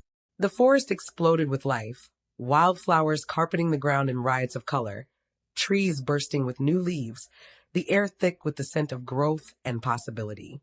I stood in the meadow behind the pack compound, watching oracleborn train with wolf warriors in exercises designed to build trust and cooperation. Sorrel worked with a group of young wolves, teaching them how to sense danger before it manifested. Ciro consulted with Matthias on long-term strategic planning, his ability to see months ahead proving invaluable for resource management. Mireia led meditation sessions, helping wolves process trauma and build mental resilience. And the Lyra sat beneath an ancient oak, surrounded by a circle of children who hung on her every word as she told stories of the old days. Not the violent parts, not the pain and persecution, but the beauty, the magic, the wonder of a time when oracleborn and wolves had briefly lived in harmony. She's changed, Caelum said, appearing at my side. She's healing, I corrected. Change is just the visible part. But the real work is internal. And she's doing it. Thanks to you. Thanks to us. I leaned against him. To all of us choosing to believe redemption is possible. That people can grow beyond their worst moments. We stood in comfortable silence, watching the pack move through their day. 6 months since the battle. 6 months since the alliance was formed. 6 months of building something new. It hadn't been easy. There were still wolves who distrusted oracleborn. Still oracleborn who carried scars from past persecution and struggled to believe in the alliance's promise. But progress was happening. Slowly, steadily, one choice at a time. The council wants to meet next week, Caelum said. They're calling a formal assembly of all allied territories. What for? To discuss expanding the oracleborn alliance. There are other territories that have expressed interest. Some that are hesitant but curious. He glanced at me. They want you to speak. To share your vision for what this alliance can become. Nerves fluttered in my stomach. That's a lot of pressure. You faced worse. His smile was warm. Besides, you won't be alone. I'll be there. Your oracleborn will be there.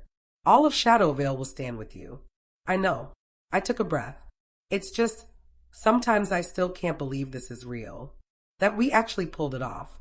That the prophecy didn't destroy everything.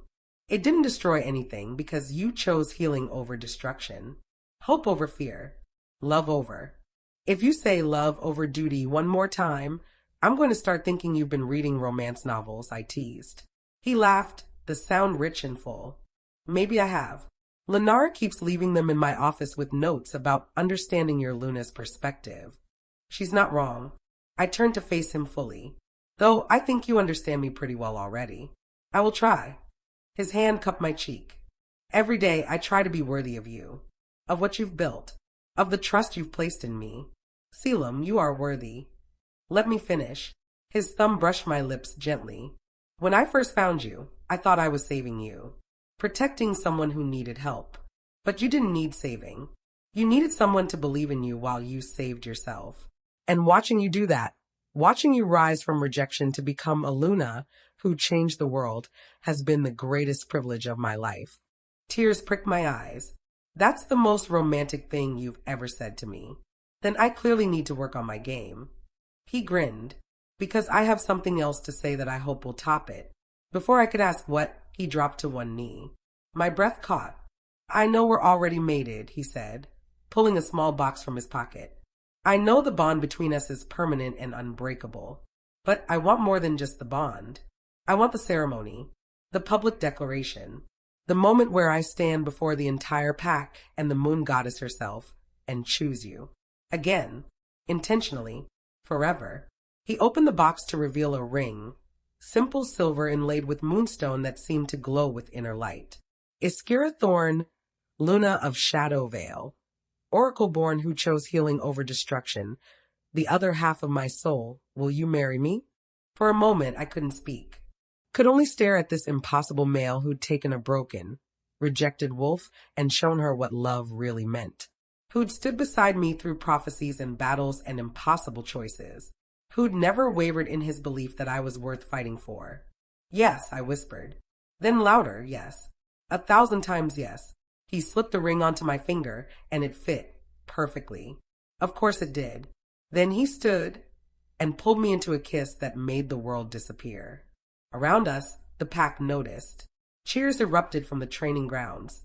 Oracleborn and wolves alike rushed over, congratulating us, celebrating this new beginning. And through it all, I felt the bond between us blaze brighter than ever. Not because of the proposal or the ring or the promise of a ceremony, but because we'd chosen this. We chose each other, chosen to build a future together. And that choice, that simple, profound choice, was worth more than any prophecy. The wedding was planned for the summer solstice, a date with significance in wolf culture, the longest day of the year, when light triumphed over darkness. It felt appropriate. I stood in my quarters, being fussed over by what felt like every female in the pack. Lunara had taken charge of my dress, a flowing creation of silver silk that somehow managed to be both elegant and practical. You need to be able to move, she'd insisted. What if rogues attack during the ceremony? They won't, I'd said. But what if they do? You need to be able to fight in your wedding dress. It's just smart planning. So the dress had hidden pockets for weapons and a skirt that wouldn't tangle my legs. Only Lunara, my mother, helped with my hair, weaving silver ribbons through the dark strands.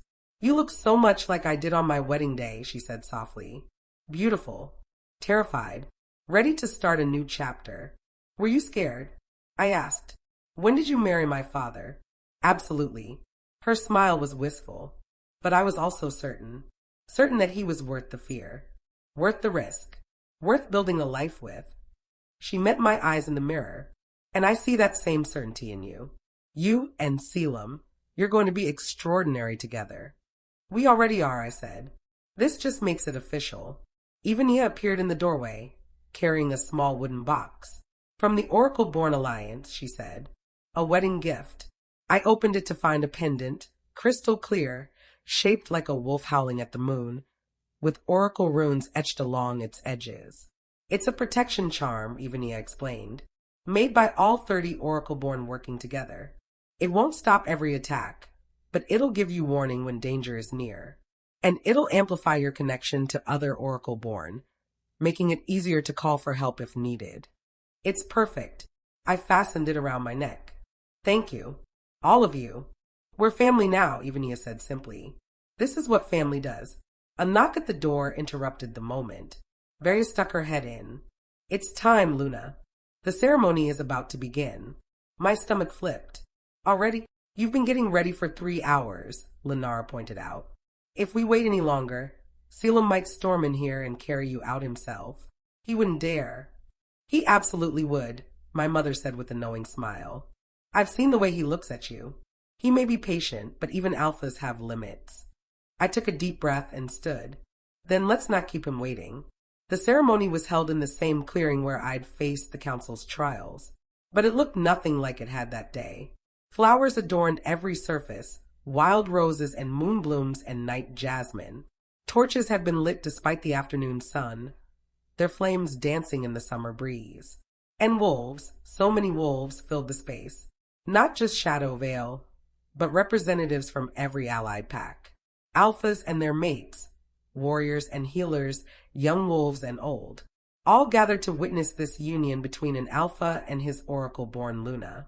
At the center of it all stood Caelum. He wore formal alpha attire, dark leather and silver clasps, with Shadow Vile's crest embroidered on his chest. But it was his expression that made my breath catch.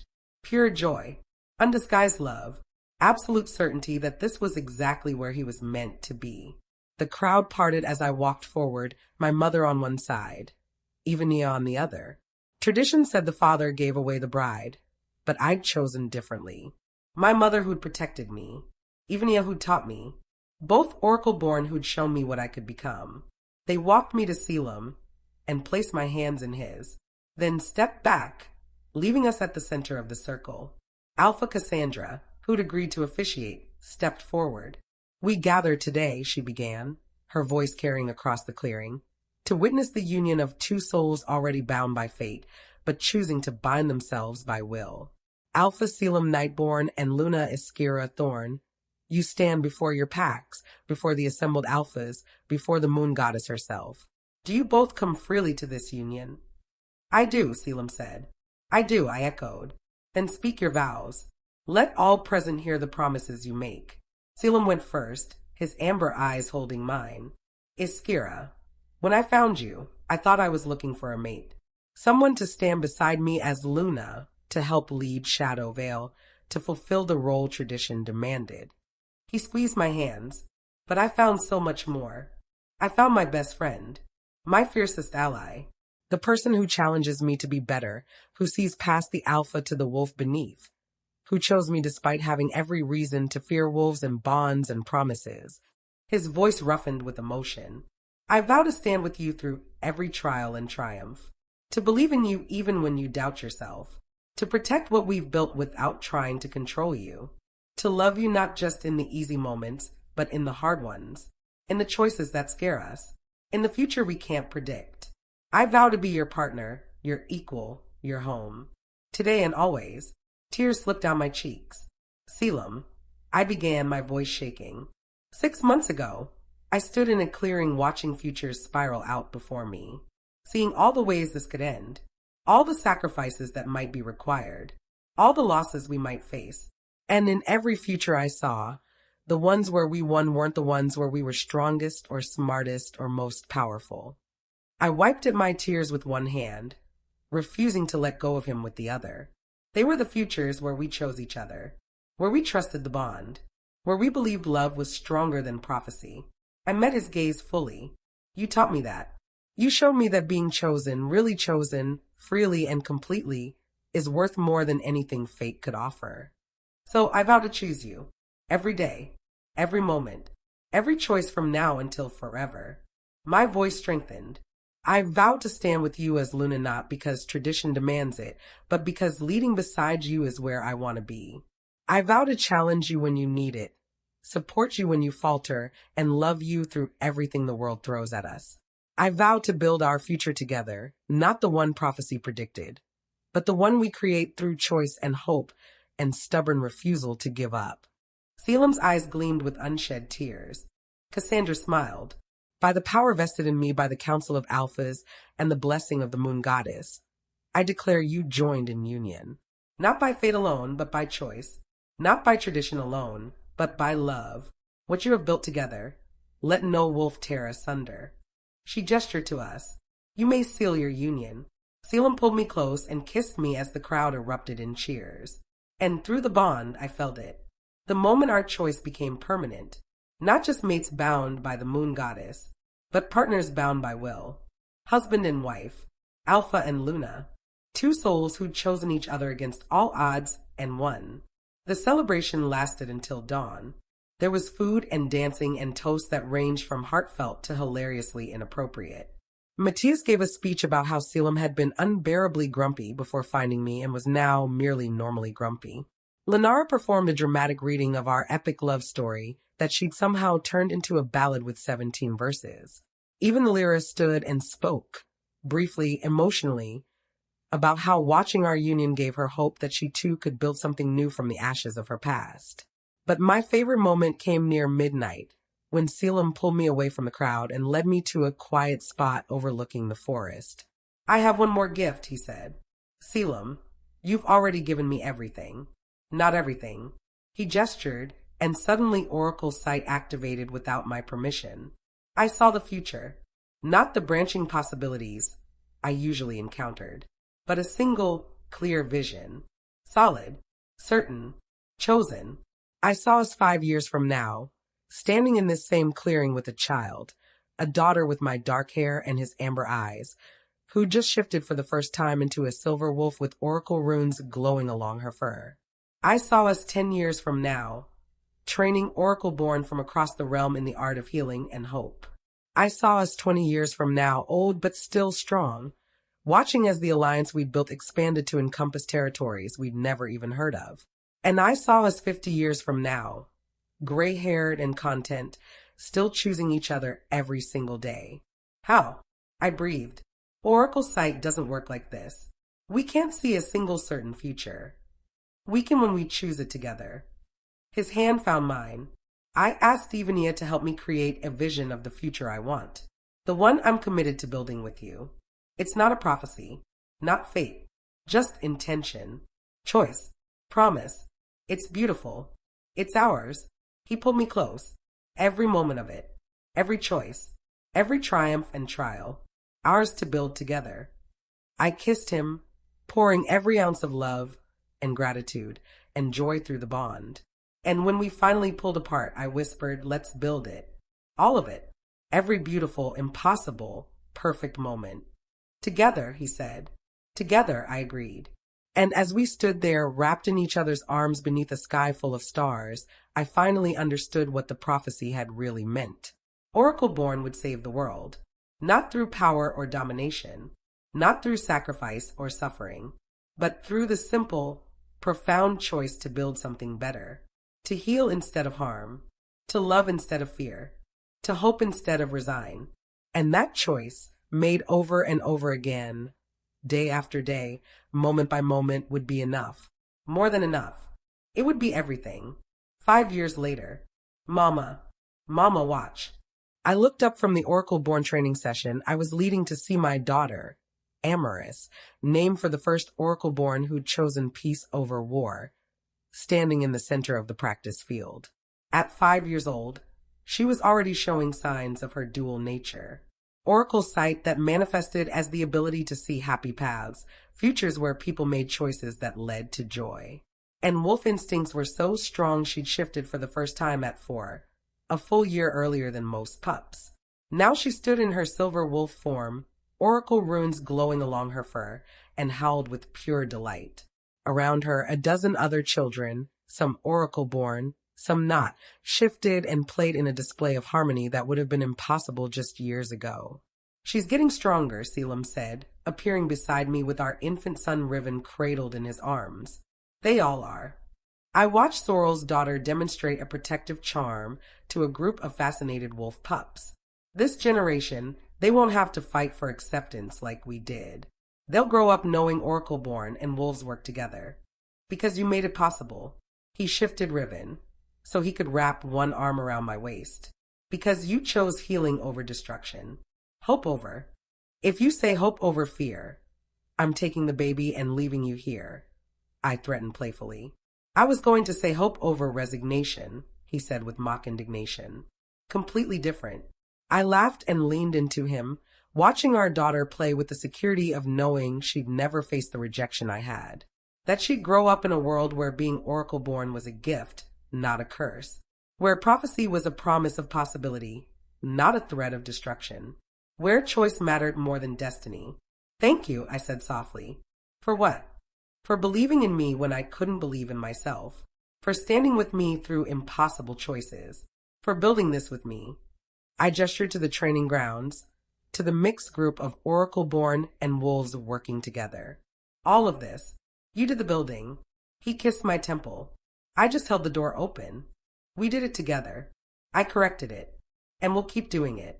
Keep choosing to build something better. Keep proving that love and hope and stubborn refusal to give up can change the world. Together, he murmured. Together, I agreed. And as Amaris bounded over, her silver fur shimmering in the sunlight, as Riven gurgled contentedly in his father's arms, as Oracleborn and wolves trained side by side in the clearing where I'd once faced my darkest trials, I knew we'd done it. We'd broken the prophecy, not by fighting it or fulfilling it, but by transforming it into something new, something better, something worth passing on to the next generation. And every day, with every choice, we'd keep making it real. The end. Thank you for journeying with Iskira and Caelum through this story of rejection, redemption, and the power of choosing your own destiny. If you enjoyed this tale, please like, comment, and share. Subscribe to the channel for more werewolf romance stories where love conquers prophecy and hope rewrites fate. Until next time, may you always have the courage to choose your own path, no matter what destiny claims you should be.